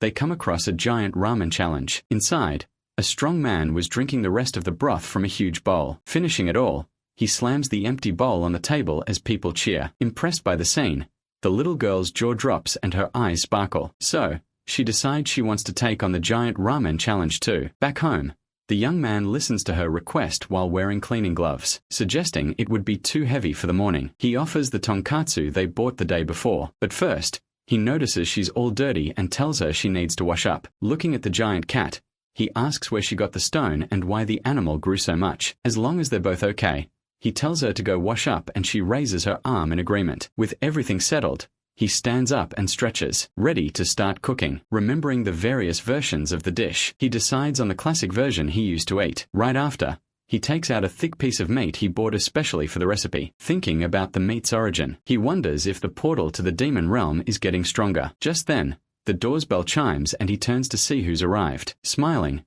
a customer enters and asks if the place is open yet. Making small talk, the visitor comments that he hasn't seen the guardians around town lately. Hearing this, he remembers seeing a powerful barrier being cast the night before. Changing the subject, he turns and asks the customer to wait a moment. Placing the meat in the hot oil, it starts to brown immediately. While the meat fries, he gets ready to prepare the sauce he bought from an artisan shop. Opening the bottle, he considers using a skill to figure out the ingredients, but decides against it out of principle, preferring to serve the sauce on the side. He pours it into a small dipping bowl. Just then, the same guy from the ramen challenge walks into the restaurant. Hearing that the special of the day is tonkatsu, the new customer decides to order a serving right away. A short while later, the dish is served, looking juicy and delicious. Picking up the first piece with his fork, the customer is impressed by the thickness of the meat. He then dips the slice generously into the sauce that was served on the side. Taking a bite, he finally tastes the freshly prepared dish, completely shocked by the flavor. He asks how much a meal like that costs. Hearing it's only 10 silvers, he says the dish would be worth double anywhere else. Liking the price,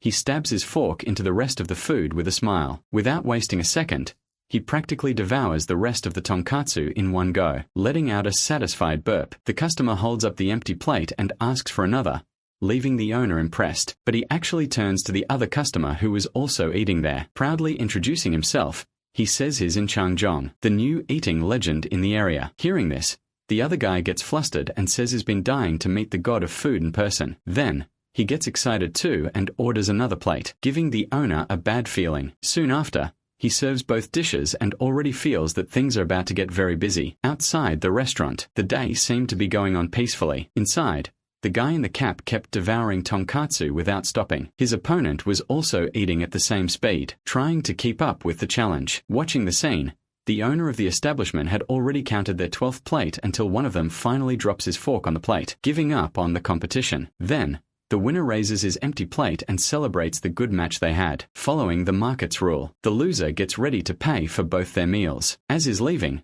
the champion waves and promises they'll have a rematch soon. At this, the restaurant owner comments, surprised that someone finally managed to eat more than him, but the guy asks for another plate of tonkatsu, leaving the owner completely confused. Revealing his true nature, he explains that was just his limit as a normal human. With a smile, he assures that if there's a challenger, he'll be ready to compete. He promises himself that next time, victory will be his. A week later, the guy shows up again with a clear look of defeat on his face. While the winner thanked him for the meal, he just muttered that he would win next time, announcing he's leaving town. The guy explains he's going to work on a dangerous project and will be away for a few months, but he reassures them he'll be fine because of the hunters and the pay, since this will be his last job. Surprised by the news, the other one listens as he explains he saved up money and now wants to open his own noodle shop. Seeing the little girl excited by the conversation, the owner offers some instant noodles on the house. Holding the girl, who also asks to eat, he realizes he'll need to make a very large portion. Soon after,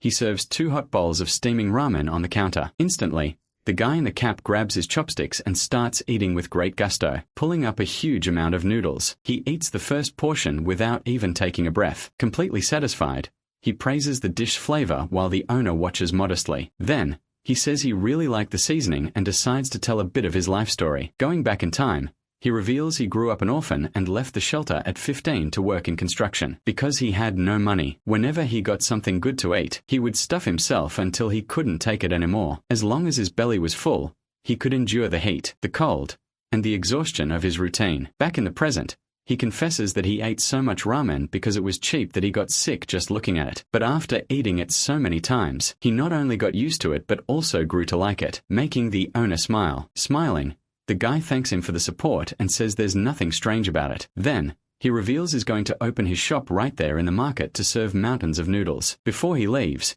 the little girl runs towards him to say goodbye. With her hands outstretched, she offers him a gift she was holding. Laughing, he takes the 2 boiled eggs and thanks her, but she shakes her head no, explaining that one of the eggs is for the food god. She hands it to him. The 2 men are amused by her kindness. Holding his egg, the guy promises his rival they'll have a rematch next time. With a smile, the other just agrees as the winner leaves. Holding the gift, the food god looks thoughtful and uneasy at the counter, worried about his new friend's safety. The restaurant owner knows that the ungoverned zone is dangerous. These expansion projects, usually led by the Hunter Association, are for building walls in new cities. This is how humanity has been trying to expand its reach and reclaim what was lost. To do this, they need to deal with floating crystals that appear in these areas, and then they must cut down the strange vegetation that grows around these objects. At that very moment, a bull-headed being sniffs out a strange approaching presence. Holding a handful of wheat, she watches a dark energy dissipate into the air. Right behind her,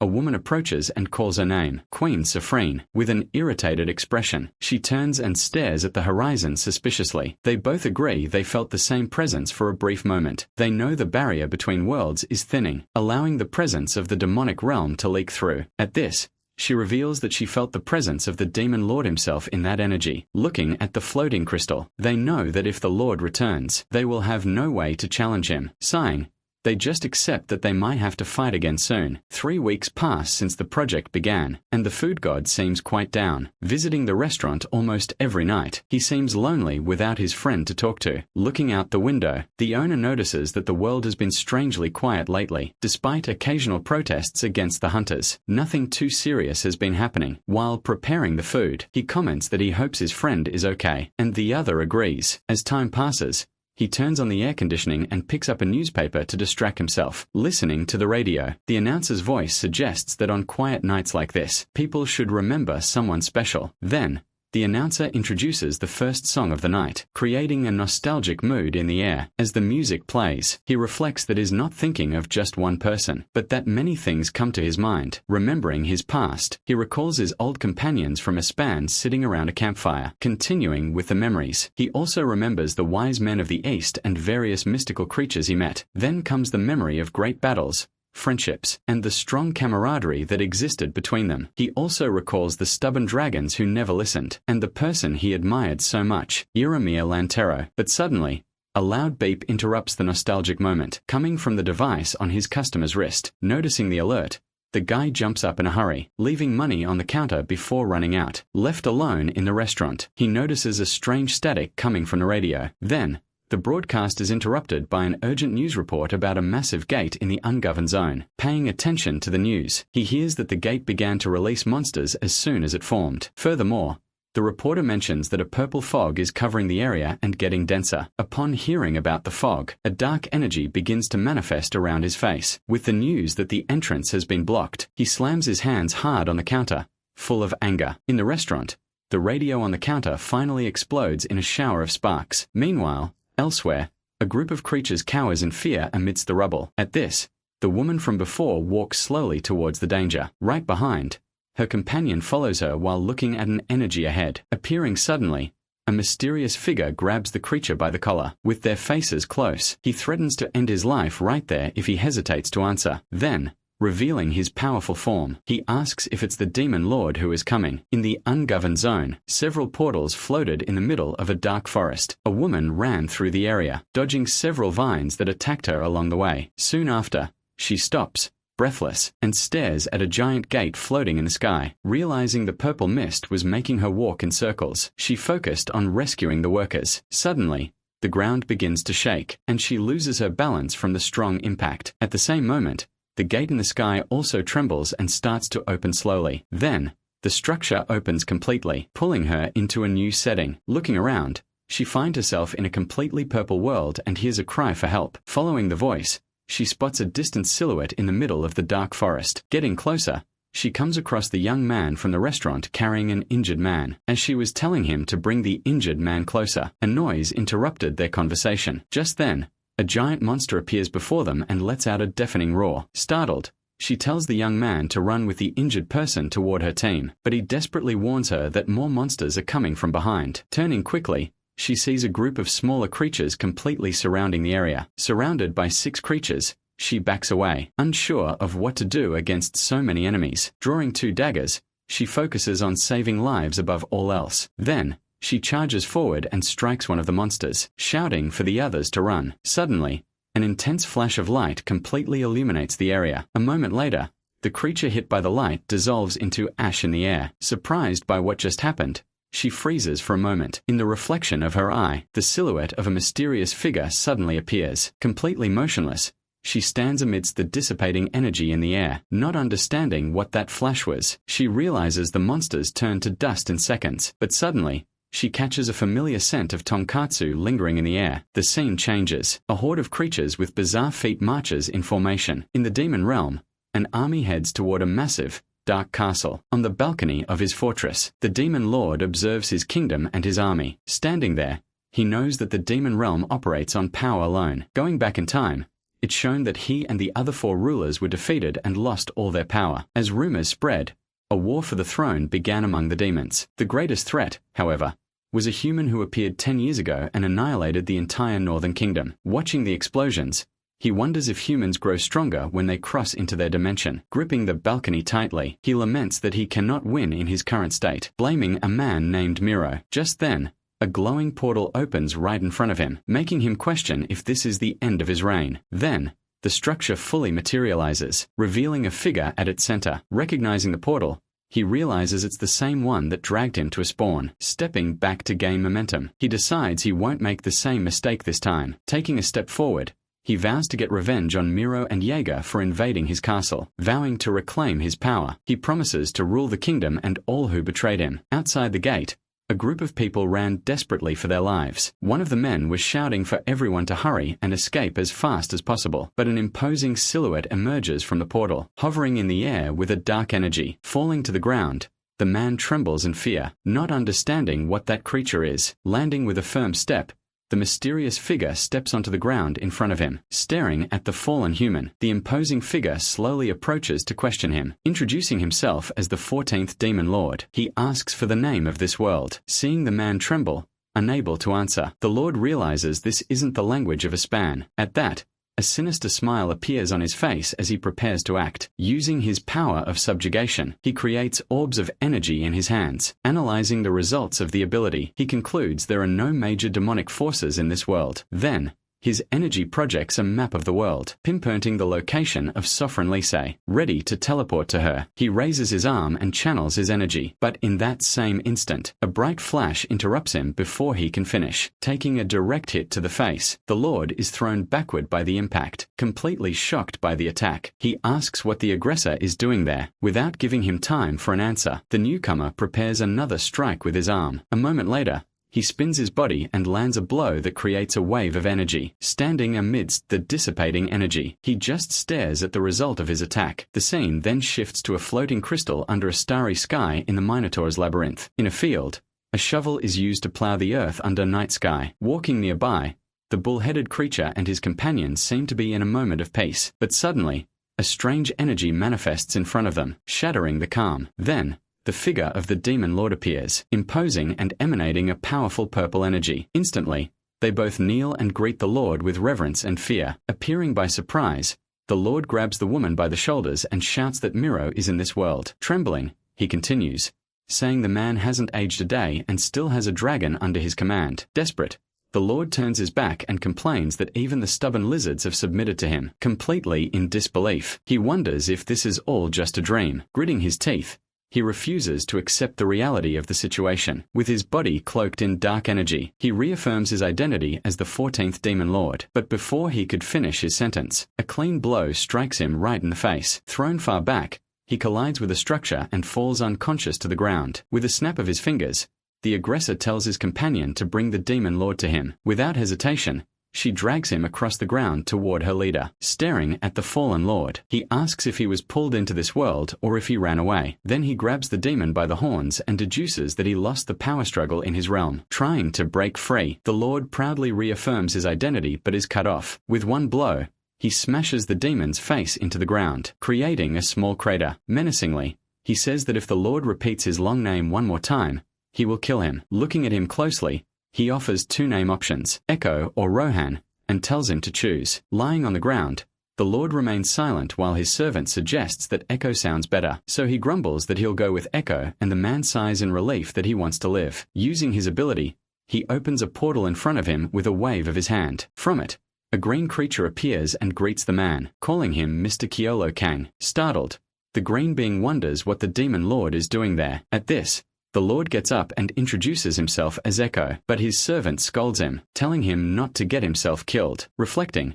the man thinks the lord might know more about the other realms, so he decides he needs to confirm something and will take his own measures. Suddenly, he feels a sharp pain in his chest and wonders why trouble always follows him. With his body engulfed in flames, he extends his hand and orders Kasim to bring him an item. A moment later, a golden bracelet floats in the air, emanating a powerful energy. An alert flashes on the monitors as a report details a giant gate appearing in the ungoverned zone. Soon after, the news reveals a mysterious power emerged to resolve the crisis, leaving 87 injured, but no fatalities. The report shows that high-level monsters were eliminated with a single blow of pure physical strength. Watching the monitors, an agent and her colleague wonder whether this force is an ally or an enemy. Expressing her conviction, she decides they must uncover the mysterious being's identity at all costs. In a complete change of scene, a hand adjusts a small bow on a dinosaur doll to pick out the next day's outfit. Then, a white-haired child excitedly points to the chosen item on the table. Insisting, the child shoves the stuffed dinosaur at the young man,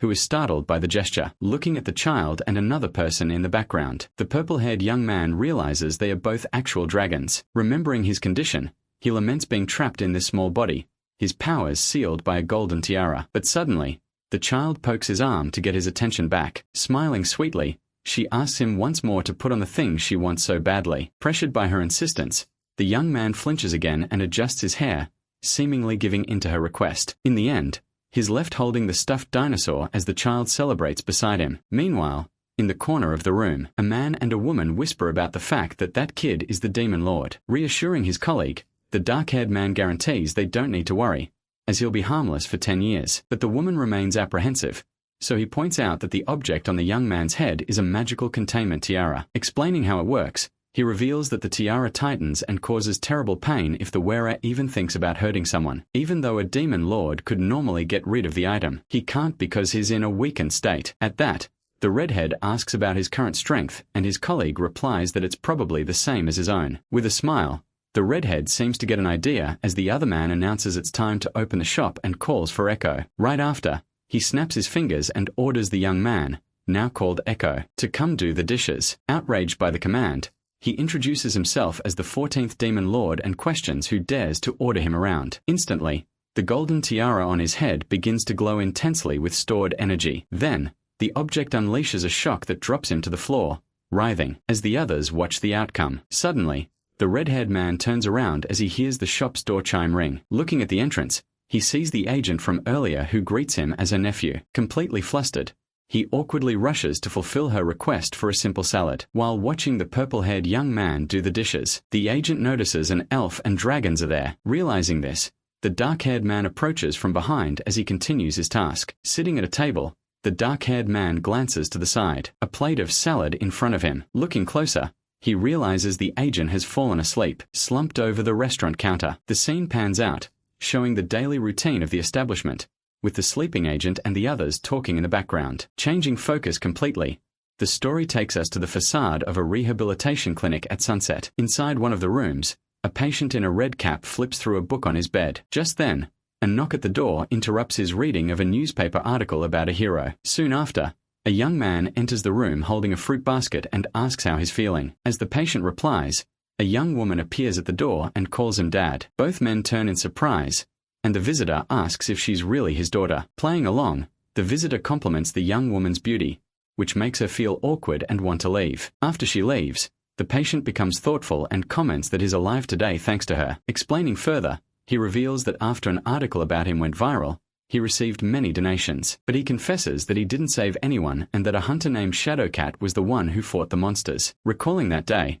he says that another hunter just showed up and eliminated everything in a flash of light. Hearing the whole story, the visitor looks downcast and says it would be a shame if he had that kind of power. Placing a hand over his, the patient calls him by the name Inkang. Sitting by the bed, the visitor says he's relieved he survived the attack. With a sincere smile, Inkang thanks him for the words of support. Back at the restaurant, the agent who was sleeping finally opens her eyes. Noticing she's awake, the man sitting across from her asks if she slept well. Rubbing her eyes, she replies that customers are always welcome to rest a bit. He then places the salad she had ordered on the counter. Tasting the food, she comments that it tastes a little different, and he says he used a special ingredient. As she thanks him, the sound of something breaking comes from the kitchen, and the redhead calls out to him in desperation. Answering the call, he turns around, and the agent looks in their direction, wondering what they're frying. But suddenly, she catches a familiar scent coming from the kitchen. Remembering that smell, she recalls the day she was surrounded by giant reptilian monsters. Startled by the memory, she stands up and slams her hands on the counter. With a slight smile, the man asks if something is wrong. Visibly tense, she says no and tries to hide her suspicion. Sitting back down, she tries to convince herself she's just imagining things due to exhaustion from weeks of meetings. In the end, she concludes it must be just exhaustion as the scene shifts to a sunset over the city. The next morning, life in the city resumes with the sound of birds and rustling leaves. Inside a room, two young men wake up in their beds, complaining about the excessive brightness of the daylight. Sitting up in bed, the purple-haired one reflects on how the bright sun bothers him, since his kingdom is always dark. Getting up to get a glass of water, he feels a touch on his leg and stops to see what it is. Annoyed, he looks at the redhead sleeping peacefully beside him and feels offended by his audacity. But remembering the pain from the tiara, he feels a shiver and gives up on any plan for revenge. Angrily, he leaves the room and walks down the hall, promising himself he'll wait until he regains his powers. Arriving in the kitchen, he starts using the sink, and the little white dragon appears to watch him. Suddenly,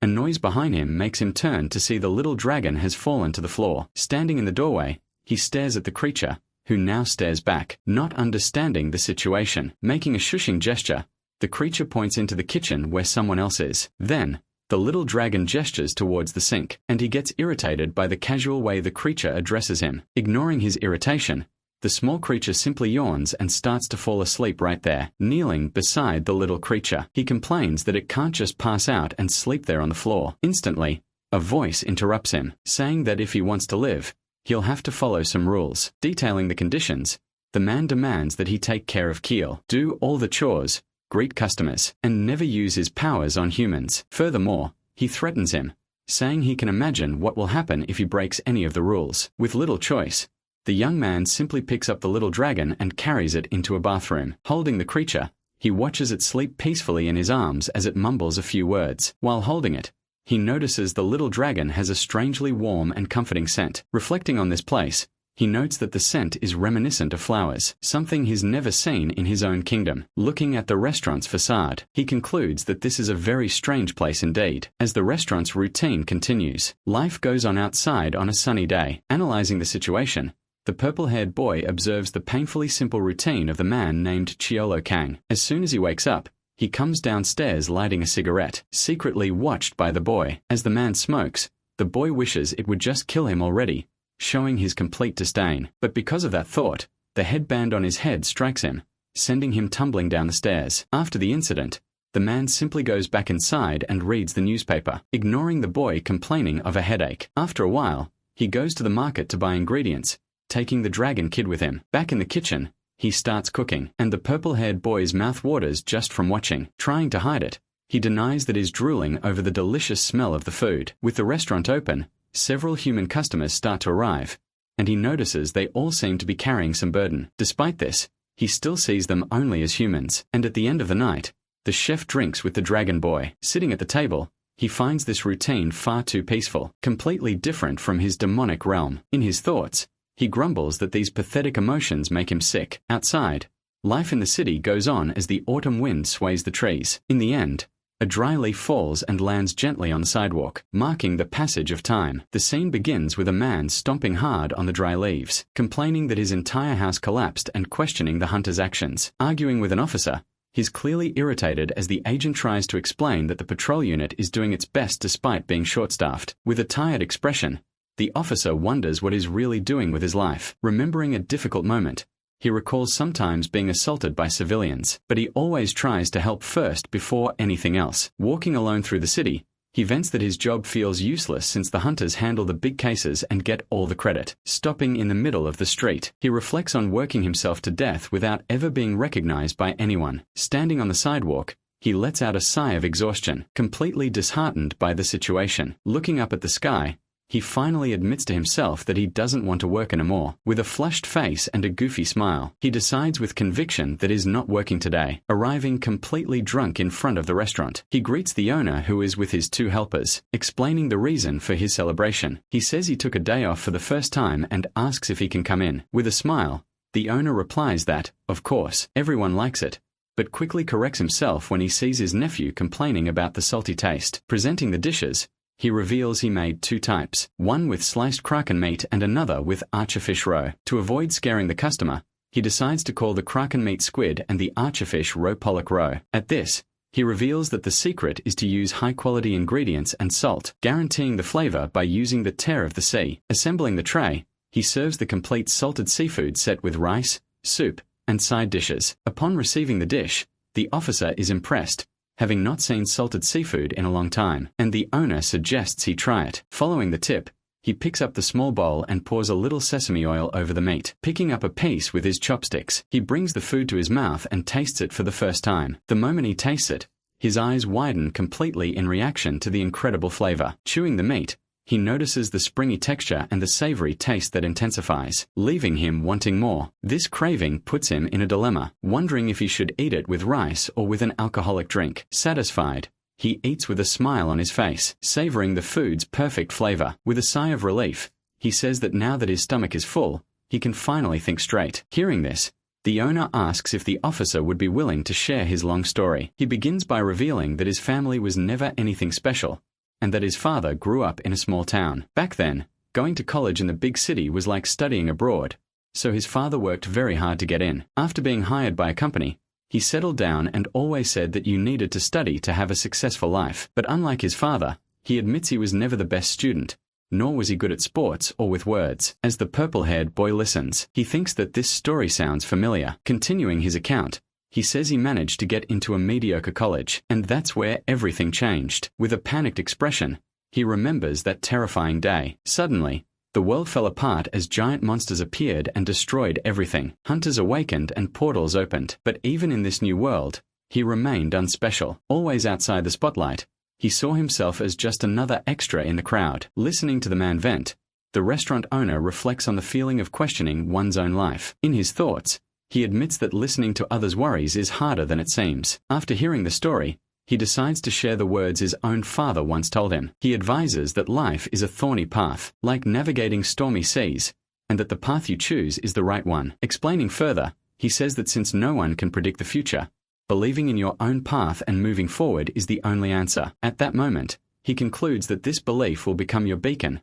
a light to guide you through the chaos. After giving the advice, he apologizes for butting in, leaving the officer speechless for a moment. Thanking him for the words, the officer goes back to eating his meal, touched by what he just heard. Upon trying the other dish, he is impressed again and praises the incredible flavor of the roe. As he eats, he compliments the texture and the mild aroma, and the owner reveals that the secret was the high-quality salt. Questioning this, the officer asks if salt is really that important, and the owner replies that for cooks, it's everything. Giving an example, he explains that salted seafood would spoil without salt, since it's what preserves it. He then adds that salt, despite seeming insignificant, is essential for finishing any dish. Reflecting on the lesson, the officer understands that something small can become extremely valuable. Then, visibly emotional, he asks the owner if he thinks he's doing a good job. Answering the question, the owner says he's always grateful for what he does, JWU, which brings him to the verge of tears. Unable to hold back, he says thank you and apologizes as he starts to cry, finally releasing all his pent-up emotion. Awkwardly apologizing,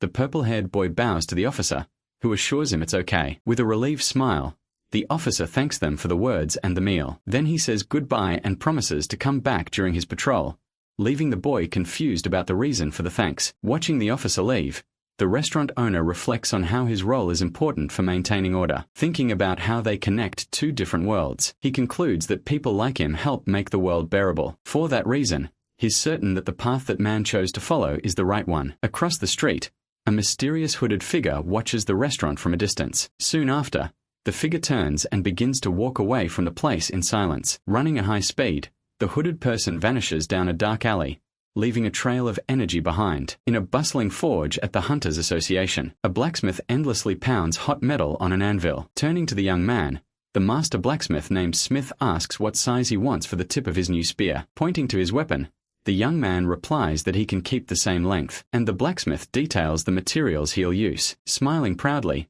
the blacksmith explains that the weapon's resonance will be incredible because of a monostone, he added, showing a bag full of rare materials. He says that's why he's so excited, as it's hard to find items so well preserved. Looking at the monitors, the blacksmith comments that all the monsters were eliminated with a single blow, probably painlessly. The young man says he's not complaining about the items, but he wonders who could have been responsible for such a fate. With a hand on his chin, the blacksmith replies that it's exactly who they've been looking for, and that only a level 0 hunter could pull off such a feat. Then the hunter adds that whoever it is must have mastered at least 3 classes, and that the association thinks so too. However, it's revealed that no one has ever been known to master 3 classes, which raises the question of how someone like that could even exist. Putting a hand to his head, the young man wonders why this powerful person hasn't revealed themselves yet, and only shows up to save the day. Sighing in frustration, he says it's hard not to know where to start, but the blacksmith simply states that his job is just to make good equipment. Soon after, the blacksmith asks about his old weapons, and the young man looks at the spear he's holding. Holding the weapon fondly, he decides to keep them, and the blacksmith informs him that the new ones will be ready in a week. As the young man thanks him for his service, the scene ends by showing the quiet workshop from the outside. Running through the forest, a child rushes through the undergrowth. Riding a giant cat, she celebrates finding another precious gem it dug up from the ground. Right after, the child offers a piece of the item to the animal, which eats it immediately. Suddenly, the cat's ears twitch as it hears a strange noise coming from the bushes. Stopping abruptly, the animal turns towards the sound while the child watches, confused. Then, it lunges forward and strikes a creature that was hiding in the grass. Holding the small creature, the cat reveals it to be a goblin that the child seems to recognize. As the goblin struggles desperately, the child just sits and watches the scene. Remembering a piece of advice, she decides she should help those in need. So, she approaches and holds the goblin, who is startled by her action. Placing the creature on top of the cat, she orders her companion to take them back home. Changing scenes, the purple-haired young man appears wearing sunglasses, looking nauseous. At that moment, the child enters the room holding the goblin, and the purple-haired guy gets scared while the redhead doesn't understand his reaction. With a disgusted expression, he yells that he hates goblins and finds that particular creature especially horrible. Explaining his hatred, he says he detests treasure goblins because they steal rare items, but is glad to see that this one has lost its bag. Completely overcome, the purple-haired guy kneels on the floor because of the tiara strike, while the child holds out the goblin. Kneeling beside the goblin, the child says it's hungry, and the redhead remembers that the boss is at the market. At that, he realizes he's been living there for a while and imagines himself being a great cook like his boss. With a confident smile, he gets ready to show off his culinary skills. Pointing firmly, he enthusiastically declares that today, he will be the master chef of the kitchen. Meanwhile, the restaurant owner walks back to the establishment with autumn leaves falling around him. As he opens the door, he's met with black smoke pouring out from inside. Looking at the chaotic scene, he sees the redhead spitting fire, the child trying to feed the goblin, and the purple-haired guy panicking. Startled by the boss's presence, the goblin raises its hands while the redhead shrinks in shame. Analyzing the creature, he discovers it's a gourmet goblin, and the purple-haired guy is surprised it's not a treasure goblin. This reminds him that goblins evolve in unpredictable ways to survive, which is why they were heavily studied in a span. Recognizing the creature, he recalls that gourmet goblins only eat the most delicious dishes and offer a reward in return. With a smile, the child explains she just wanted to help, and the boss deduces she must have found the goblin right after it came out of a gate. After praising her actions, he allows her to have a snack as a reward for her effort. Smiling happily, the child receives a plate with a delicious homemade fruit jelly. Thanking him with a kiss on the cheek, the child makes the restaurant owner happy, who then decides to make more jelly. With a strange item in his hand, he turns to find out what the gourmet goblin wants to eat, and the purple-haired guy is startled by the object. Using a spirit as an interpreter, the owner asks it to translate what the goblin is saying. As the goblin gestures, The interpreter explains that if it is served a delicious meal, it will offer its treasure in exchange. Waving its arms, the goblin explains that it lived on a very high mountain with a giant bird. Hearing the story, the owner deduces the monster bird must be the Alberon, which is the size of a building. With a plan in mind, he leans over a freezer and says he knows he has a monster egg somewhere. Searching the freezer, he says he doesn't have any Alberon eggs, but has found a suitable substitute. Revealing the item, he explains that it's an egg from a level 3 phoenix monster, much tastier than a common monster's. Remembering his notes, he decides the best choice is to make an omuris, since the egg is the star of the meal. Starting the preparation, he fries the egg into an oval shape instead of a thin sheet. Using the leftover egg, he pours the rest into another pan to make a rolled omelette and a soup. Once it's ready, he cuts the fluffy omuris in half, revealing the creamy interior. Finishing the dish, he serves the complete brutal egg omurisette, accompanied by the other items. As the goblin trembles in a corner, the owner asks why, and the interpreter explains that Brutal was the strongest monster where they came from. Still afraid, the goblin backs away upon hearing the message that it can enjoy the meal, and its treasure isn't necessary. Hesitantly, it approaches the table and climbs onto the chair to look at the dish. With utensils in hand, it prepares to taste the meal, its eyes shining with anticipation. Picking up a piece of the omelette, it brings it to its mouth and tastes it for the first time. Instantly, its eyes widen at the incredible flavor it has never experienced before. With an explosion of flavor in its mouth, it stands up and shouts with pure satisfaction and happiness. The others in the room are surprised and amazed by the small goblin's over-the-top reaction. Satisfied, it wipes its mouth with a napkin and a mustache appears on its face, making the purple-haired guy even more disgusted. With a more confident posture, it gets off the chair and stops in front of the restaurant owner. Kneeling, it offers a small white jar to the owner, who is surprised by the gesture. With a slight smile, the owner accepts the offer and thanks it, while the goblin seems to laugh strangely. After the goblin leaves, the purple-haired guy says he now hates goblins even more. Then, the owner explains that the goblin will simply look for another restaurant when it gets hungry. Turning to the jar, he decides to see what treasure the gourmet goblin offered him. On the wall, a framed photo shows the restaurant owner with other people celebrating the opening of his business. In another restaurant, a young man in a red cap stirs a large pot, letting out a tired sigh. Hearing the door's bell, he turns with a smile to welcome whoever has arrived. But as he looks at the entrance, he is surprised to see a small child entering the establishment. Cutting to the storefront, the sign reveals the place's name is actually Daily Noodles. Completely changing focus, a hand jots down in a notebook the connection between the death of the Velthos and the disappearance of the Mandragora in Sinkin. Right after, the note continues, connecting the Man of Mine and the city's expansion to the same Siadaman district. Continuing to write, the person remembers the man who helped her when she was being chased by a foreigner. By circling the word restaurant,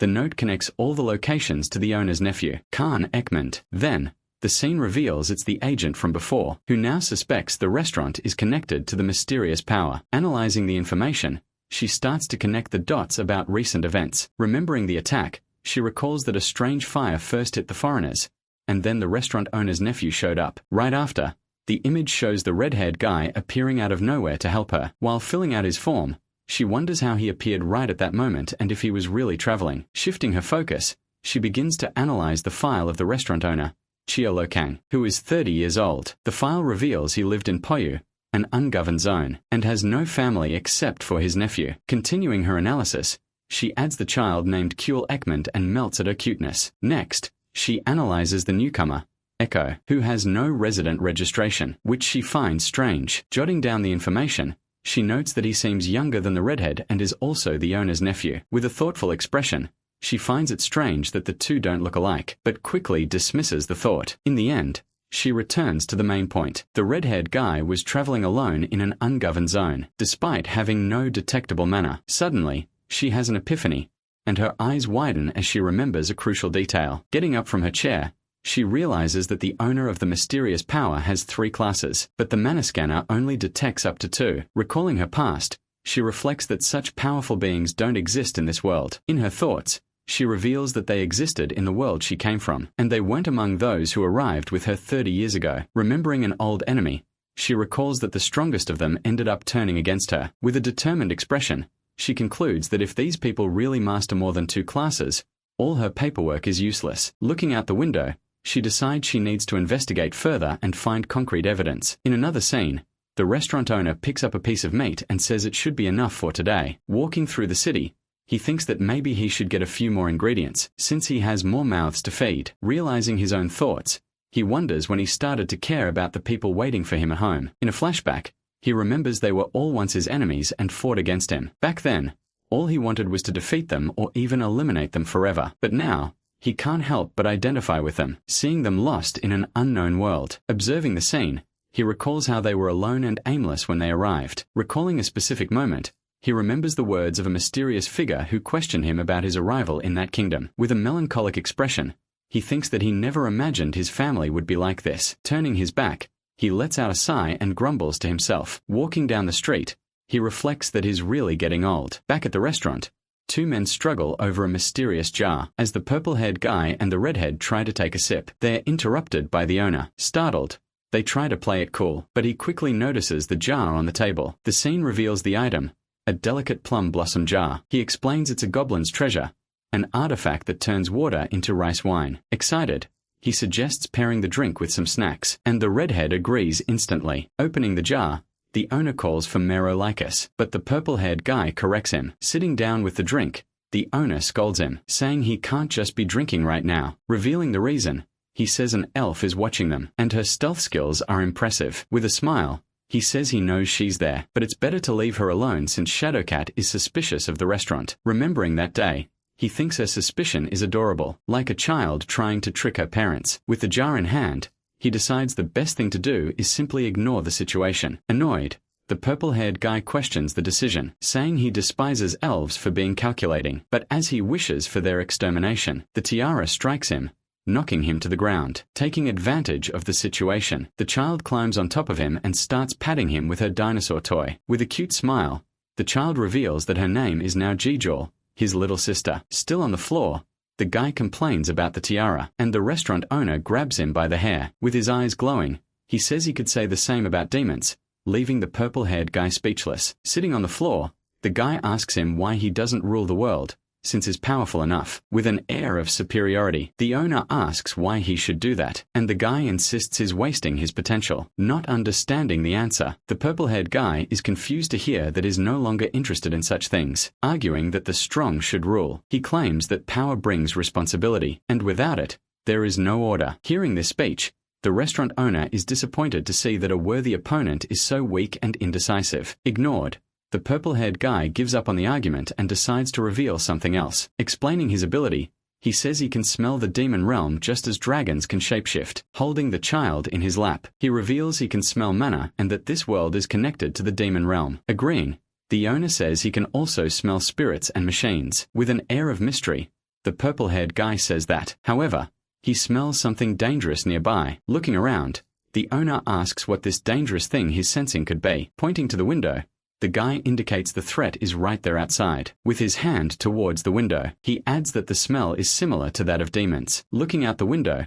the restaurant owner realizes he's pointing to the ungoverned zone, where there are countless portals. Arguing his point, the guy says it's not a demon, as his subjugation power would have sensed it, but rather something he's encountered many times in his own realm. With a serious expression, he reveals that what he smells is dark magic. Holding the child in his lap, he adds that he can also smell a lot of blood. In a flashback, a bloody hand is seen in a green puddle, and he wonders how humans started meddling with this. With a sinister smile, he thinks this should be fun and that there's no reason to warn the other about the danger. Back to the scene, the restaurant owner stares at him, waiting for an answer. With a sideways glance, he asks if he's finally interested in what the humans are up to. The scene shifts to the northeastern ungoverned zone, with the sky darkening at dusk. There, a mysterious figure finishes installing a device and confirms the installation is complete. Yawning, another person beside him orders him to activate the equipment. At that, the device begins to emit an intense blue light, creating a pillar of energy. The pillar expands and forms a huge magic circle on the ground,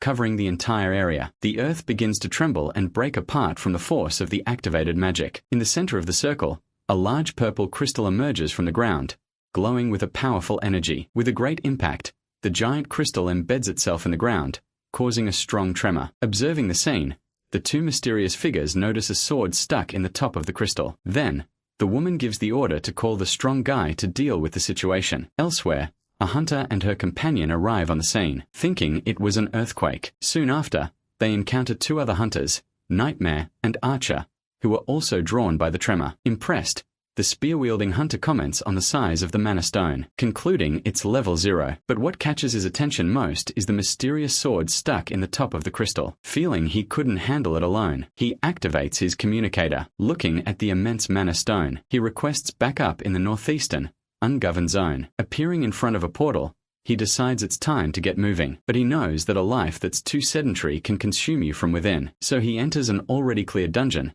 a perfect place to train without interruptions. Getting ready to start, he stretches his body and focuses on using his abilities. With a firm stomp on the ground, he activates a power that spreads through the soil. Using a technique, he launches himself into the sky at high speed. As he ascends, he gestures toward the ground. At that, all the swords scattered across the battlefield begin to tremble and float. Soon after, the blades are pulled from the ground and fly toward him. Clenching his fist in the air, he commands the weapons to attack him. Immediately, all the swords turn and charge at him with full force, but as they touch his body, they simply shatter on impact. With another one of his skills, he withstands the barrage of blows without a scratch. To finish his training, he concentrates a new energy in his palm. Floating, he releases the accumulated power, illuminating the entire area, creating a field of swords stuck in the ground. The scenery around him transforms. He then walks through this new world, a place where he has absolute power. At that moment, a memory comes to mind of someone questioning his aimless power. Remembering that he now masters 6 classes, he reflects on the immensity of his strength. But even with all this power,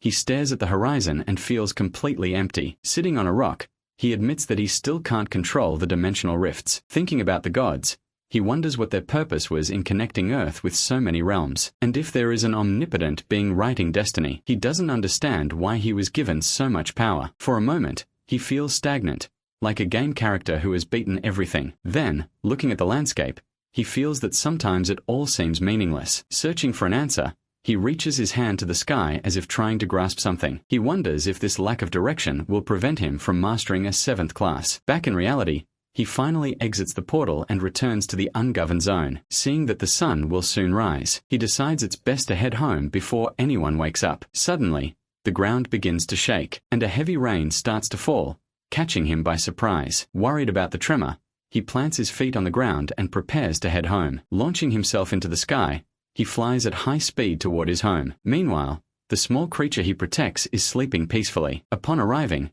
he finds his red-haired friend on the ground.